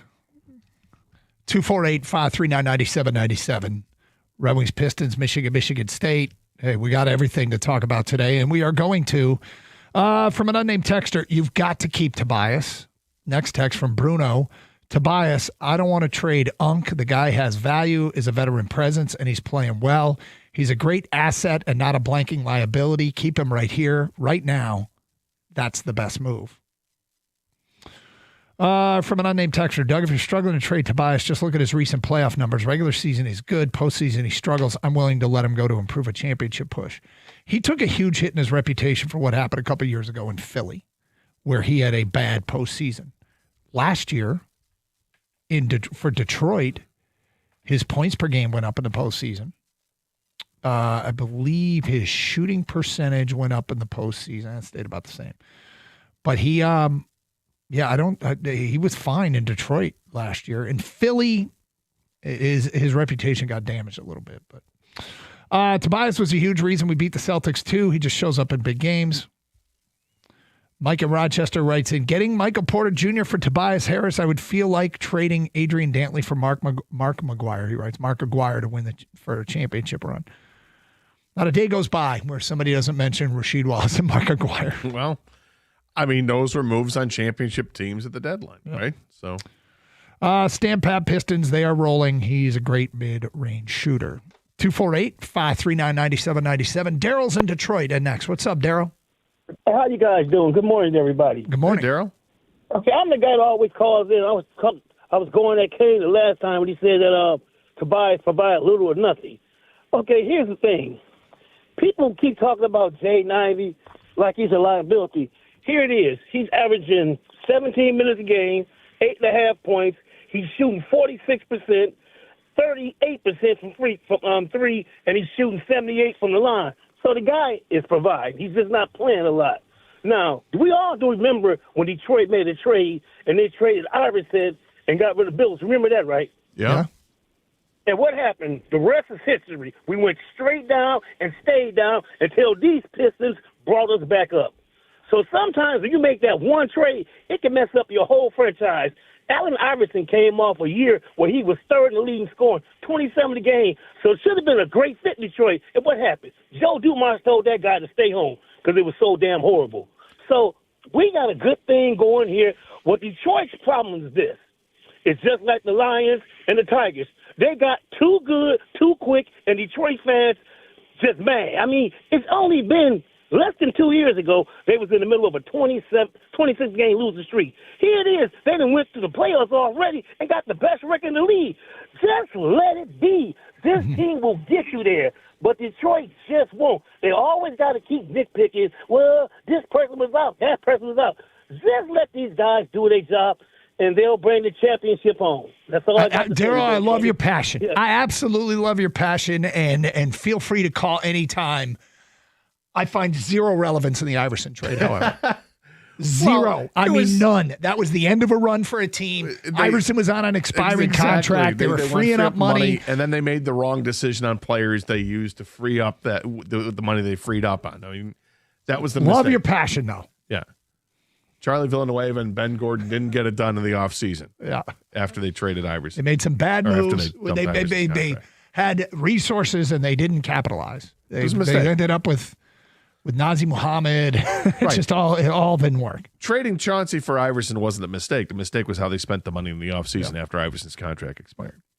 They were disassembling. They were disassembling a team that was no longer going to win a championship, and that was part of the move. To try and expedite a rebuild, they got an expiring contract. It was on its way downhill before. It was on its way downhill, and then it just kind of leveled off, wasn't much, and then years later they traded for Blake Griffin. Yep. And they got a little spark, and then it was back down. Let's go to Marcus in Detroit. You're next. Hello, Marcus. Hey, what's going on? Hey, that guy had a lot of passion before me. He did. I like him. I like him a lot.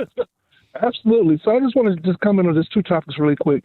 So with Tobias Harris, I think that he does things in the locker room. If you look at statistically his career, right, he's been a solid guy, 17, 18 type points.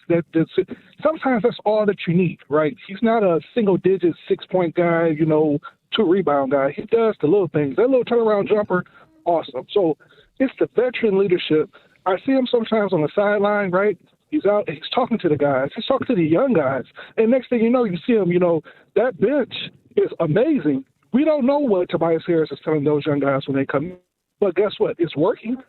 And they're in first place in the East. Secondly, really, really quick, with the Michigan game. I see people talking about Michigan and not as dominant. Even with last night's game, you have two guys that hit 9 3-pointers, right? How often is that going to happen? I think they were like 9 for like 36 or something. Just two guys. I think one hit 5 and the other hit 4. If Michigan's going to come against a team like that, where it's going to have one guy, eventually what happens is you go into halftime, those guys cool off. And that's what happened with Michigan. Now we're just playing. Well, there's certainly some thoughts as to why they cooled off that we'll get to next hour. But yeah, I mean, college basketball in one and done, you know what is a factor? Buzzsaws. Some days, some teams can't be beat. And that's why predicting success in the postseason is hard. And it's really, really difficult. And a lot of dominant teams don't get it done because they run into that buzzsaw. I totally agree with you on that. So right now, the way Michigan is kind of standing right now, I think they're fine. Even with Wisconsin, they just ran into a guy who hit freaking 6 3-pointers or something like that in a row, right? You're not going to run into too many guys that's going to kind of do that. I think Michigan's fine. I think Michigan State, and I'm a Michigan guy. I like Michigan State, what they did last night. They just gutted it out. It's going to be a great game on Friday. Michigan State, and Izzo said it afterwards, they didn't play their best game. But sometimes you have to find a way to win on nights where you're not playing your best, and that is a sign of a good team. I don't quote Rich Rodriguez much, but Rich Rodriguez had a great line, and that is, I want to be so good that we win even when we don't play well. Well, that was Michigan State last night. They just threw it all together at the last couple minutes of regulation, got it to overtime, and then dominated the overtime. And they knocked down a mess load of free throws. And Jeremy Fear is turning into one of the best point guards in the country. He's been outstanding this season. 248-539-9797. Yeah, more talk about the Wolverines and Spartans coming up at 11:02. Brian in Detroit is next. Hello, Brian. What's up, fellas? How y'all doing today? We're good. How are you? Brian? Oh, I'm doing pretty. I've got a little jump in my step today. There you go. Why is that? Why is that? Wait. Why is that, Brian? What's going on in Brian's world? Hey, I took a 5 off the energy drink this morning, Doug. I'm on the road. All right. Hey, listen, fellas, the Pistons can make it to the championship. They not beating Denver. The best player in the world didn't play yesterday. They not beating Denver in a series. They not beating OKC in a series. They need to make a move. They are playing hard. They're the best in the East. But once you make it to the championship, the goal not just to make it to the championship, because people think if they make it to the championship, their future is bright. That's what we thought about the Lions in the NFC championship game. You don't know if you're going to make it back. This is your year to make it, especially with the injuries in the East, because you're not beating those two teams constructed as you are now.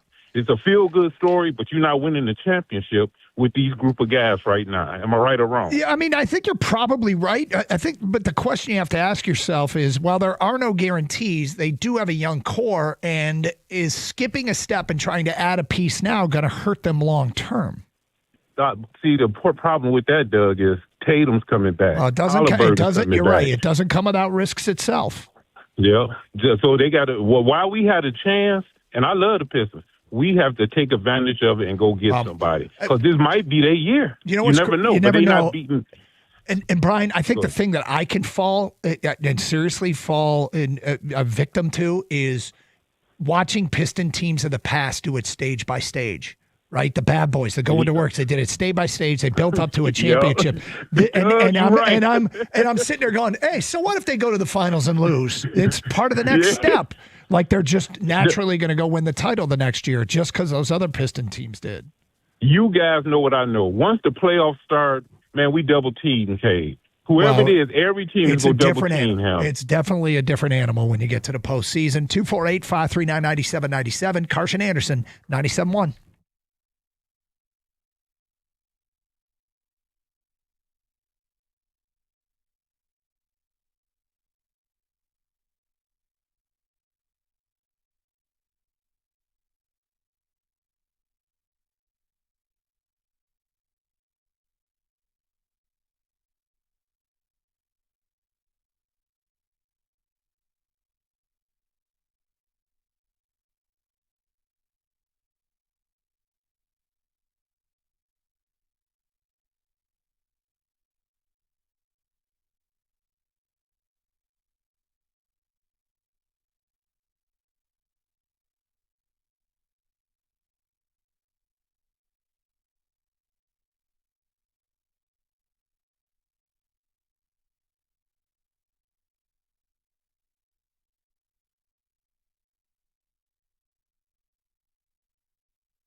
Brought to you by Mastercraft Heating and Cooling. The Red Wings and defenseman Ben Sherratt have agreed to a new 3-year deal today. The team says the contract's average annual value is worth $3.85 million.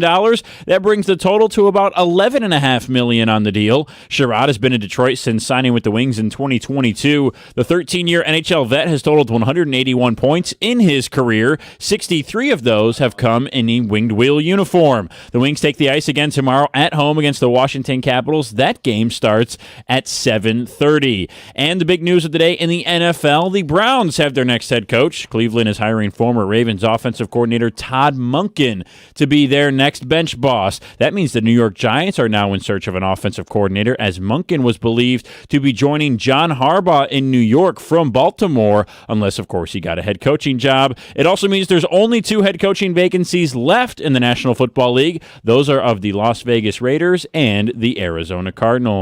And Vegas is taking favor to the Detroit Pistons. BetOnline today has the Pistons as the new top team in the Eastern Conference to win the conference as far as odds go at plus 350. Detroit's 34-11 this year. They've won 6 of their last 7 and 9 of 11. They're on the road to take on the Phoenix Suns tomorrow in Arizona. At the Corwell Health Sports Desk, I'm Brendan Chabot. For more, go to 97.1 The Ticket or Odyssey.com.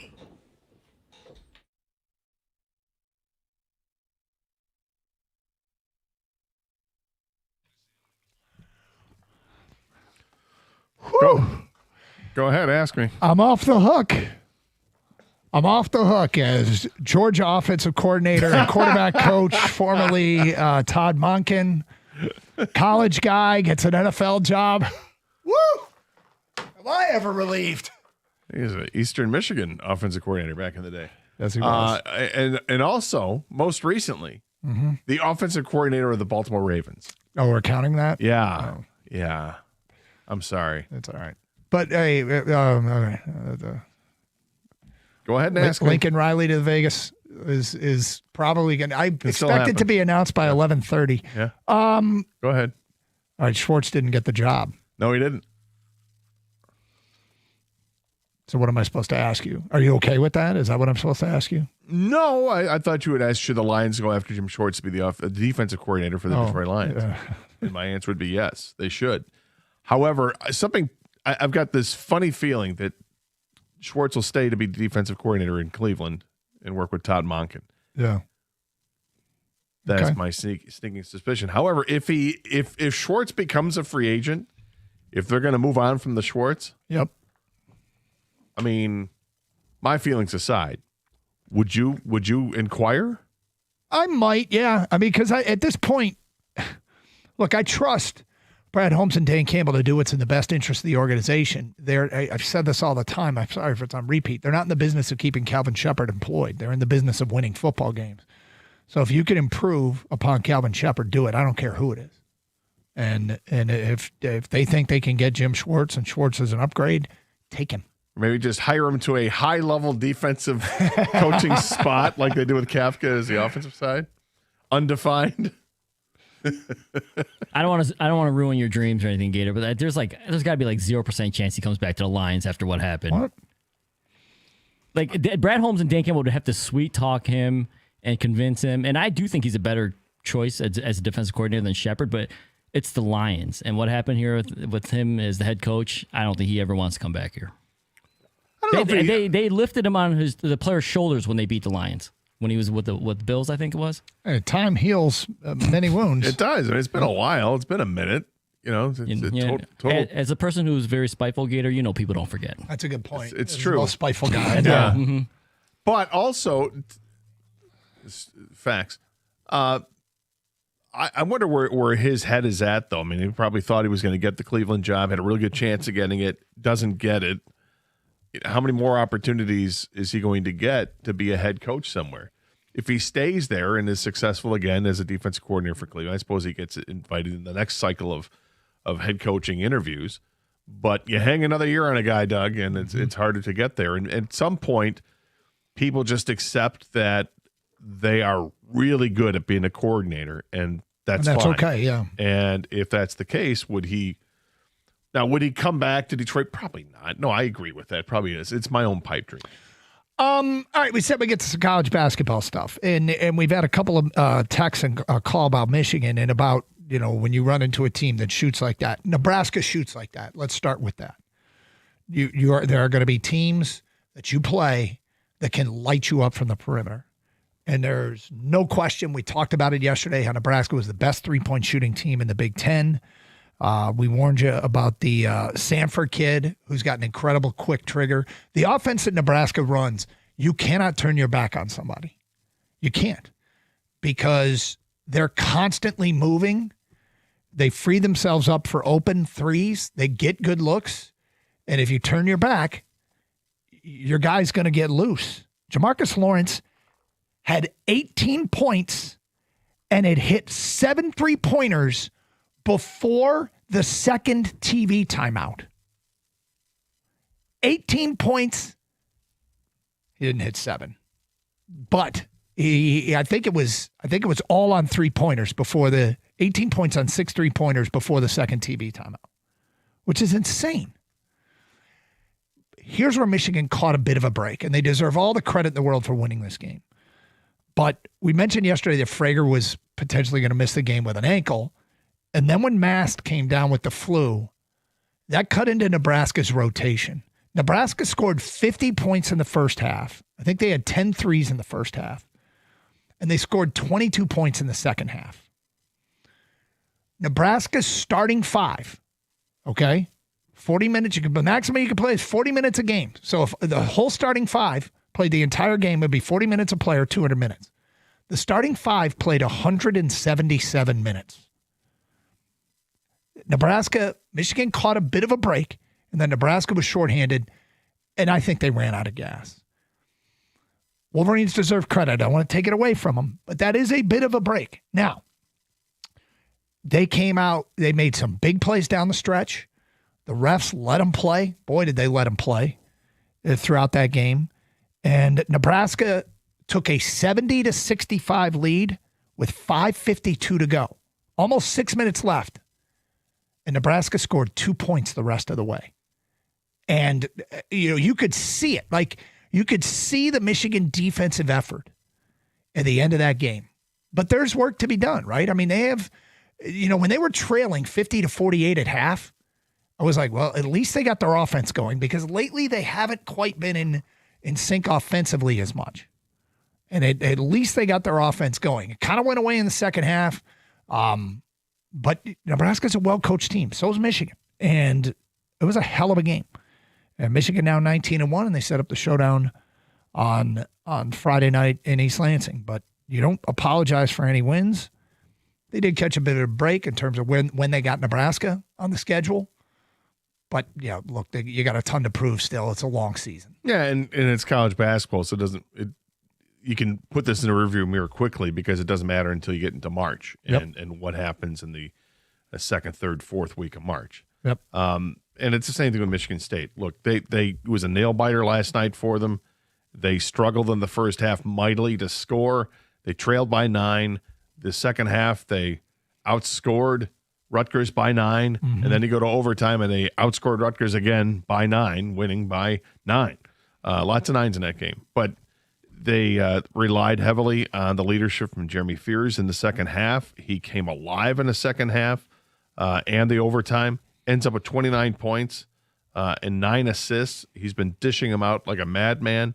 When you player of the week last week, he had the 17-17 game, which, if I'm not mistaken, no Spartan had ever done.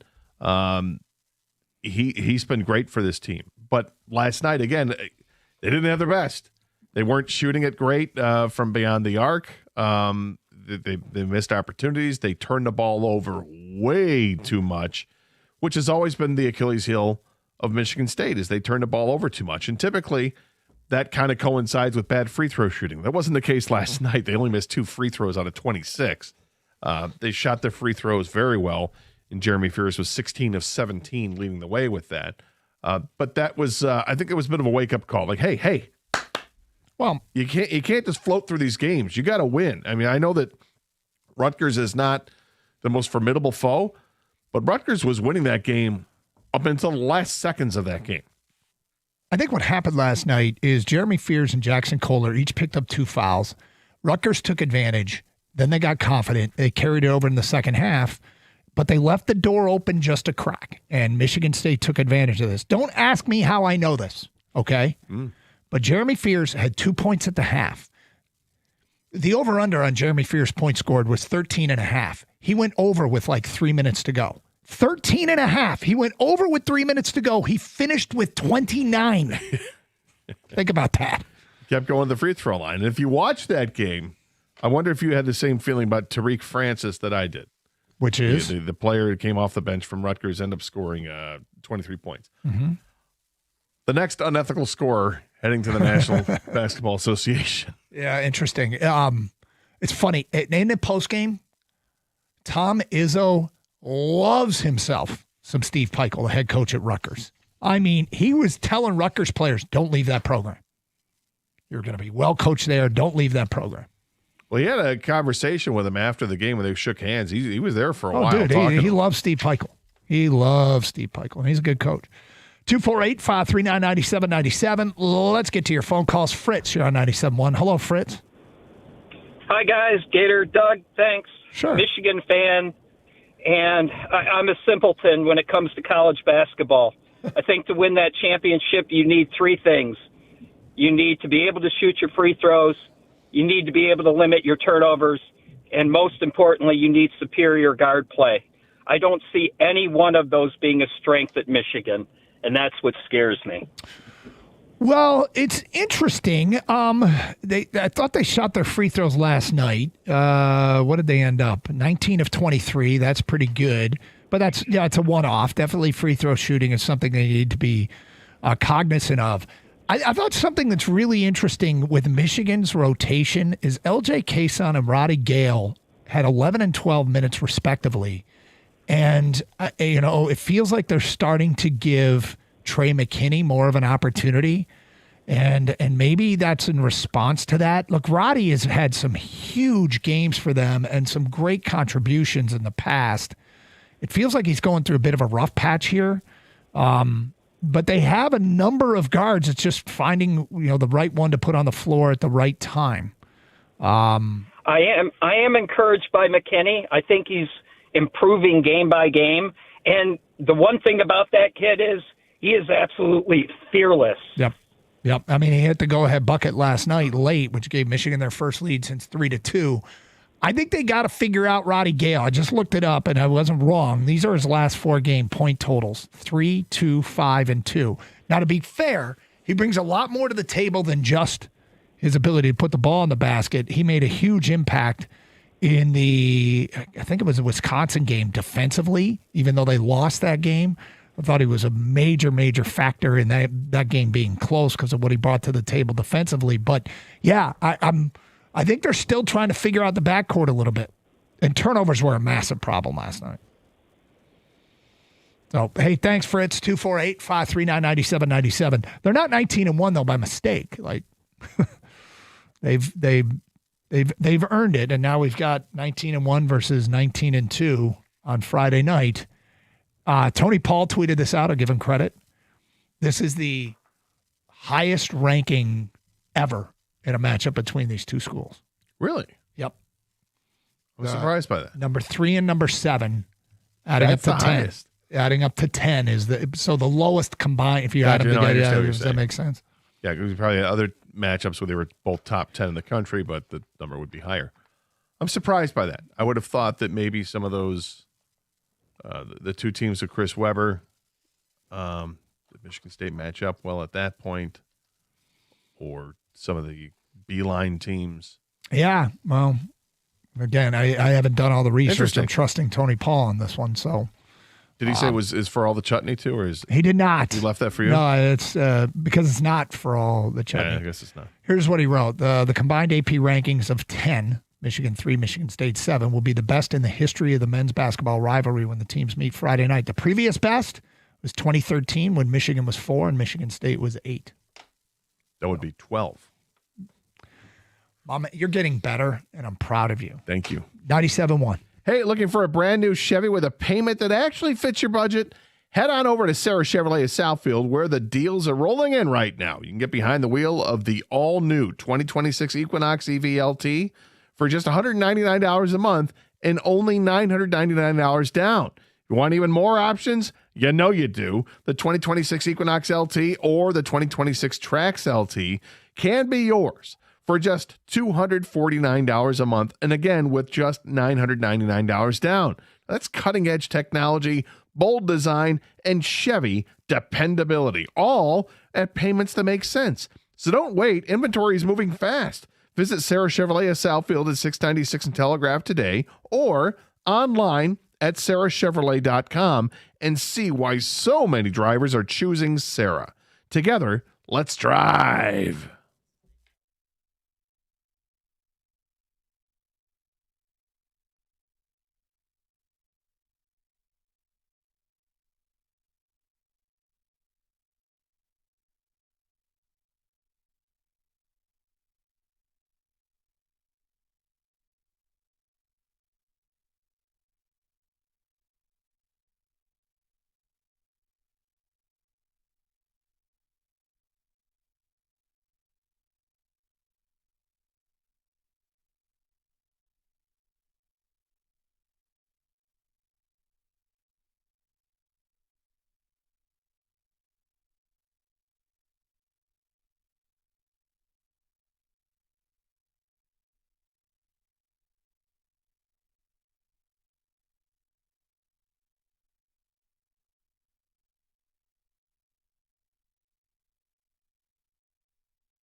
You know, our guy, the previous caller, I believe it was Fritz, brought up something that we would love to ask the audience regarding Michigan and Michigan State, and that is, what would you like to see your team shore up to make a legitimate Final Four run? Michigan right now is the second favorite, according to betonline.ag, to win the Natty, or maybe it's FanDuel. I can't remember which one I looked it up, but Michigan is plus 470, Arizona's plus 400, Michigan State is plus 3,500, which seems a little bit a good value if you want to jump on board the Spartans. But what do you want to see your team shore up? He hit on some things, and I think they're still trying to figure out the backcourt rotation and in Ann Arbor. And I think that would be, The one thing that I was surprised a little bit, I want to look it up here. The second half minutes for Michigan's other guards, Roddy Gale played 3 minutes. LJ Kason played 5 minutes.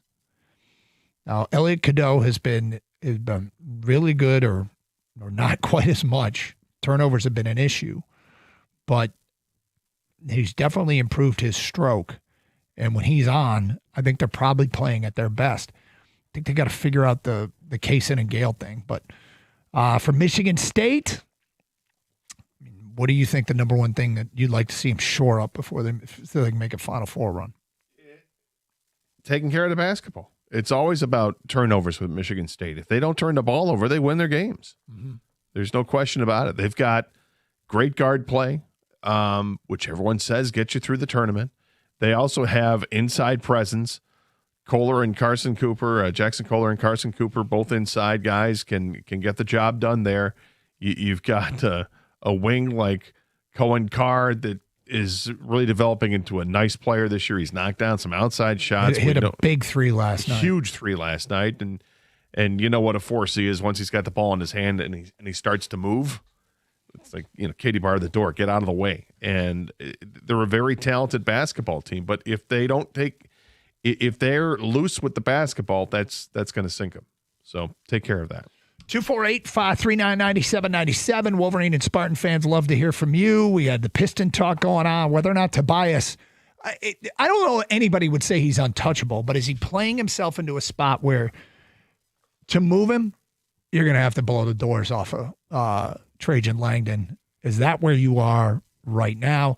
Feedback coming in regarding the Red Wings, because we opened with how their name is surfacing, and almost everybody who reports about trades says the Red Wings could be involved here. Will writes in, if Nate Danielson were any good, he would be on the Red Wings. This team desperately needs a third center, and them keeping him down speaks volumes. Look, I'm not a huge Nate Danielson fan. I'd love for him to prove me wrong if he stays here, but he's the one guy that if they trade him, I'm cool. I don't think there's anybody of the prospects, if they traded him, I'd be like, oh, you can't do that. I don't think there are untouchables there, particularly knowing that if you're going to trade one of those players or a couple of those players, you're getting somebody in return, somebody serious in return. I like the move they did today by extending Ben Sherratt for another 3 years. Mm-hmm. I mean, that's a good deal, a reasonable contract. Ben Sherratt's been a real nice defenseman for them this year, and is very steady on the blue line. But yeah, they should very much so explore adding significant players to this roster before the trade deadline, and they shouldn't be afraid of parting with a Nate Danielson or a Michael Branzik-Nygaard or one of the goaltenders for that matter. Next text. After that performance last night by the Red Wings and them going to lose 2 of their next 3, it would just prove to Yzerman that they are not close yet. Okay, so the next 3 are Washington and then back-to-backs with Edmonton, the best team in hockey. The back-to-back thing is going to be reminiscent of the Ottawa back-to-backs, which happened right before the trade deadline a few years ago, and the Red Wings got swept, and everybody thought that sweep convinced Yzerman they weren't close, and he didn't add.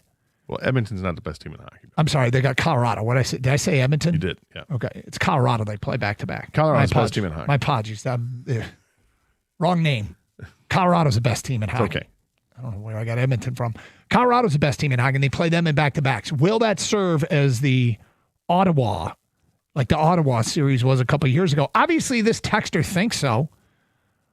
I'm always intrigued that people look. If you're not a Red Wing fan, I guess that's fine. I don't white flag anything. Why you give up on this team? Do you think they're going to get swept by Colorado? Well, let's say they do. Okay, let's say that things go south and they lose the next 3 games. Would that say, oh, we're not going to do anything, or would that say we've got to improve here? We've got to do something to make this team better and more competitive. If you're going to hold up Colorado as the standard, because Colorado's the best team in hockey right now, like we do with the Pistons and Oklahoma City, who we're not going to see until after the trade deadline. You want to see how they can test their mettle against some of the better teams in hockey, because the Red Wings are one of the better teams in hockey. Okay, then if you fall short, what do you have to do to get to that level? And I don't think it's, letting our guys develop another year in the minors. I think it's let's get aggressive, make some moves, and get some NHL players in here that makes sense. Feedback. My biggest takeaway last night is Cade Cunningham is becoming a superstar. When the Pistons need points, he provides. Also, the Pistons are a real NBA championship contender. Yeah, I'd feel a lot better if Denver were healthy and they won that game in Denver. And Cade's been convincing people he's a superstar all season long. He had a big bucket down the stretch. He had a couple of big buckets to fend off when the fending was needed, when Denver cut it to, 4 or 6. Cut it to 6 a lot. Felt like the Pistons always responded. Cade went from being 30-1 MVP to now he's 12-1 to be the league MVP. So, the world's waking up. And Duncan Robinson was 0 for 8 from 3. Yep. So how often is that going to happen? Feedback here. I watched every game last night, and my big takeaway is Michigan State, when they are off, they are one of the worst teams I've ever watched play basketball. No business winning that game, and now I have no faith even being close against a team down the road on Friday. Well, don't get caught up in one game in January. Izzo said something after the game that was he said, I hope the best team won, but tonight it didn't. God, he loved that Rutgers team, and he loves Peichel, and he couldn't say enough good things about him. But he also said, look, I've had championship teams that have won on nights like this, where you don't play well, still got to find a way to win. Again, is this person white flagging the game Friday if he's a Spartan fan? I think anybody that's going to put stock into one game in January, whether it's the NBA, college basketball, the NHL, I think you're being foolish. But Gator, it's late January. Well, okay. 248-539-9797. Straight ahead, what everybody's yelling and screaming about. There's two things today. We will get to that at 11:31 on 97.1.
All right, do you want to start with what everybody's yelling and screaming about, or also what everybody's yelling and screaming about?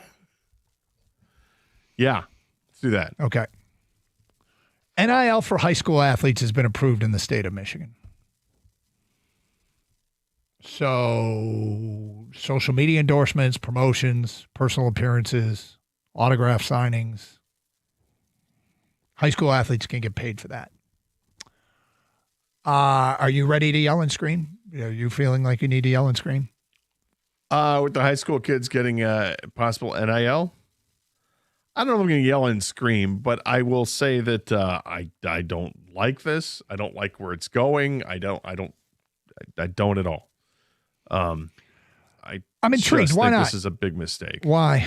These are children, and I think when you get into a world of, we're already, I think that the world of travel sports is already bad enough at some levels with parents and behavior and the behavior it creates from the kids that play in those leagues. I think you're going to transfer that, and if you're going to have kids actually getting paid. Now, they're not going to get paid millions of dollars. That's not the thing. And they seem to think that the people who are putting this out there, oh, maybe the mom and pop store down the street is going to sponsor the kid and give them money. I just think it's going to create a lot of problems behaviorally with the kids, and I don't think it's good. It's funny. I talked to a business owner once about this who had gone into an NIL deal, and he said it was a terrible return on investment. Like, it's a terrible return on investment. Now, it doesn't mean it is for everybody. That doesn't mean people aren't going to try and curry favor with who they think is the next best thing. And no, I won't get the return on the investment now, but maybe I will later. Parent behavior, is this going to make parent behavior potentially worse? I suppose it could, because I've seen some pretty ridiculous things. But if they feel like their kid now is playing for money to improve their endorsement deal, I have no problem with people making money if somebody's willing to pay them. Does it call for, because right now I think one of the big loopholes, I feel like once that glass ceiling was broken, I don't even care anymore, like who else gets paid. All right, fine. But I also find that I am getting into a very strange place with sports. And that is, I don't want to hear any of this crap. I just want to watch the games. Because if I start getting into this, I don't want to stop enjoying watching sports. And I've especially shut down my tank of give a crap as it pertains to college athletics and college football. Just get me to Saturday each week. Because Saturdays remind me games come, and I'm like, yes, back in. Like, they're awesome still. I haven't once enjoyed a game less in a very authentic way. I have never once said, but he's getting paid, or that's not what he's getting paid for, or anything like that. Never enters my mind. But that, I don't know if that's a willful choice. It doesn't feel like a willful choice, but I'm like tuning most of this out because in reality, I think this will apply to so few people and so few high school athletes that it really isn't going to move the needle much. I think we said the exact same thing about 4 years ago when it came to NIL with college. It's going to apply to so few kids, it's not going to matter, and then now look where it's at. And I think in your case, you can try to shut it out with the NIL stuff, but NIL goes hand in hand, at least in college, with transfer portal. And that you can't escape. No, and that is something that's part of your every Saturday broadcast. Has to be, that's included, because I will guarantee 100% of the games you've done in the last couple of years that this phrase is uttered. The transfer from blank. Yeah. Because it's part of the game. And that is associated with NIL, even though your brain is shutting that part off to it. They do go hand in hand. Transfers don't bother me. I wish they signed contracts. I wish scholarships. I wish the norm was to sign scholarship contracts, binding contracts. I think in sports, all contracts should be binding. Well, I think we're starting to see there'll be a shift to that. Coach and otherwise. Yeah, I mean, with what happened with the kid from Duke who's transferred, Mensa, the quarterback, who's transferring now to Miami, he had to work out a settlement with Duke in order to facilitate from that to happen. But getting to the high school level, I just think this is crazy. There is the point you brought up, because this morning I'm like, I don't care. I can't bring myself to care. The point you brought up about parents is one that I hadn't thought of, and I think it's very valid, because I have seen unbelievable parent behavior. Having been around kids' sports for pretty much the last 2 decades, it sometimes blows my mind what I hear people say, what I see them do, the hostility that this can bring out in parents. And it's not trusting the adults right? Do I trust the adults? No. Here's my question. It feels as though, correct me if I'm wrong, somebody who's probably well steeped in this, there's already a growing divide between public schools and private schools in terms of the private schools' ability to recruit athletes away from public schools, creating a gap between the talent at private schools and public schools. Is this just going to create a larger gap? That the private schools will have more money behind them and create a larger gap? Quite possible. And that's I might be wrong on this. I'm workshopping an idea here. It's been a problem since I was a kid with the recruiting of high school kids. Is it worse now than it's ever been? I don't know. Maybe somebody who's been in it a longer. It has to be worse now. I mean, there's schools of choice and that whole thing. So I think there's way more of that movement that goes on. But it went on when I was a kid, for sure. 248-539-9797. So that's one thing everybody's yelling and screaming about. The other is Bill Belichick not getting into the Hall of Fame. I'm not. I'm gonna play the role here because you know how I feel about individual awards and things like halls of fame. I don't really care all that much, and I don't know why I don't care. I think Bill Belichick is a victim of being rude to the people who voted all the years, which is ridiculous. Yep. Yes. I do care about halls of fame. I like the integrity of a Hall of Fame. I'd like to keep the integrity of halls of fame. I was happy that baseball only allowed 2 players to get into the hall this year from this current list of players they had. That they didn't just expand it. Oh, we're going to loosen what their guidelines are. Although year to year it seems to change. So when Bill Belichick comes along and he's eligible for the Hall of Fame and he's not a first ballot Hall of Famer, you just ask yourself, you start shaking your head. What? Really? Because you didn't like him as a person, because you thought he was prickly, or you didn't like that, they had the videotaping scandal and all that, or you thought he, usurped some of the rules.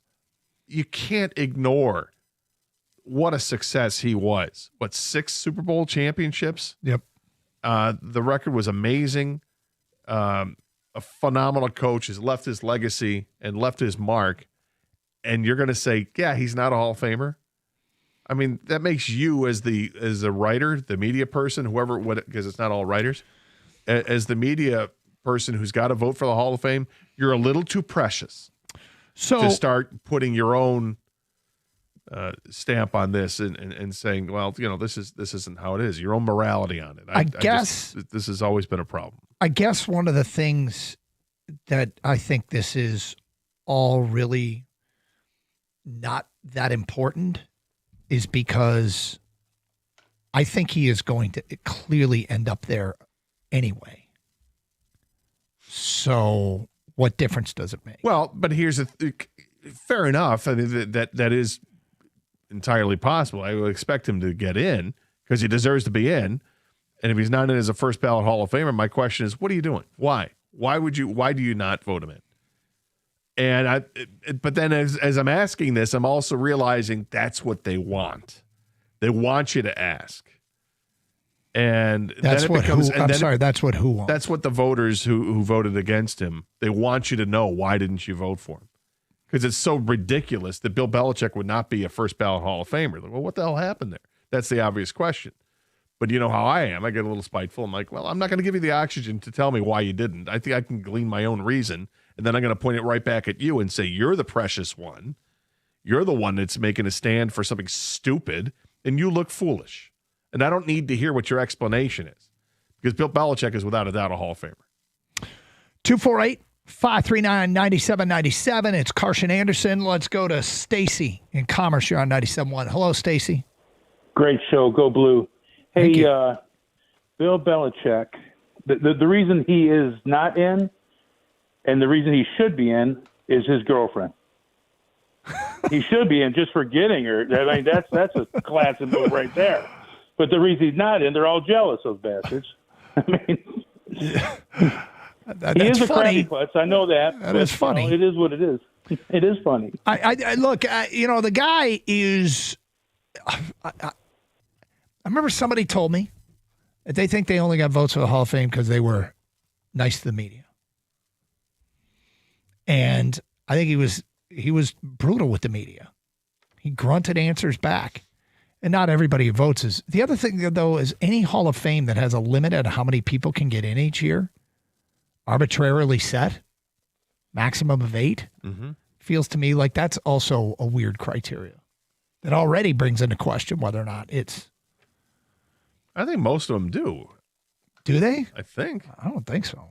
But it's dumb to have that. Whether they do or they don't, I'm not a fan of that. What if 5 first ballot Hall of Famers retire the same year, but you're only allowed to let in 3? That's the dumbest thing I've ever heard of. And then the voting process is dumb too. They can't just vote for everyone they think is a Hall of Famer. They only can vote for a certain amount. The whole process is flawed. And I think my prediction is they change it after this.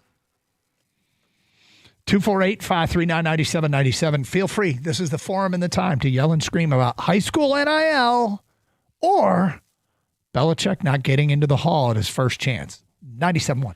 Are you kicking off the new year by trying to save some money? And if you're going to save some money, maybe take some cold showers this time of the year to avoid any issues you have with your plumbing? Of course you're not doing that. That's stupid. Do what I did. Make sure your plumbing is up to snuff and that you're going to have a nice warm house. Call Birmingham Plumbing, Heating, and Cooling. Don't let the frozen pipe or a broken furnace derail your New Year's goals before January's even over.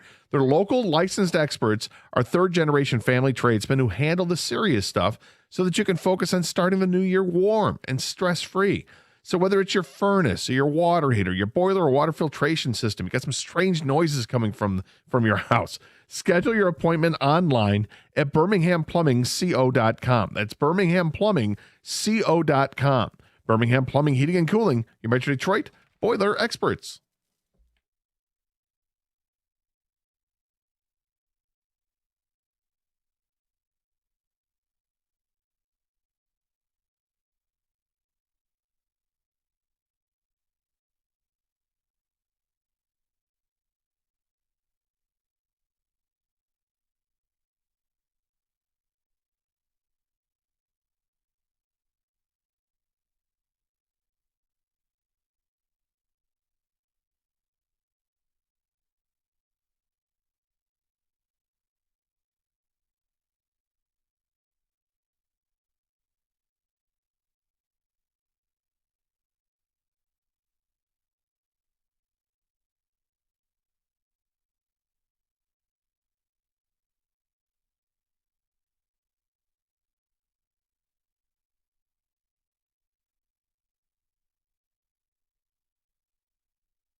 Doug Karsch, Scott Anderson, 97.1 open lines, 248-539-9797. Feedback, well, a ton of it's coming in.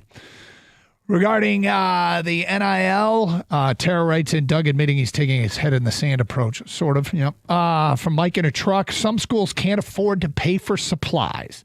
Now they're paying players. It's just not right. Teach them to love the game. Not, it's all about the money. So the schools and the school districts, I assume, won't be paying players. It will be private businesses. Should the private businesses be giving money to the schools to support supplies? Well, that would probably have a greater impact on today's youth than paying one high school player. Mm-hmm. But that's telling somebody how to spend their money. And as much as it's true, you just can't do that. Kyle and Fenton, is there going to be a youth sports betting app now that students are getting NIL? I know it sounds crazy, but is it? So I can bet on Little Caesars versus Honey Baked. I can bet on the family in AAU basketball. I can bet on Hawks versus Jags in soccer. Why can't you just bet on regular high school events? Yeah. That's what he's saying. Well, yeah, but I mean, you're just mentioning the AAU and that stuff. What about, Celine and Pioneer? Sure. Depends on the sport. Brighton and Howell. What about the elementary schools? Get them while they're young. Who was your big rival when you were in elementary? Pine Lake. Yeah. For us, it was Mac. It was a big rivalry, Lone Pine and Pine Lake. Yeah. Wines and Mac. Although Newport, Newport's gone. Cake eaters at Pine Lake. Isn't there a real concern about the connection between NIL, social media use, and kids? We know social media is bad for kids. Let's motivate them to be on social media more and fight views and likes with other kids for money. So should child actors not get paid? I think it's a totally different thing. That's an actual profession. You're playing a high school sport. I'm playing for my baseball team, Yeah, playing but Little League as opposed to going and auditioning for a part. And I think it's. I mean, can you make a case that you're auditioning oranges. for a part on your high school team? I think it's apples and oranges. We are the 46th state to do this. If we don't, we're behind. We will lose kids. When I turned 16 and got my first job, the money went to me. I paid and filed taxes. What you do when you file as a minor is you have to check the box that says someone else can claim you. It's not hard, and kids have been doing it for a long time. The money is just coming from somewhere else. Well, I think the problem for me is like a parent of very young children right now, that when they're playing sports, they do it for the love of playing sports. And now you're introducing money at a very early age when it just corrupts everything. And that the purity of sports is already cooked as it is. We just keep going down this rabbit hole. And I hate that personally. Like, if you get a job, like that texter says, you're getting a job because you were trying to make money. When you play sports growing up as a kid, you're just trying to have competition and have fun. And now you want money. 248-539-9797. Dean and Shelby. Hello, Dean. Well, I think it's Dan, actually, fellas. Oh, sorry, Dan. My bad. That's all right. Dean works. So, so I want to preface this by saying I'm an old ex-high school football coach. It's not that important, other than when I heard about the NIL for high school kids, it piqued my interest quickly. I was like, what the heck are they up to?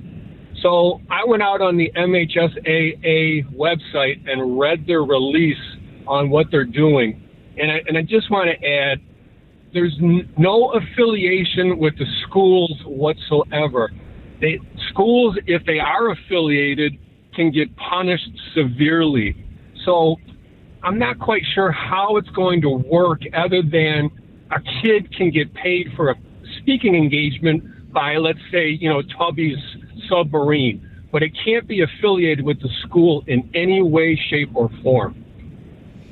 Okay, so now my concern is that there's already more money supporting private schools, and it's not the schools, but it'll be the supporters of private schools will be even recruit even more because they can direct the money to the kids now. Well, kids may get more money out of this, and the recruiting in private schools has been going on forever. We know this. but I don't see how it's going to really add to the problem because it's really on a totally individual basis. I mean, you may have a booster from, some prominent Catholic school that says, hey, come to my school and I'll pay you X. Well, that's fine, but, in the end, that kid's got to go and make speaking engagements and stuff like that just for that gentleman. Can't be affiliated with the school. So I'm not quite sure how it's not going to be as lucrative as we all fear it's going to be. And I'm not so sure it's going to be a big as problem as it's being portrayed. I'm not sure either. I mean, I think we're thinking a lot of worst case scenarios. But I don't trust Gator's point about parents. I do not trust parents. Well, parents are great right now. What do you mean? I'm being sarcastic as hell. Right. They're already unhinged when it comes to sports. Yep. And their kids. Yep. Now you're going to throw money in the mix? Hey, how come my kid isn't getting paid? That kid's not worth the money. Bizarre. What's Aiden done recently? Yeah. Way to go, Ryan. What's Liam up to? Yeah. Good job, Jackson. Can't remember the last time Hunter had a goal. Yeah. Michael, you're on 97.1. Hi, Michael. How we doing, guys? All right, Michael. So I work a little bit in the high school space, was looking through everything that kind of went on yesterday with everything like this. What this is going to affect is really going to be the select few. First off, if you're a person or a business associated with a school, you can't contribute to any person's what they're calling a PBA, a personal brand awareness for what Michigan's doing. So you're going to have those private schools that are going to maybe find ways, but for the majority of it, it's going to affect just a handful of kids on an annual basis. Obviously more in the more prominent sports, but the lesser prominent sports, you're not going to see this affecting too much of a change. It's going to allow the kids that before they could have camps and do things and profit on that way. Now they can be on with social media on things, but for the most part, it's not going to be that big of an adjustment. And kind of like it was brought up a little while ago, we're like the 46th state. Everyone else is already on this. We're now getting onto it. Ohio, Indiana are still two that haven't done it yet. But in terms of the NIL side of things, or PBA, what they're calling it, it's not going to be a big thing that's going to impact too many kids off the bat or for a long time. Falling in line because 45 other states or 46 other states already have it doesn't make it right. I would argue that the reason that college capitulated so easily on this is because they just didn't want to litigate it. Correct. So I think it might be the same thing on the state level. Which who knows how, and they're still saying who knows how they're going to do that, but the MHSAA has to approve every single PBA deal that goes through, and that's good luck with that. I have a sneaking suspicion this is going to look really ugly in a few years. You think? Yeah, I do, because I think college, it didn't take long for it to look ugly in college. I think it's going to look ugly in the high school level. People thinking it's only going to affect a few people. Let's wait and see. I hope that's it. I hope that it's very minimal. I hope it's literally some kid got paid $200 to sit in the shop and make submarine sandwiches to earn some money just for an appearance fee. I really hope that's all it is, but something tells me it's not going to be that. Everything can be abused, and this is just something else introduced that can be abused. What happened to for love of the sport, developing a competitive spirit in an individual? We've lost the youth of America. No, we're kicking that down the line now. That's just for elementary school and middle school now. Give me the under on the Bumblebees versus the Watermelon Sharks. That's from Scott. All right, well, if I see a brown paper bag, I don't know what's in it. Yeah, you got any inside info? You say it would affect so few kids, but that's short-sighted. It affects every single kid, the potential super teams they will compete against. Guys, I went to Catholic Central, and we've been doing this for a long time. We've helped good athletes get into school and get tuition. We help Brother Rice is doing the same thing. Oh, and get tuition help, period. Sorry, there's no period there. We've helped good athletes get into school and get tuition help. Brother Rice has done the same thing, as well as all the other private schools. So maybe now the kids will go to public schools and get a little cash for their athletic ability. 2, this is a good thing. So are periods. 248-539-9797. All right. Well, it is approved. NIL for MHSAA. I think the one thing is there are There are 46 other states that have done this, or 45. We're the 46th. And I don't hear people screaming about the crumbling of those states' high school athletics, but I do worry about the haves and have-nots becoming greater. And I, quite frankly, wish high school sports would have left alone. It's one of the last bastions of community, but it's all turning into travel sports. It played out in our schools. 248-539-9797, 97.1.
Brought to you by Hamilton Chevrolet. Red Wings defenseman Ben Sherratt inked a new deal with the franchise today. The team extended Sherratt with a 3-year, $11.5 million deal. Detroit hits the ice at home tomorrow against the Washington Capitals at 7:30. The oddsmakers at BetOnline say the Pistons have the best chance to win the Eastern Conference, giving Detroit plus 350 odds today. That's the best among all teams in the Eastern Conference, including the Milwaukee Bucks, who Shams Charania says today are shopping Giannis Antetokounmpo. Shams posted on X that Milwaukee is listening to trade offers for Giannis as the star center is, quote, ready for a new home. Shams says Giannis could be moved before the February 5th NBA trade deadline or the offseason. Some speculators have mentioned the Pistons as possible suitors for Giannis in the near future. The Pistons will take to the floor tomorrow against the Suns in Phoenix. That's a 9 o'clock Eastern tip time. In the NFL today, the Cleveland Browns have their next head coach in 59-year-old Todd Monken. He previously worked under John Harbaugh in Baltimore as the OC. He also spent a number of seasons here in Michigan as an offensive assistant and eventual coordinator at Eastern Michigan. With Monken separating from Harbaugh, who was, of course, hired to lead the New York Giants this year, that leaves a vacancy at offensive coordinator for the G-Men. The Cardinals and Raiders are also still yet to hire a head coach. In other NFL drama today, Bill Belichick is not a first-ballot Hall of Famer. The legendary head coach won 6 Super Bowls with the Patriots, more than any coach in NFL history. At the Caldwell Health Sports Desk, I'm Brendan Shabath. For more, go to 97.1 The Ticket or Odyssey.com.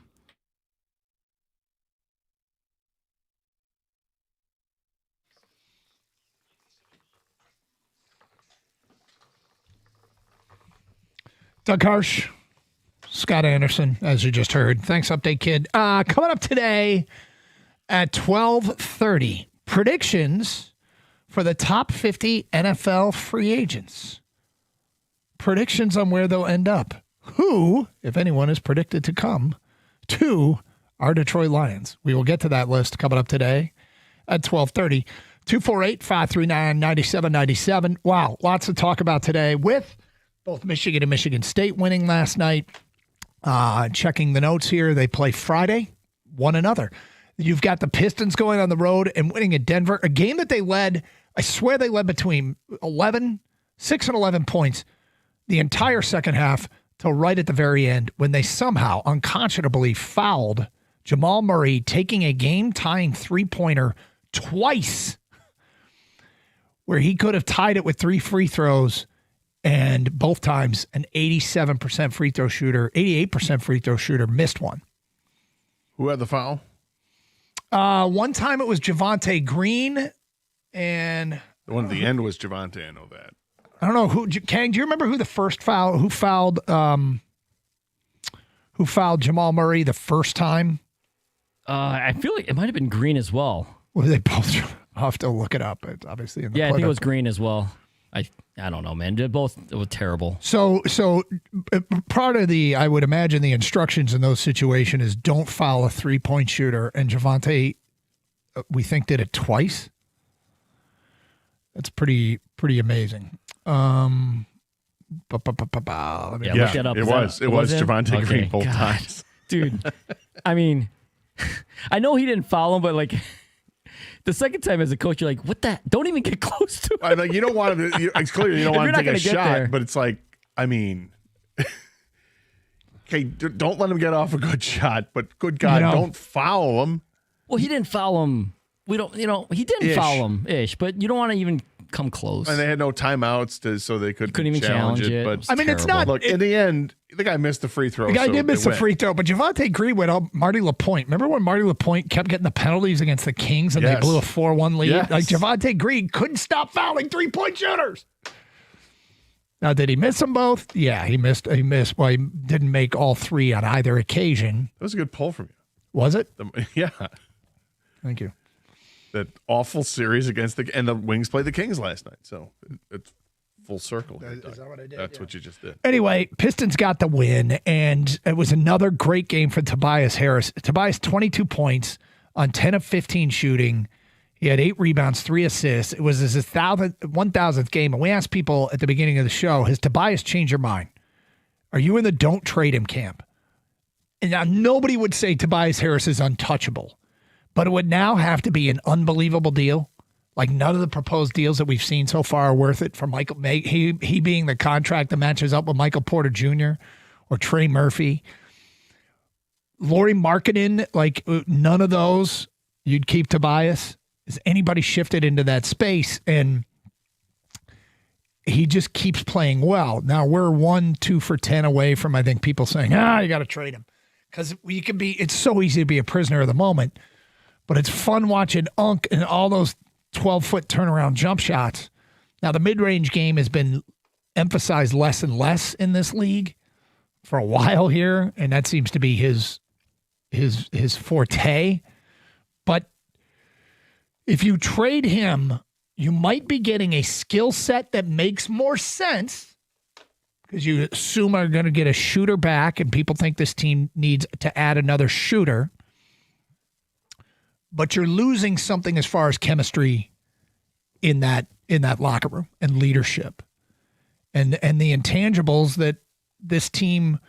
I think we can look at this roster and say they're getting more out of it than they should, and maybe not, but they're clearly squeezing a ton out of this roster, and they feel like they're at the very least maximizing what they're bringing to the table. And that is it really worth messing with that to change the dynamic, to trade in a Tobias for a 3-point shooter? It's worthy of discussion. 248-539-9797. Pistons beat a depleted Denver team. BetOnline now has elevated the Pistons to the favorite to win the East. That has happened now. Look, I would expect that, a character of a player that plays a role, how they are going to fit does play a role. It's not just simply looking at a stat line and say, well, this guy scores 22 points a game. Let's bring him on this team. I mean, all that stuff does matter because the chemistry on this team has been great. And if you're going to disrupt that, then the guy you bring in, it better be someone that is compatible with the team and not just, like, for instance, I'm not sure if LeBron James would fit on this team. I think they'd find a way to fit him in. I mean, maybe, but is he too much of a distraction, the type of player he is and all that? Well, they're not built around. I mean, our superstar seems pretty humble. Yes. And I guess what I'm trying to say is if there's some guy out there that's bombastic and like is somebody that is not a fit, but they're a great player, but they're not a fit, do they even think of making that move? It's kind of like the Lions and their decisions when it comes to the trade deadline. We talk about it all the time. Are they a fit? Because that's what they care about, fit more than maybe any other team in the league. Are the Pistons of that mind too? And there's nothing wrong with that. Look, they built a winning team. They're 34-11 right now, for crying out loud. I mean, this is an excellent basketball team. We're talking about adding in the next 8 or 9 days here before the deadline to see if they can put them over the top where they can compete, not just win the East, but compete for an NBA championship. Michigan State beats Rutgers in overtime 88-79 to improve to 19-2. Not a great start for the Spartans. Fears and Kohler got 2 fouls early. They were down 9 at the half. Here was the stat of the game at the half. Of the Spartans' 10 first-half turnovers, Rutgers had turned them into 17 points. They had 17 points. Spartans had turned Rutgers turnovers into 0 points. But coming down the stretch, Cohen Carr hit a big 3. Rutgers had a chance to put MSU away at the line. They left the door open. And Devine hit that 3 to tie it on a great pass from Jeremy Fears. And overtime, it was all MSU. And after the game, Izzo said, well, first of all, he couldn't praise Steve Pikiell, the head coach at Rutgers, enough. He loves himself some Steve Pikiell. I think that showed in their post-game handshake. Told the kids at Rutgers, don't leave that school. Jeremy Fears, who had 2 at the half, finished with 29 and was excellent late in that game and in overtime, including the one he made that extra Diacono pass. That he did. Yep, didn't need to be the hero. And Cohen Carr knocked it down. I'm surprised. No, I'm talking about the other one, the one at the end. Oh, but Divine 99. I'm surprised you're punting on his last name. Yeah, I'm not. Ugochukwu. There you go. Michigan beats Nebraska 75-72 to improve to 19-1. I mean, look, Nebraska earlier in that game, lights out, and it's a credit to them. The way they play their game, you cannot turn your back on them. You cannot turn your back. Constant movement. They got a bunch of open threes, and they were draining them. But they had a short bench last night. Their starters played 177 of 200 minutes. They scored 50 in the first half, 22 in the second half. They took a 70-65 lead to Nebraska with 5:53 to go. They scored 1 basket the rest of the way, 2 points the rest of the way. And Nebraska ran out of steam. Michigan, I thought they cranked up their defense when they basically got slapped in the face early by what Nebraska was doing. And I'm intrigued what's going on in the Michigan backcourt. The rotation, are we seeing Trey McKinney getting more opportunity? And, because I think they're at their best when they got LJ Kaysen and they got Roddy Gale operating and helping this team out, and they haven't, specifically Roddy, I feel like Roddy's in a bit of a funk. They need to get him going again, and he's definitely worth it. The Pistons, we mentioned their win. The Red Wings lose to the Kings. Fast start, man. Larkin's line was buzzing early, then back-to-back penalties. Kings took a 1-0 lead. Then they got a power play midway through the third, and I thought Forsberg was really good. Their defense in front of them was really good. They had many chances, but finally broke through on that cider pass to DeBrincat. But everybody's talking about the Red Wings in trades. Everybody's talking about the Red Wings in trades.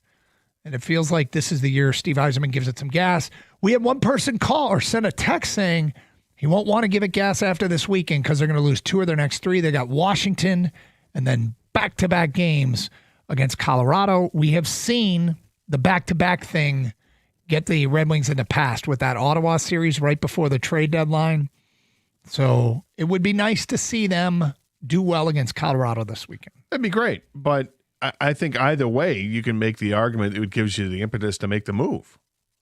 If they win 2 out of their next 3 games, great. Okay, but we can find ways to improve this team. We want to make sure we're this good. Or if you lose 2 out of the 3 or get swept, then you say, we've got obvious holes in this team. Let's fix that because we're a really good hockey team. But we're not on par with Colorado. How do we get better? Hey, there's a ton there to digest. You're up next, 248-539-9797. What stood out to you last night? What do you have to get off your chest today? 12:30, we talk some Lions for the first time today here on 97.1.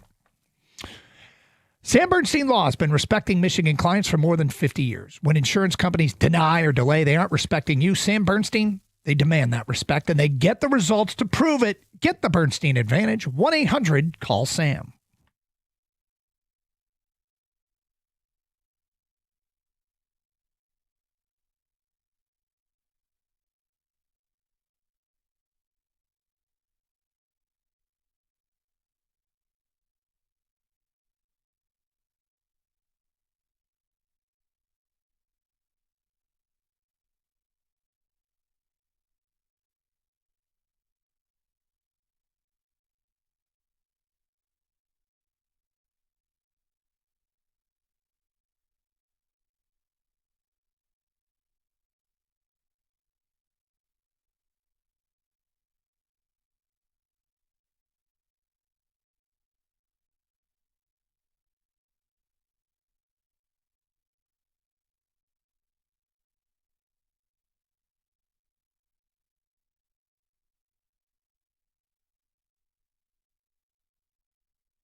Doug Hirsch, Scott Anderson, 97.1. Open lines, 248-539-9797.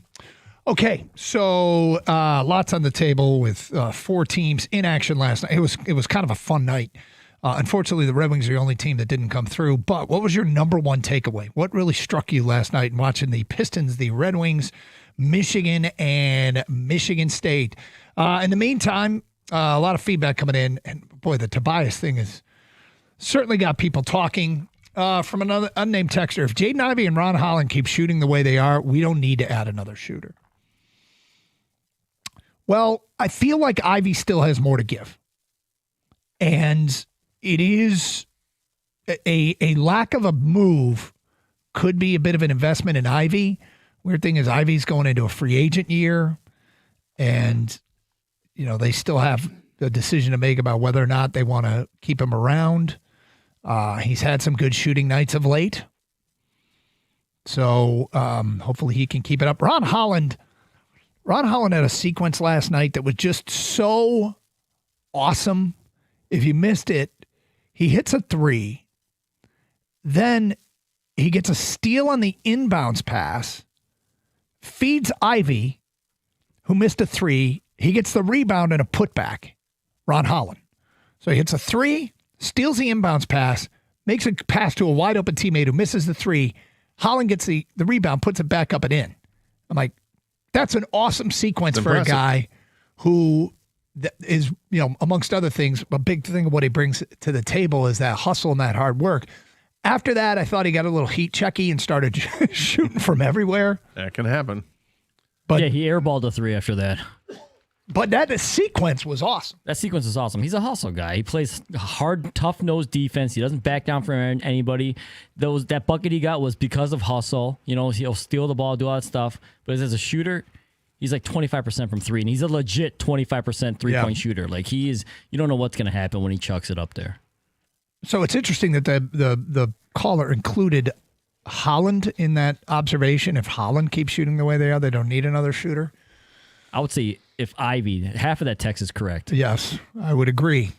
By the way, kudos to the Pistons. When they had a 1-point lead late with like 28 seconds to go, they ran an inbounds play with Duncan Robinson throwing it into Cade. They immediately double-teamed Cade, and Duncan went straight to the basket for an uncontested dunk. And it was like a perfectly executed play that I don't know if that's how they designed it, but I love when that stuff works, when a coach coming out of a timeout draw something up and it couldn't go any better. Well, we had a previous caller say that when it gets to the playoffs, Cade's going to get double teamed a ton, and I agree with that. I think that's been one of the things that Cade has had to work on in his game is being able to deal with a double team, being able to handle a basketball better, and reduces his number of turnovers. So it's nice when you see an instance like that at a time where it matters. Yeah, we got this. It's easily solved. Boom. Dunk. More feedback here. I can see why you'd like Harris because he actually seems like a good player you'd want to acquire at the deadline. But also, if you upgrade, if you can upgrade, you absolutely do it. Remember, his playoff track record is not great at all. Has a reputation for disappearing in big spots. Ask Sixer fans. He did it in Philly. He didn't do it last year in Detroit. He didn't disappear last year in Detroit. Now, is there always more to give? Are things tougher in the playoffs? Yeah. He had a rough go in Philly. So I know what Sixer fans will say. Love Tobias and what he brings, but if he is the piece that has to be moved, so be it. Come playoffs, we need perimeter shooting to take double teams off of Cade and free throw shooting down the stretch. Without those two, especially the latter, we can't win a championship. Yeah, I'm not opposed to it. Let me make that clear. We've kind of set the table for this debate. I would take my chances and make a trade. These guys are professionals. And part of being a professional is you show up and you try to win, and you don't get your feelings hurt if Tobias gets traded. You don't go in the tank. Right. Cade is, if somebody else needs to take the reins to be this team's leader, if you will, if that's what they're going to miss in Tobias, I think Cade can do it. But at the end of the day, I think Cade's destined to be that anyway. Well, the reason that Tobias is so prominent in trade talks is because of his contract. 100%. I wonder if there's a way that they can make a trade that doesn't include Tobias, Well, but still improves the team. yeah, they can. I mean, this is the lesser moves that we've talked about. But, yeah, I mean, This is a Dennis Schroeder move. It's a Dennis Schroeder level move. Is there something that's a little bit bigger than a Dennis Schroeder level move that can still be done because the Pistons do have cap space they can take on? 248-539-9797. Regarding NIL now being approved for high school athletes, Larry and Vassar writes, I'm a high school football coach here in the Thumb. We already have kids leaving their local teams due to school of choice because they want to either win more or feel like they have a better chance of being seen. This has had a major effect on smaller division sports. Adding NIL to the equation now will be the nail in the coffin for smaller school sports. Well, I think that already in being out of it now for a year and not having a kid playing at the MHSA level, it strikes me that there already is a need for some requalifications in private versus public. You know, we do it by school size, but should we also do it by resources? Because the private versus public gap seems to be getting bigger and bigger. Ability to recruit has been going on for a long time. I'm disappointed because school of choice is, and I see it everywhere. Kids, well, that school's known for its girls soccer, or that sport's known for its baseball, or that sport's known for its basketball. So kids, my high school is known for its swimming. You You end up choosing to go to those schools, which you have every right to do. I just wish it didn't happen at the high school level. I think that's what travel sports are for. If you think your kid's good enough, but let's draw the line and keep high school sports about community. But that ship sailed. I mean, I'm not helping the cause that much. It's not. I just wish it was the way it was, because high school was always, it was our neighborhood versus your neighborhood. Yeah. You know, and the kids that grew up on your block that your friends hung out with. You know, I'm not mad at anybody for taking advantage of it. Let me be clear on that. I just wish you couldn't. Because travel sports check that box. 248-539-9797. And travel sports also kind of effectively killed Little League. It's made it harder on the recreation level, yes. Mm-hmm.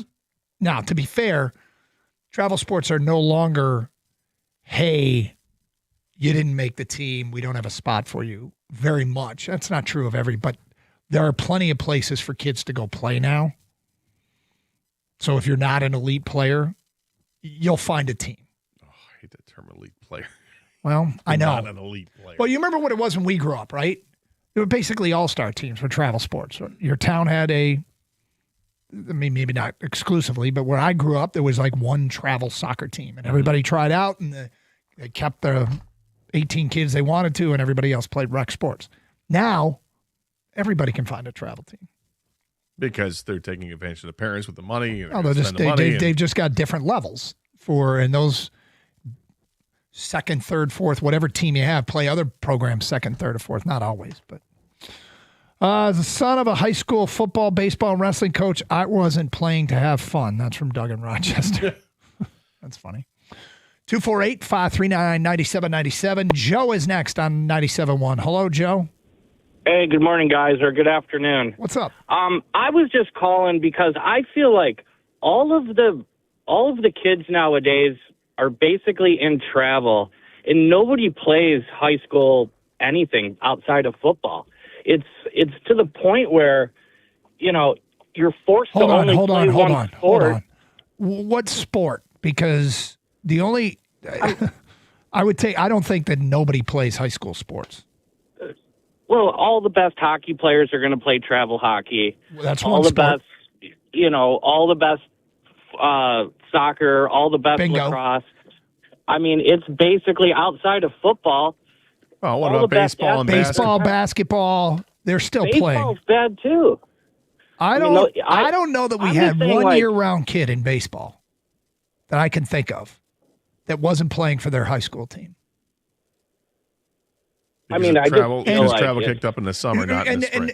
Joe, you're right about, I think, soccer and hockey, it's prominent. I'm not as sure lacrosse. Are there kids that don't play high school lacrosse because they're forced to play year-round travel lacrosse? Well, it stops them from playing, like, let's say a lacrosse player being able to play football or a hockey player being able to play football, because you get into this routine where you're guilt tripped not into playing year-round, and then you can't play the sports. And I just remember there being stud kids that I wish were on the football team, and they didn't because of travel sports. Well, that is true, is that outside of your main sport, you could probably play your travel sport year-round. The only sports that I have seen take kids away where they can't play high school, soccer and hockey. There's probably more. But I think your assessment that nobody plays high school sports is way off. Well, and coaches say they want more well-rounded athletes to play different sports. They don't want you just to play, hey, I'm dedicated to hockey, 365. It'd be great if you could play other sports or whatever sport it is you're concentrating on. All right, let's get to this list. Top 50 NFL free agents.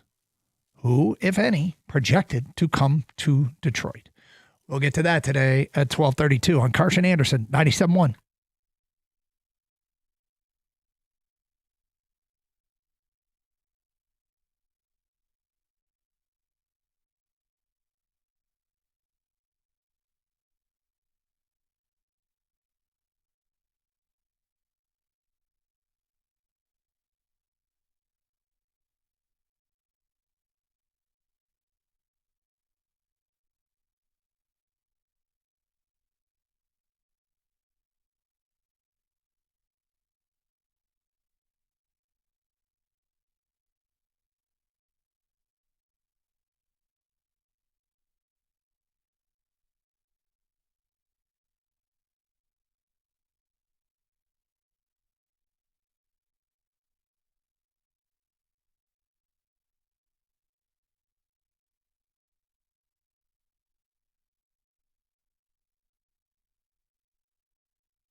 So how does that work? Travel soccer, for instance. Mm-hmm. How many?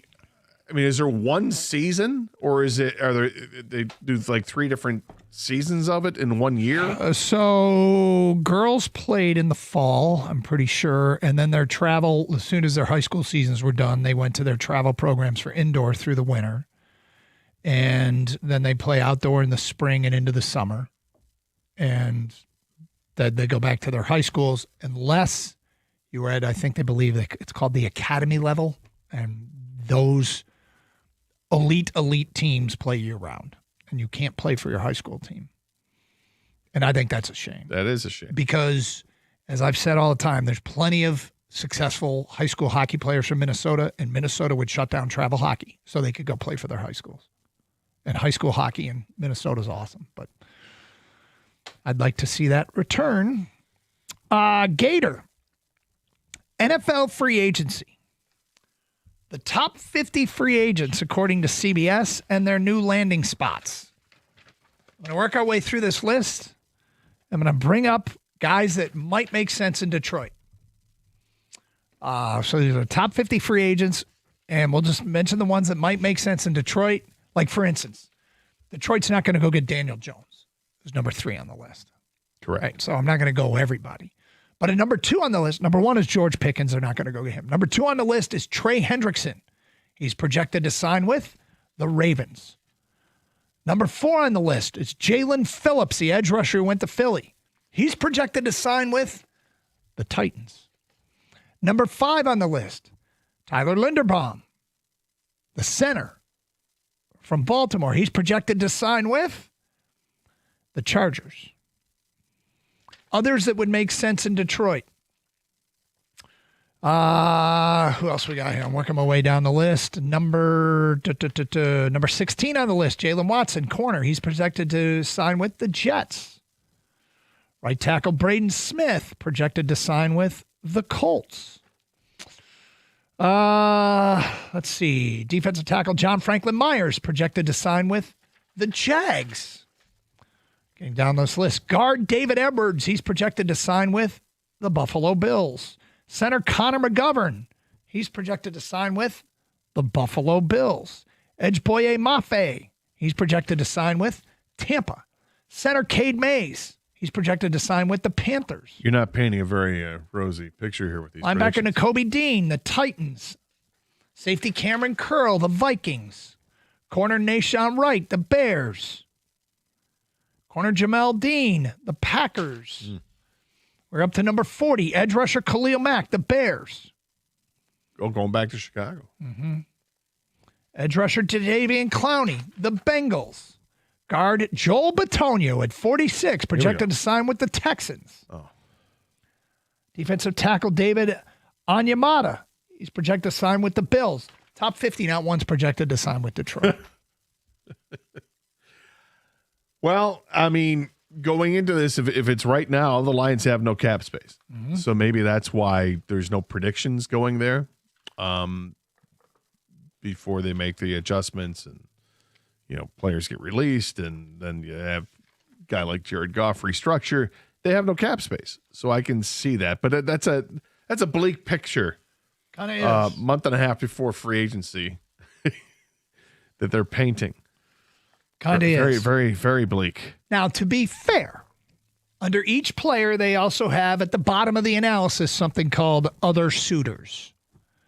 We do get some mention there. But not a lot. Not a lot, but it's basically all one position. The number 30 projected free agent, Cade Mays, the center from Carolina, is projected to re-sign with the Panthers, but it says other suitors, Vikings, Lions, Texans. Center Connor McGovern from the Bills. He's projected to re-sign with the Bills. All right, Buffalo would do well to keep this guy who snaps the ball to Josh Allen. Other suitors, Bengals and Lions. And then guard David Edwards, again, from the Bills, re-signs with the Bills. Other suitors, Browns, Lions, Giants. So interior of the offensive line, those are the three players. But not Linderbaum. Not Linderbaum. Little bleak. Again, it's just a projection, but it's not something to get fired up about. Scott, what do you make of this? I think it's an interesting list, and look at somebody who's going to come out with something in the downtime of football, as we have 2 weeks before the Super Bowl, and people are curious about free agency. And if you're going to make a prediction piece, it's tough to predict anybody going to the Lions when you see that they are, whatever it is, $17 million over the cap at this point, and you don't know how they're going to fix. I mean, you have an idea how they're going to fix it, but until you see the adjusted number, I get why this is like this. Now, that being said, I would fully expect the Lions to be in on a bunch of these interior offensive linemen. As much as you and I would love to add Linderbaum, I don't think he's going to be available to the Lions. I have First concerns. of all, let's assume he gets to free agency, which I don't think he will, but let's assume he gets to free agency. The Lions can't afford him. It's like Trey Hendrickson. Can't afford him. There'd have to be too much stuff done in order to create that space. So, and we haven't seen the Lions really go for that high-priced free agent anyway. Yeah, they got the DJ Reed last year to be the corner, and he's one of the top corners on the market, but they didn't pay top dollar for him. So I don't think they can pay top dollar for any of these guys. So now you have to lop those guys off the list, and who are the Lions going to be looking at? I mean, is Connor McGovern, is he the center for Buffalo? Is he really available? We'll see. If he is, then is that somebody that they can? Does that fit their price? I'm not sure if he does, because if he gets free, That's another guy that people that miss out on Linderbaum would go for McGovern. Or if Linderbaum is retained by Baltimore, then McGovern becomes one of the top guys. Well, this is why they have some difficult decisions to make, because a June 1st cutting of Taylor Decker could free up $18 billion. And, there are guys that can restructure their contracts to create cap space, quarterback being one of them. Amon-Ra could be one. But outside of, if Linderbaum makes it to free agency, he's going to command the most attention. And that would be a huge move, and I would fully endorse it. But you tell me they get Cade Mays or Connor McGovern or Ryan Kelly is a cap casualty from Minnesota. They can go get themselves a center, man. They can go get themselves a center and then, have the rest of the guys battle for the guard spots. And I will feel much better. Now, they probably have to use a high draft pick on a tackle, but I wouldn't be mad about that. No, I wouldn't either. And I think you and I think even Kang, I think we're all in lockstep that the resources need to be put into the offensive line. Mm-hmm. Free agency and draft capital have to be put into that. Now, the draft is it's a little bit more unpredictable because of what Holmes has done, taking best player available. But it's also a little bit of a precursor to see what they could do based on what you do in free agency. Mm-hmm. I don't think that the Lions going to be that active on the first day of free agency, the first couple days of free agency. That doesn't seem like their MO. Their MO is laying in the weeds a little bit, see the prices come down, and then they go hunting that way, whether it's bargain hunting or not. It just seems like this is a team that's going to sit and wait. And again, they've got problems with the salary cap. Yeah, I mean, they can be worked around, but yes, eventually you can't get everything you want. You got to figure out where you're going to try and save money and where you're going to spend money.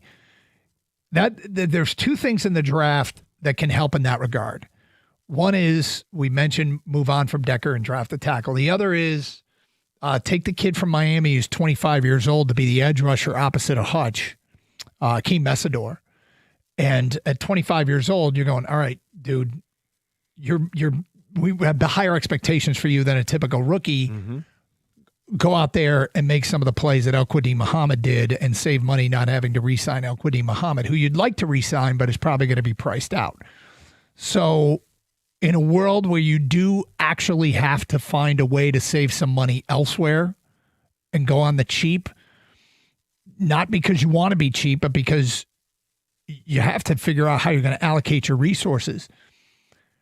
I mean, they're probably going to roll the dice. There's a real good chance they're going to roll the dice with their current secondary, not because they don't want to upgrade it, but because they kind of got to hope they get healthy there. And because if they do, that's a huge savings of a position you don't have to address. Now, this list of 50 free agents, and none of them projected to go in Detroit, Stokes no one in Detroit. Your statement, while probably accurate, don't expect them to be busy the first day of free agency. They'll probably look for some of those smarter, less expensive contracts later. Excites nobody. But they do have to make some smart signings. They do have to find those lesser paid smart signings because they just don't have the resources against the salary cap that everybody else has right now. Now, something that could be interesting here, as we've talked about El-Quadin Muhammad, he was not among the top 50 free agents. And I just went through a list that Pro Football Focus has of the top 250 free agents, as you know, with their rankings or whatever. And I don't see him in the top 250. The Lions? El-Quadin Muhammad. Oh, El-Quadin Muhammad. Yeah. So is it possible that he gets overvalued by us and by the fan base because of the numbers he put up this year? Or is this that just he might be affordable? Yeah. Or is it just an oversight by whoever put out this list in Pro Football Focus? I would hope it's the first. I mean, I don't wish the man not to make as much money as he can. I just hope the most money he can make is what Detroit's willing to pay. Right. Exactly. 248-539-9797. It's Carson Anderson. Your feedback coming in on this. Plus, Pistons, Red Wings, Michigan State. Love to hear from you on all the major food groups. It is Carson Anderson on 97.1.